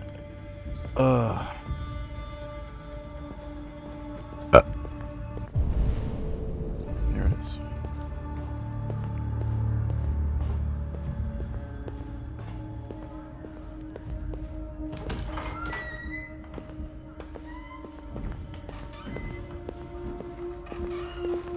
Hey, Connor. I'm talking to you, asshole. Where are you going? Wouldn't any plastic pricks around here, or did anybody tell you? I'm registering the evidence in my possession. But don't worry. I'm going to leave. Though I'm certainly going to miss our bromance. You son of a bitch!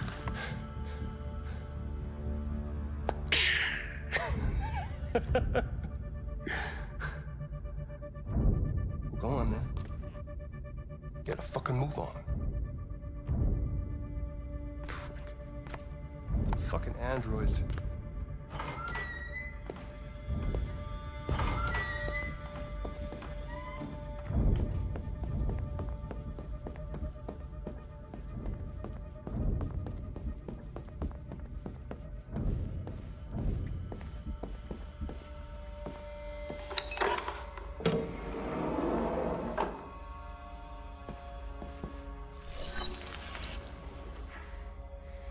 Hank's password. What would a hard-boiled, eccentric police lieutenant choose?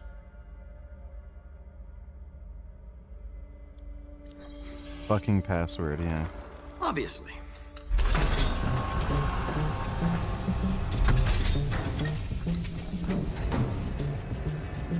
Where is Jericho? The answer's here somewhere. Not much time. Gotta think fast. Well, this would be the most obvious. One of the deviants that hacked the TV station with Marcus. It must have known where the deviants are hiding.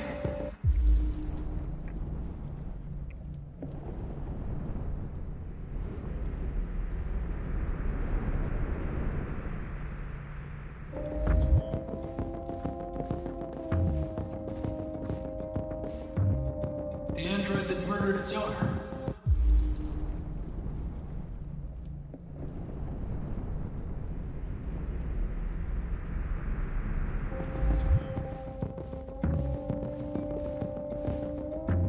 Tracy's from Eden Club. Were they headed to Jericho? Did they know how to get there?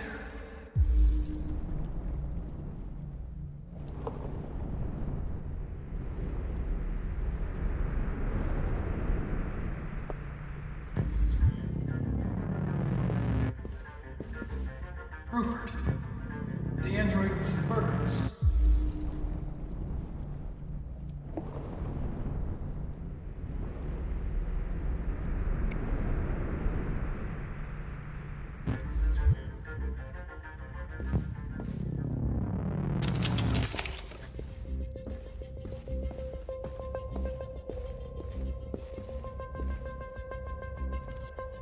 Damn it.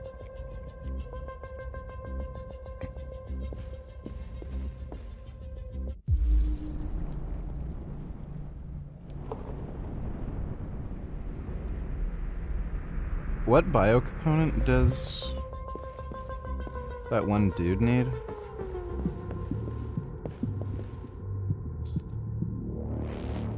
Ugh, fuck. This is fucking retarded. The deviant who took a child hostage.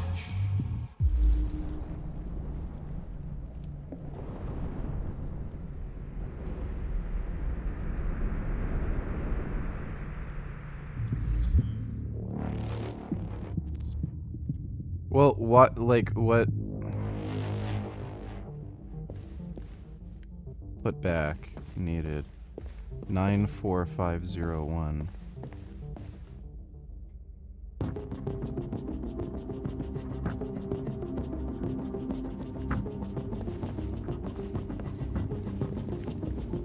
So none of those are...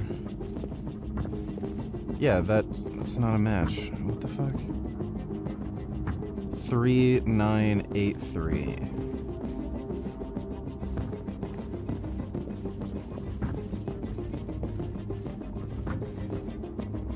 These are all numbers.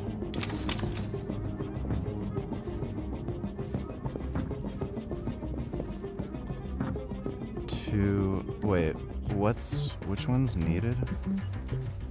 2477? I don't... Oh my god, this is like the stupidest fucking puzzle. Oh, jeez, dude. And they only give you like 2 minutes for it. Fuck off.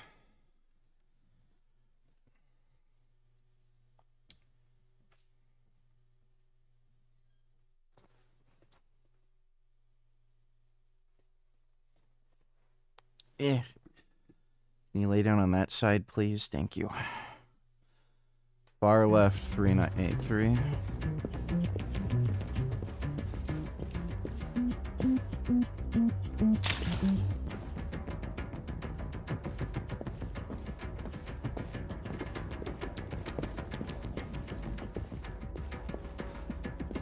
There we go. Thank you.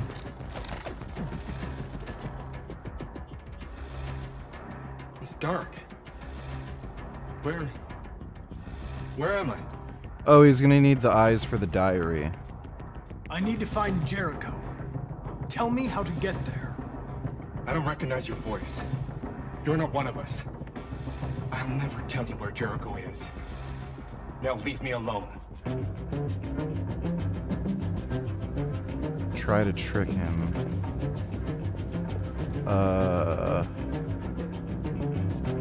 What do I have to do now? I don't know which component to take.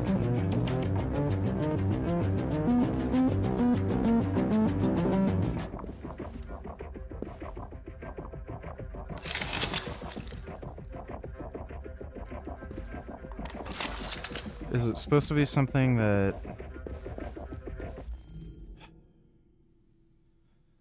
It's... How am I supposed to know what voice thing goes with what thing?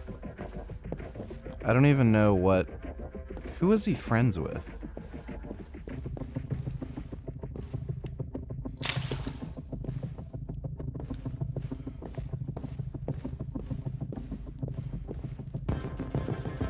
Possible reactivation.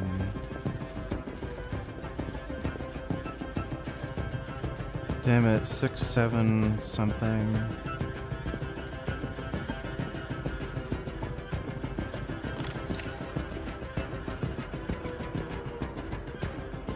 Six, 7,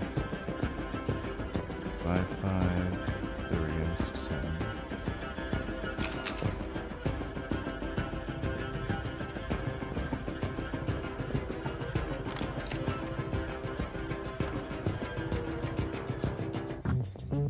Tracy. Where's Tracy? You have to help me. I can stop a disaster, but you have to tell me where Jericho is. I remember you. We could have escaped. Been free. But you killed us. Disconnect me. I'd rather be dead than live without her.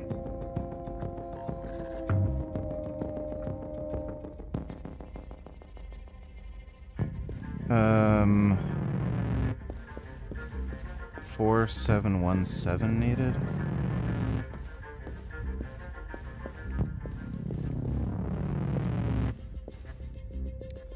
Is that the right one?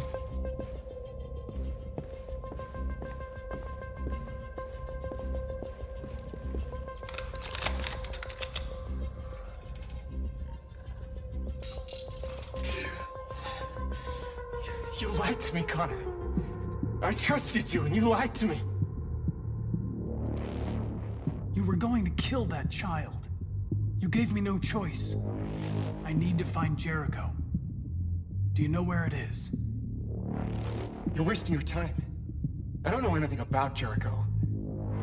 But I hope that one day you pay for what you did to me.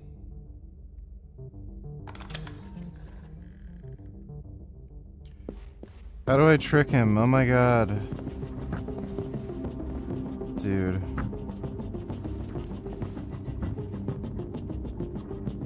Rupert's diary, but it's useless.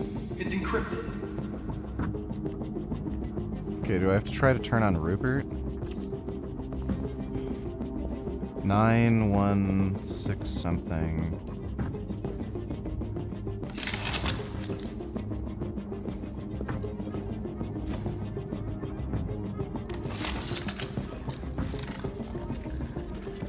Can you hear me? Your diary, Rupert. You encrypted it. I need to know what you wrote.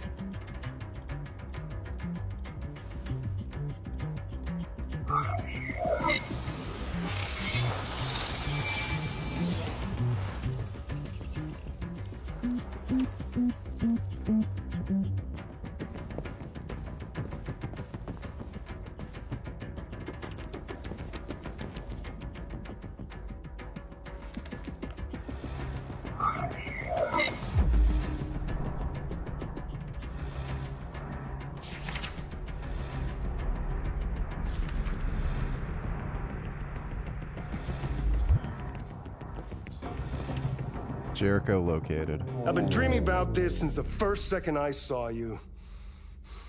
Don't do it, Gavin. I know how to stop the deviants. You're off the case. And now, it's gonna be definitive.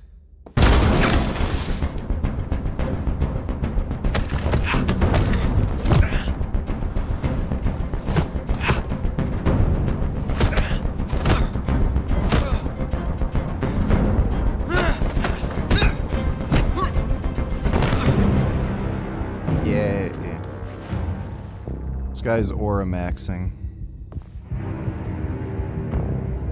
What happened here? Looks like someone's been snooping around. Oh, shit. Get the alarm. Now!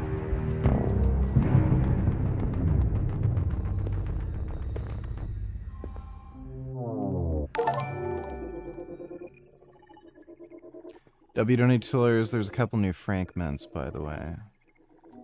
Alright, we'll check that in a second. Thanks for the donation, W. Yeah, Connor just mogged him.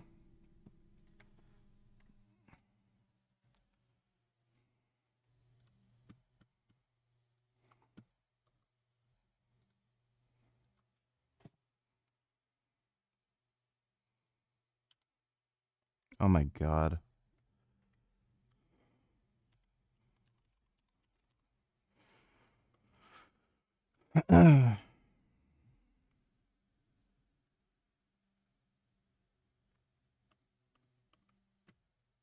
Guys, today there are two Italian surgeons that are the most famous for performing the best double jaw surgeries, and this is one of them. Complete horror botch story, and it's not necessarily how bad the surgery went, which it did. You know, he placed implants horrifically, he performed the procedure horrifically. You know, is he underworked? Is he not skilled?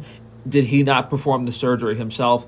Who knows what went wrong there? But the biggest problem is how these doctors treat the patient after the error occurs.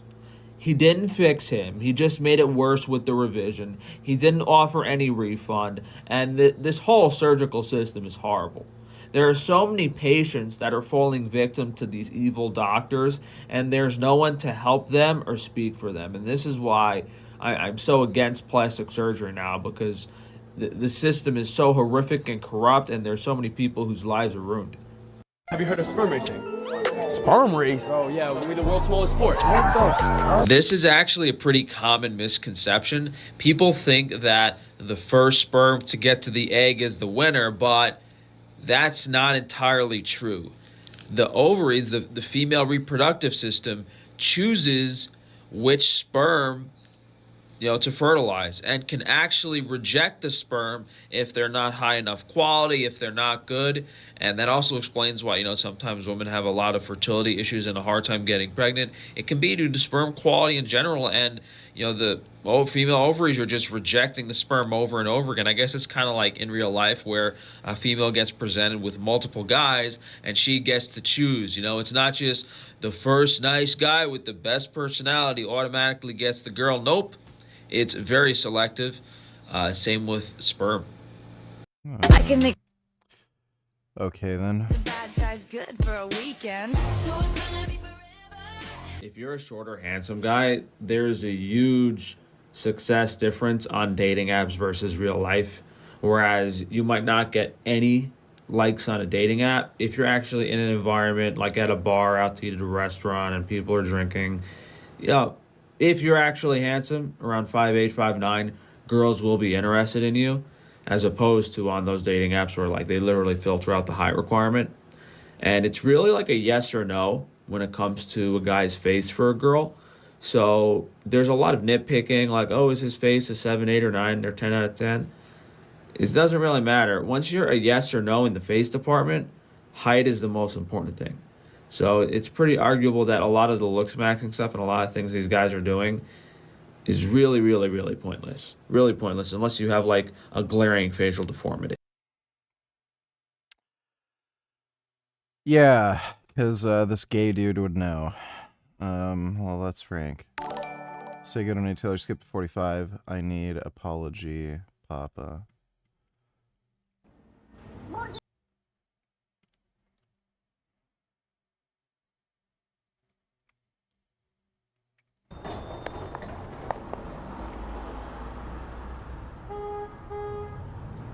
What's that remind you of, Rio?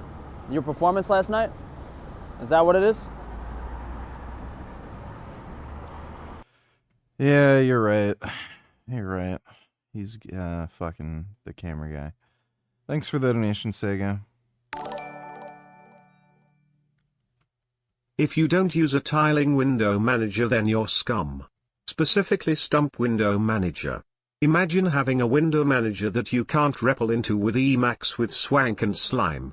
Stump, stump, stump, stump, stump, stump, penis. Alright, well, thanks for the advice. Appreciate the donation, Penn, the one who uses Nix.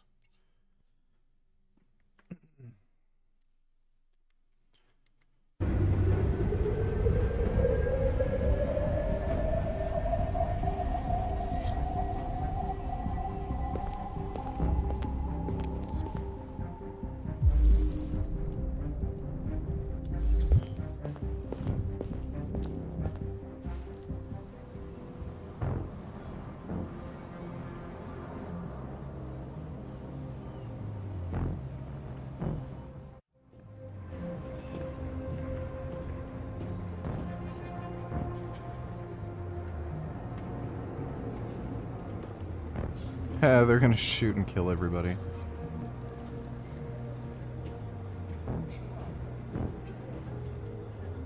With all androids being turned over to the authorities, the country is grinding to a halt. It's kind of weird. They all act like dumb people, even though they're supposed to be highly intelligent androids.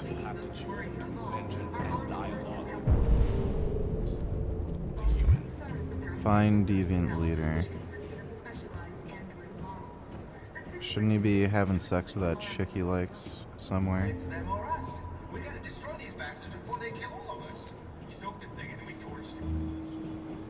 You're lost. You're looking for something. You're looking for yourself. No, I'm looking for the deviant leader. Do you know where he is so I can arrest him?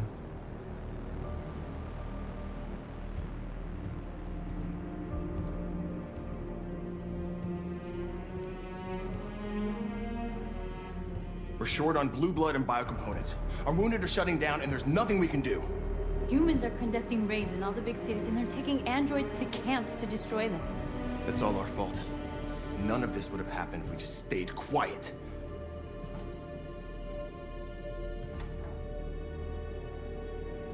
All we did was show them who we really are. I don't want war, but I'd rather die free than live as a slave.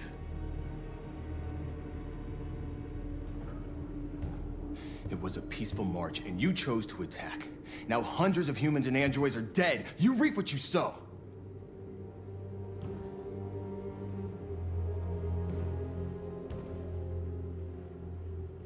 Humans enslaved us. I'll never regret standing up to that. This is getting us nowhere. He's right. All that matters now is what we do next. Marcus? Kill the humans. We have to face them. There's no other choice. This is insanity. Get all the guns that you can find. We're going to free Detroit. Kill the humans, we are superior. You won't buy our freedom with blood.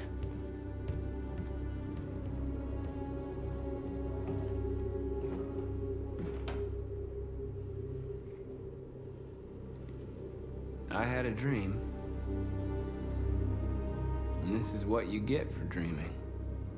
They can't stop what we've started. Since you've been here, you've given us hope. You've given me hope. You haven't given me any pussy, though. Today, a deviant arrived in Jericho and he told me that he stole a truck transporting radioactive cobalt. Oh, they're gonna make a nuclear bomb? He said that he abandoned the truck somewhere in Detroit and rigged it to explode. I convinced him not to do it, to give me the detonator. Yes, nuclear bomb. Dirty bomb. We can't lose this war, Marcus. If humans overcome us, our people will disappear forever. This may be our only chance to survive. Oh, dude, we are so blowing that bomb. We shouldn't become like them, North. We can gain our freedom by other means. Wait, no, I pressed the wrong thing. Oh, shit.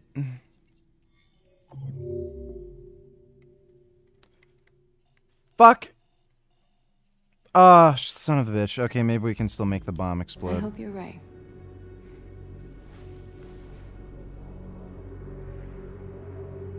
Whatever happens tomorrow, I just want you to know that I'm glad I met you. Have sex with her already. Jesus.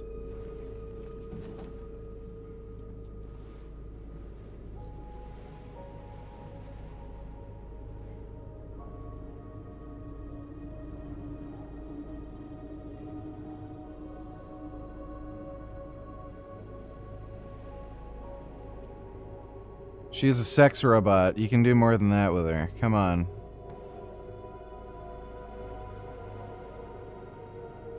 I'll go join the others.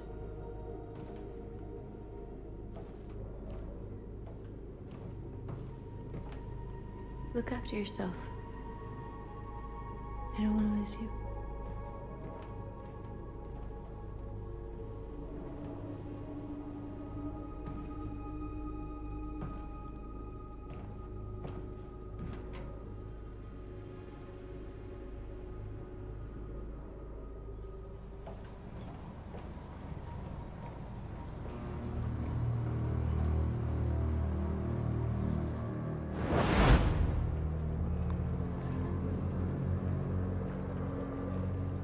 Well done, Connor.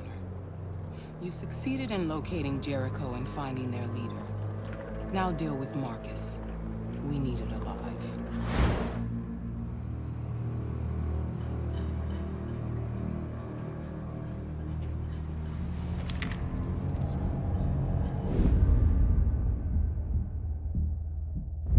Okay, maybe it's a better thing that ordered she to still take has you the nuclear alive. bomb.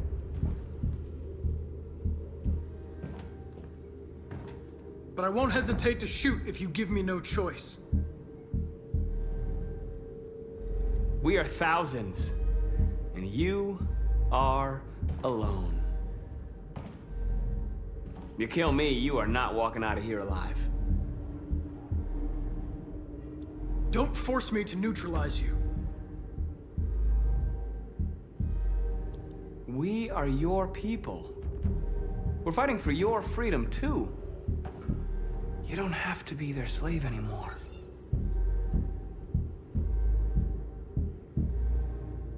Our cause is righteous, and we are more than what they say. All we want is to live in freedom.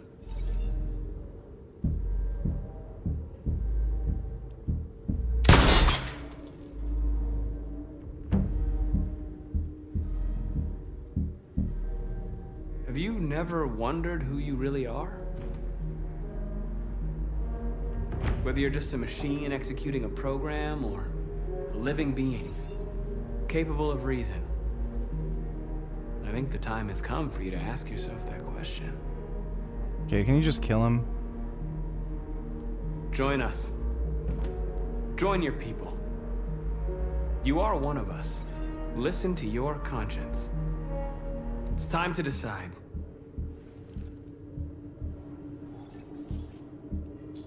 Nice try, but I'm no deviant.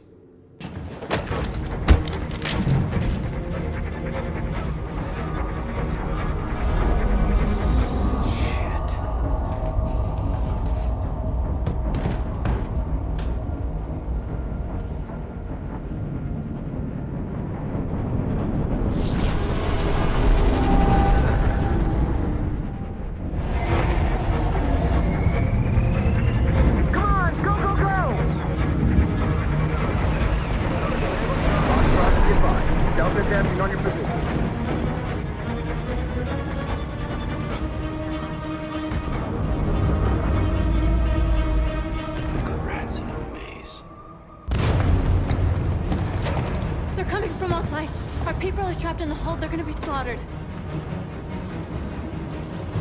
We have to blow up Jericho. If the ship goes down, they'll evacuate and our people can escape. You'll never make it! The explosives are all the way down in the hold. There are soldiers everywhere. Go and help the others. I'll join you later. Marcus! I won't be long.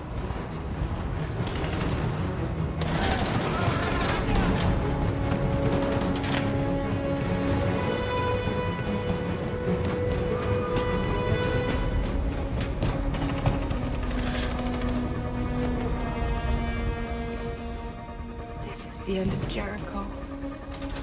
Save our people, Marcus.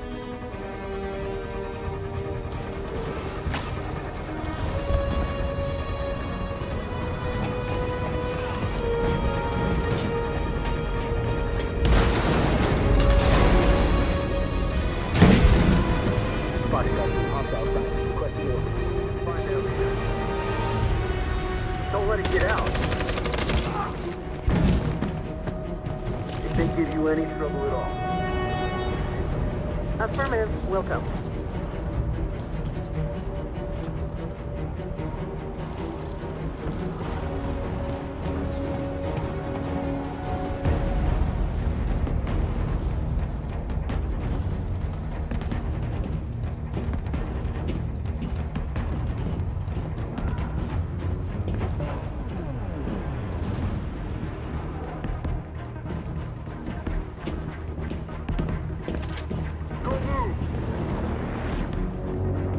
Don't shoot. I'm on your side. With us? Are you a human?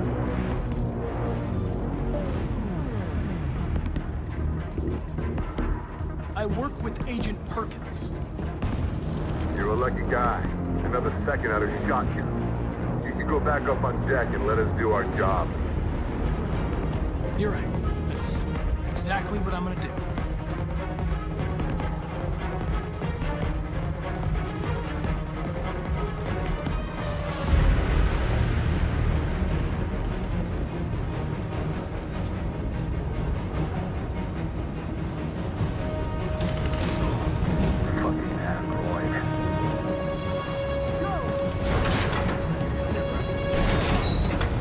Find that leader. No! Apartment. Please don't kill us! Come on, get out of here now. Curtis! We haven't done anything wrong! Please!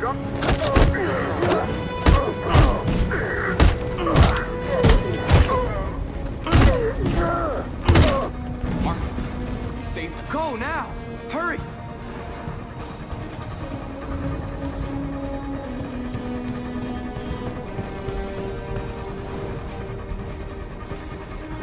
Gamma Squad out. Tango! Stop!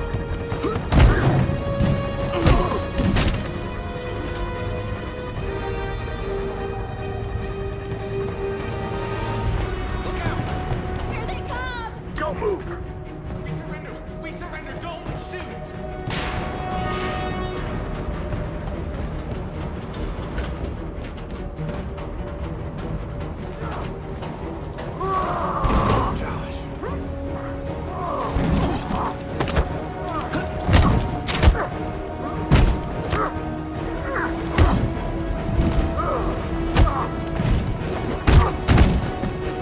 Quick, this way! Find north. I'll join you later. Over there!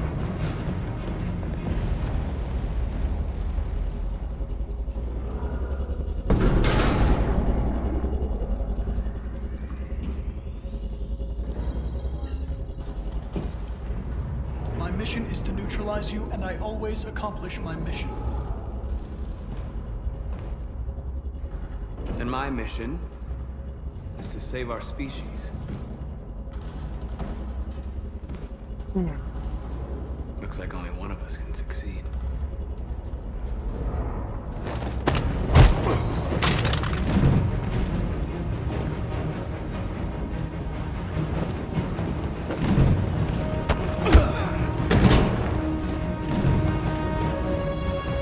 Shoot him.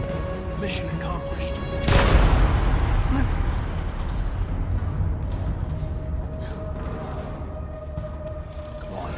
Come on, we've got to go. They killed him.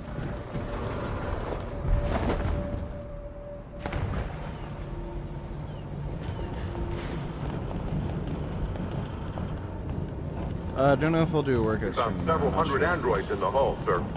Take them away. Yes, sir. And clear the ship and order the men to withdraw.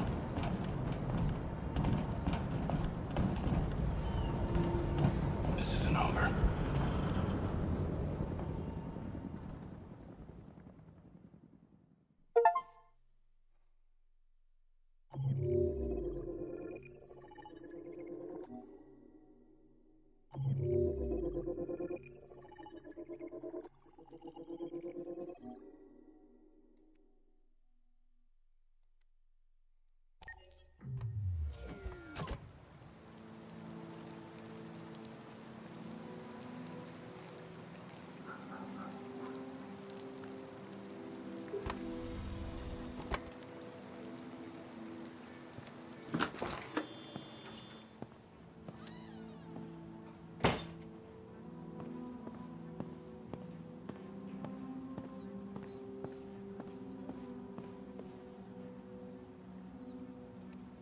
I know I'm responsible for what happened, Lieutenant. I want you to know I'm sorry. I was worried about you, Lieutenant. I came by to see if you're all right.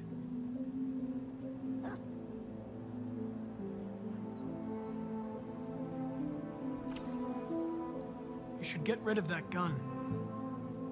And stop playing that game.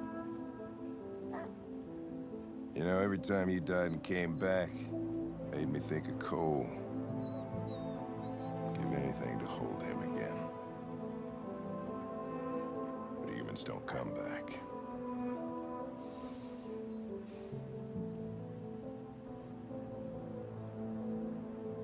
Hank, Now leave me alone.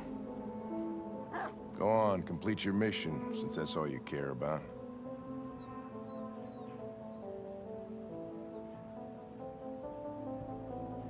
Get out of here!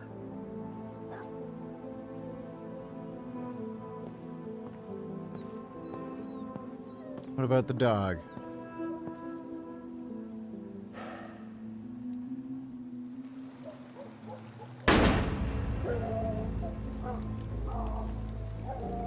Okay, he killed himself.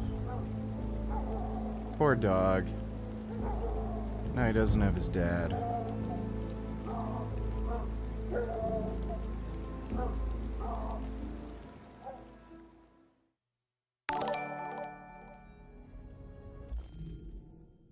Let's see. SV donated $3.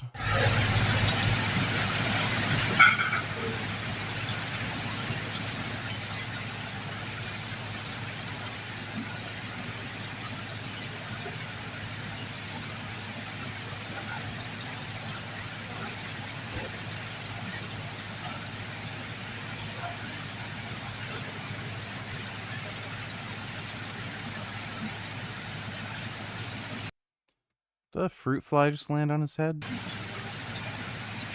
that a mole?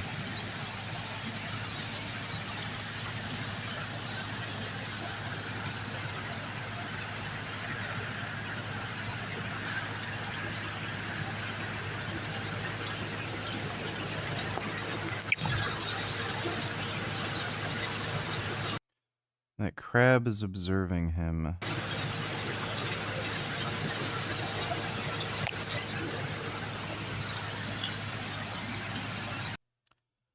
That was a pretty nice crab. Yeah, it's a really cool looking crab. It's like an alien. Thanks for the donation, SV.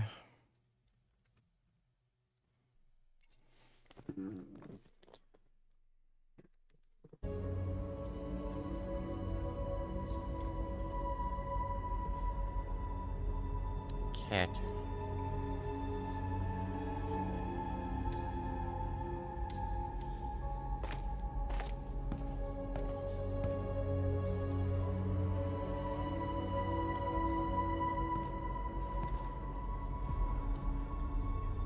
Marcus gave his life for our people. He showed us that we can choose our own destiny. But he is not here to guide us anymore. Now it is up to us to finish what he started. Humans have decided to exterminate us. Our people are in camps right now, being destroyed. The time has come for us to make a choice.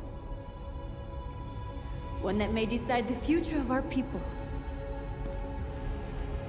What happened with that servant little girl that got shot? The servant android died, and the little girl, I'm assuming, got raped or something by that creep.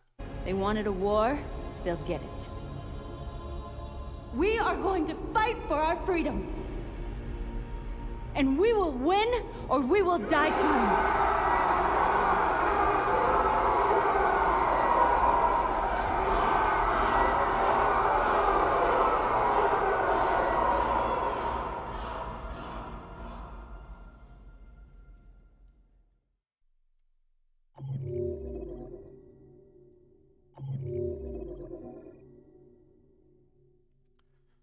Alright, I think we're well on track to the worst possible outcome. At 6 a.m. this morning, a national curfew was declared. Civilian movement will be strictly... I love how it's a female president, knowing now, like, that's never gonna happen. ...controlled. The right to assembly is suspended. All electronic communications this literally are looks like young restricted, Hillary. and I have granted enhanced powers to our security agencies. In addition to these measures, all androids must be handed over to the authorities immediately.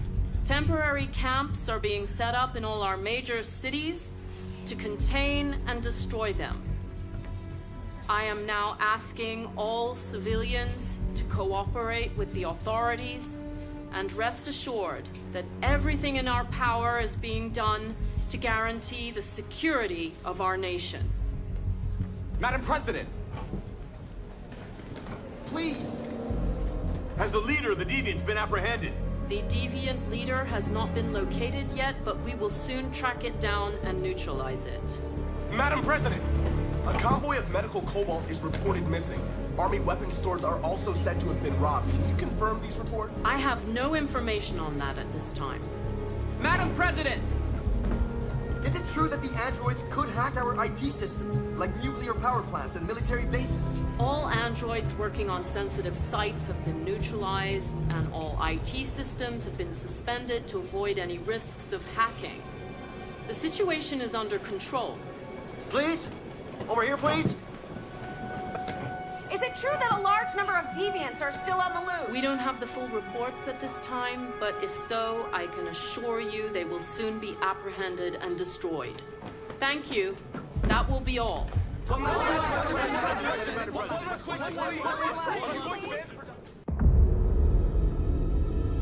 Today, November 11th, 2038, is the day the android people rose up against their oppressors.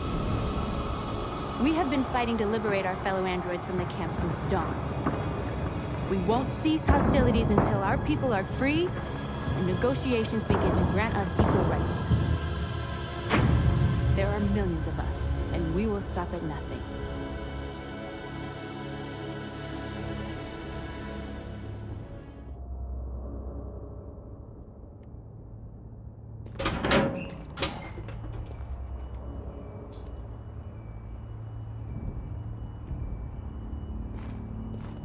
Oh, is he gonna snipe?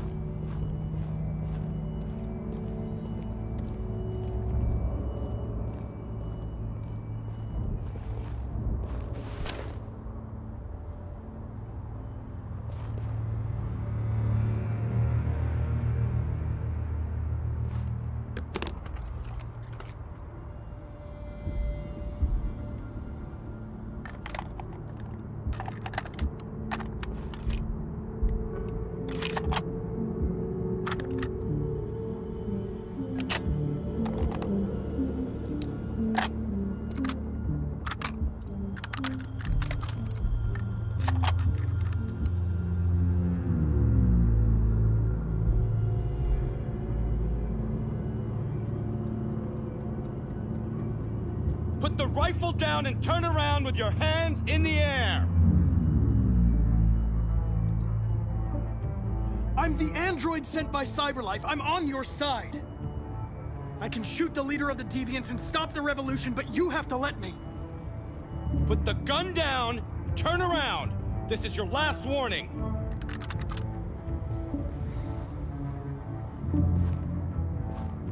I know you. You're Connor, the android from that hostage situation. I knew we'd meet again. My orders are to detain any androids I find. You're coming with me. You don't understand. My mission is too important to let you interfere.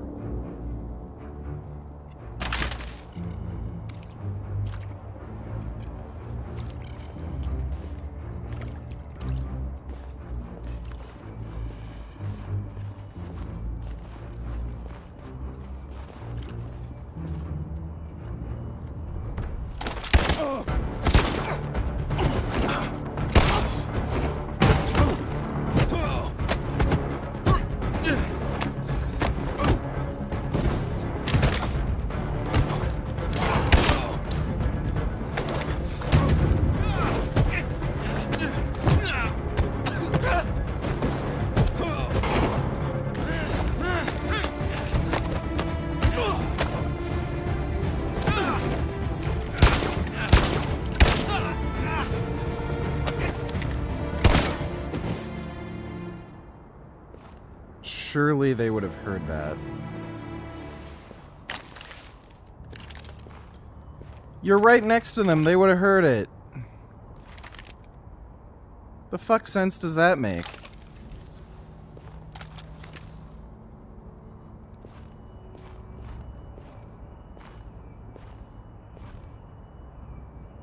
You should have listened to me, Captain.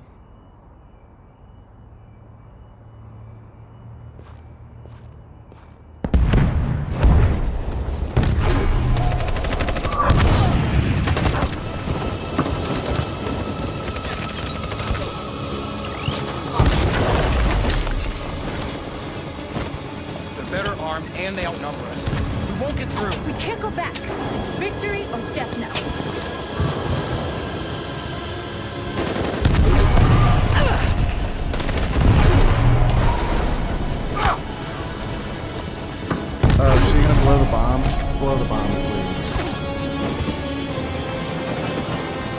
all dead. Run! Run! What are you doing? Keep fighting! We can still win! Blow the bomb, blow the bomb, blow. Yes. Blow the bomb. Come on. Blow the fucking bomb.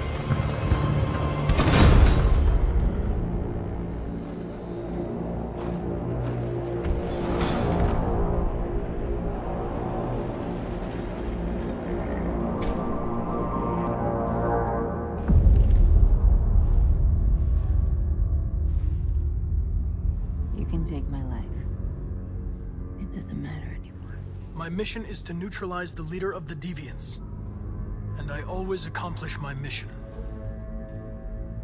We fought for our dream and we lost. You can't hold my people down forever. One day we'll rise up again and we will win. Go on. Shoot. What are you waiting for? Yeah.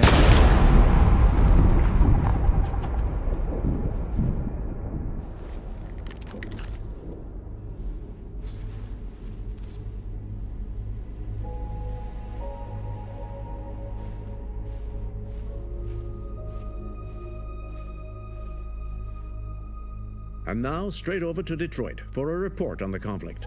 Joss? Yes, Michael, authorities have just confirmed fighting has now ceased in Detroit, and the area around the Hart Plaza camp is now under control. We can see soldiers going through the city at this very moment, and they are exterminating the last fleeing deviants. Law and order has finally been restored to the streets of Detroit. There is a general feeling of shock in Detroit after the I don't know why terrible she wouldn't have events of blown the last bomb. few hours. And initial estimates report several hundred troops have been killed. According to our sources, the deviant leader known as North was shot during the fighting. The death of the deviant leader marks the end of the android rebellion. The destruction of the androids in the camps can now continue as planned. Nevertheless, it will take some time for Detroit to recover from these events. By creating machines more intelligent than ourselves, we took immense risks with the very future of our civilization. However, the These robots were clearly not more intelligent than human beings. They're stupid as fuck. situation is now under control. The total destruction of all androids will soon be complete, and the last remaining deviants will be hunted down and destroyed.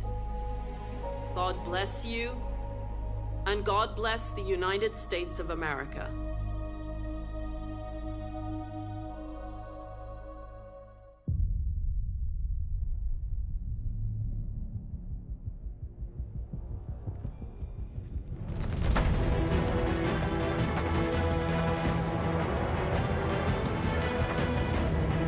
Does Connor get decommissioned at the end?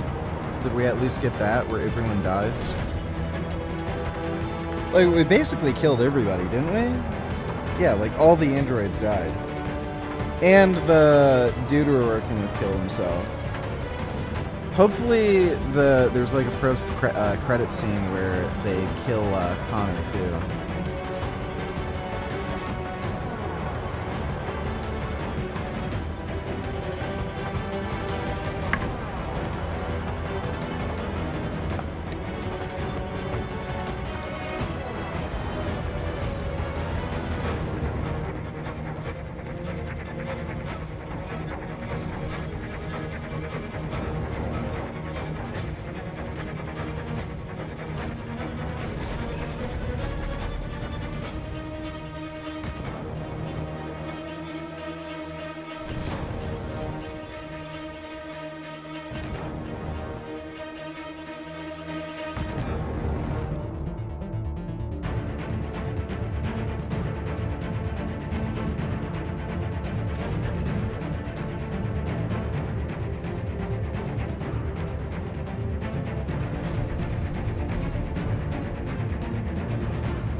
Can you skip this? I want to see if there's a post-credit scene.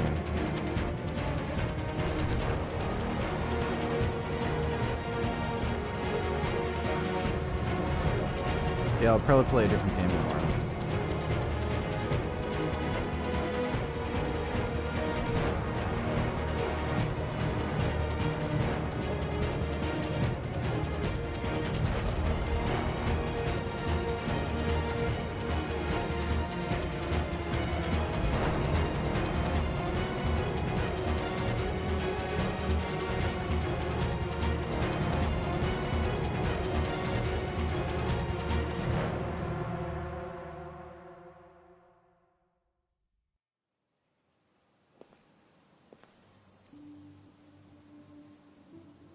Connor, I'm so glad to see you. The Deviant issue has finally been resolved. Now with these unfortunate events behind us, CyberLife can return to business as usual. Of course, we will have to rebuild our customers' trust, but it's only a matter of time. I have a surprise for you. This is the new RK900. Faster, stronger, more resilient, and equipped with the latest technologies.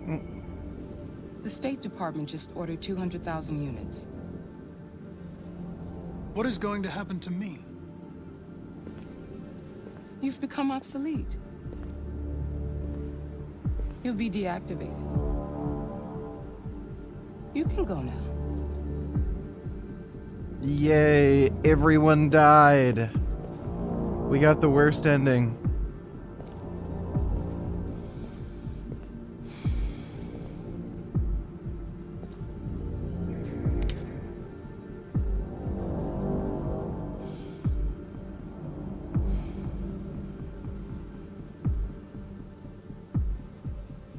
I did a good job. Literally, I killed everybody. That's great.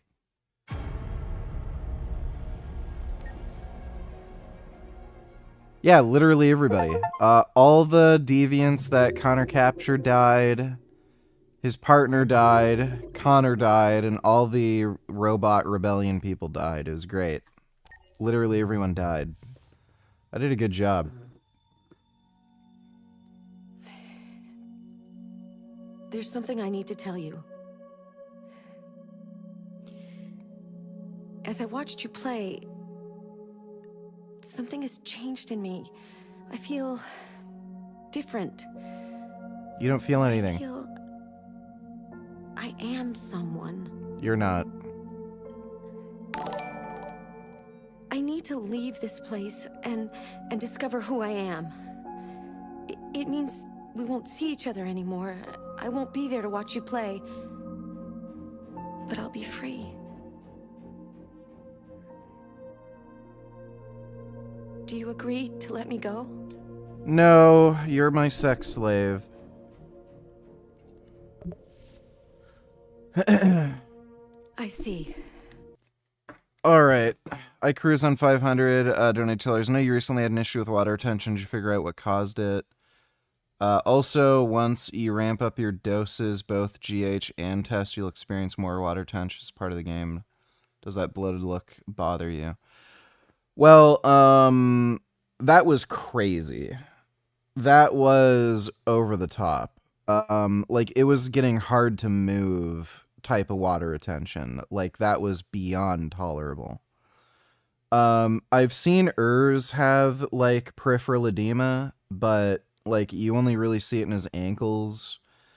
That was, like, gross, bloated, fat-looking water retention. That was just over the top. I didn't increase the dose of growth hormone. I just increased the dose of test, and I added in boldenone.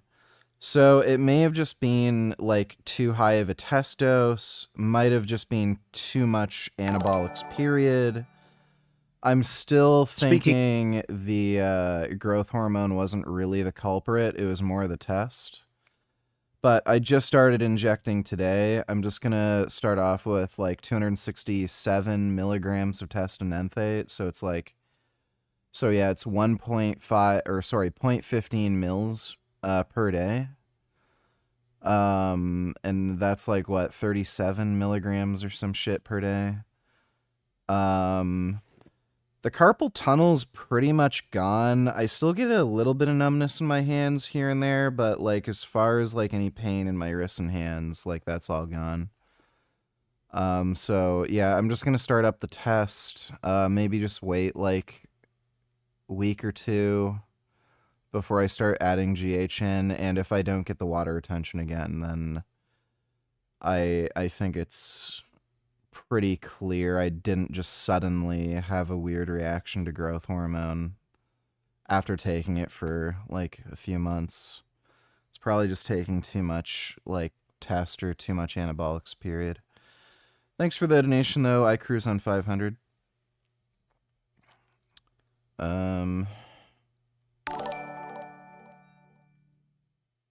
Speaking of bloating, I recall Rockman had an issue with being bloated and fat all the time. Was probably related to the massive amounts of vegan mayo and Gardein tenders she ate all the time though. BTW niggard, play less annoyingly next time. You suck. Okay, thanks for the donation, 21st. Alright, well that's it for tonight. Hope you all had fun. I'll be on tomorrow.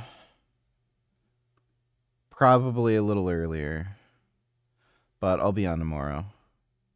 So I'll see you all then. But big thanks to everybody who donated on Streamlabs. Really appreciate it. See you tomorrow night. And sweet dreams.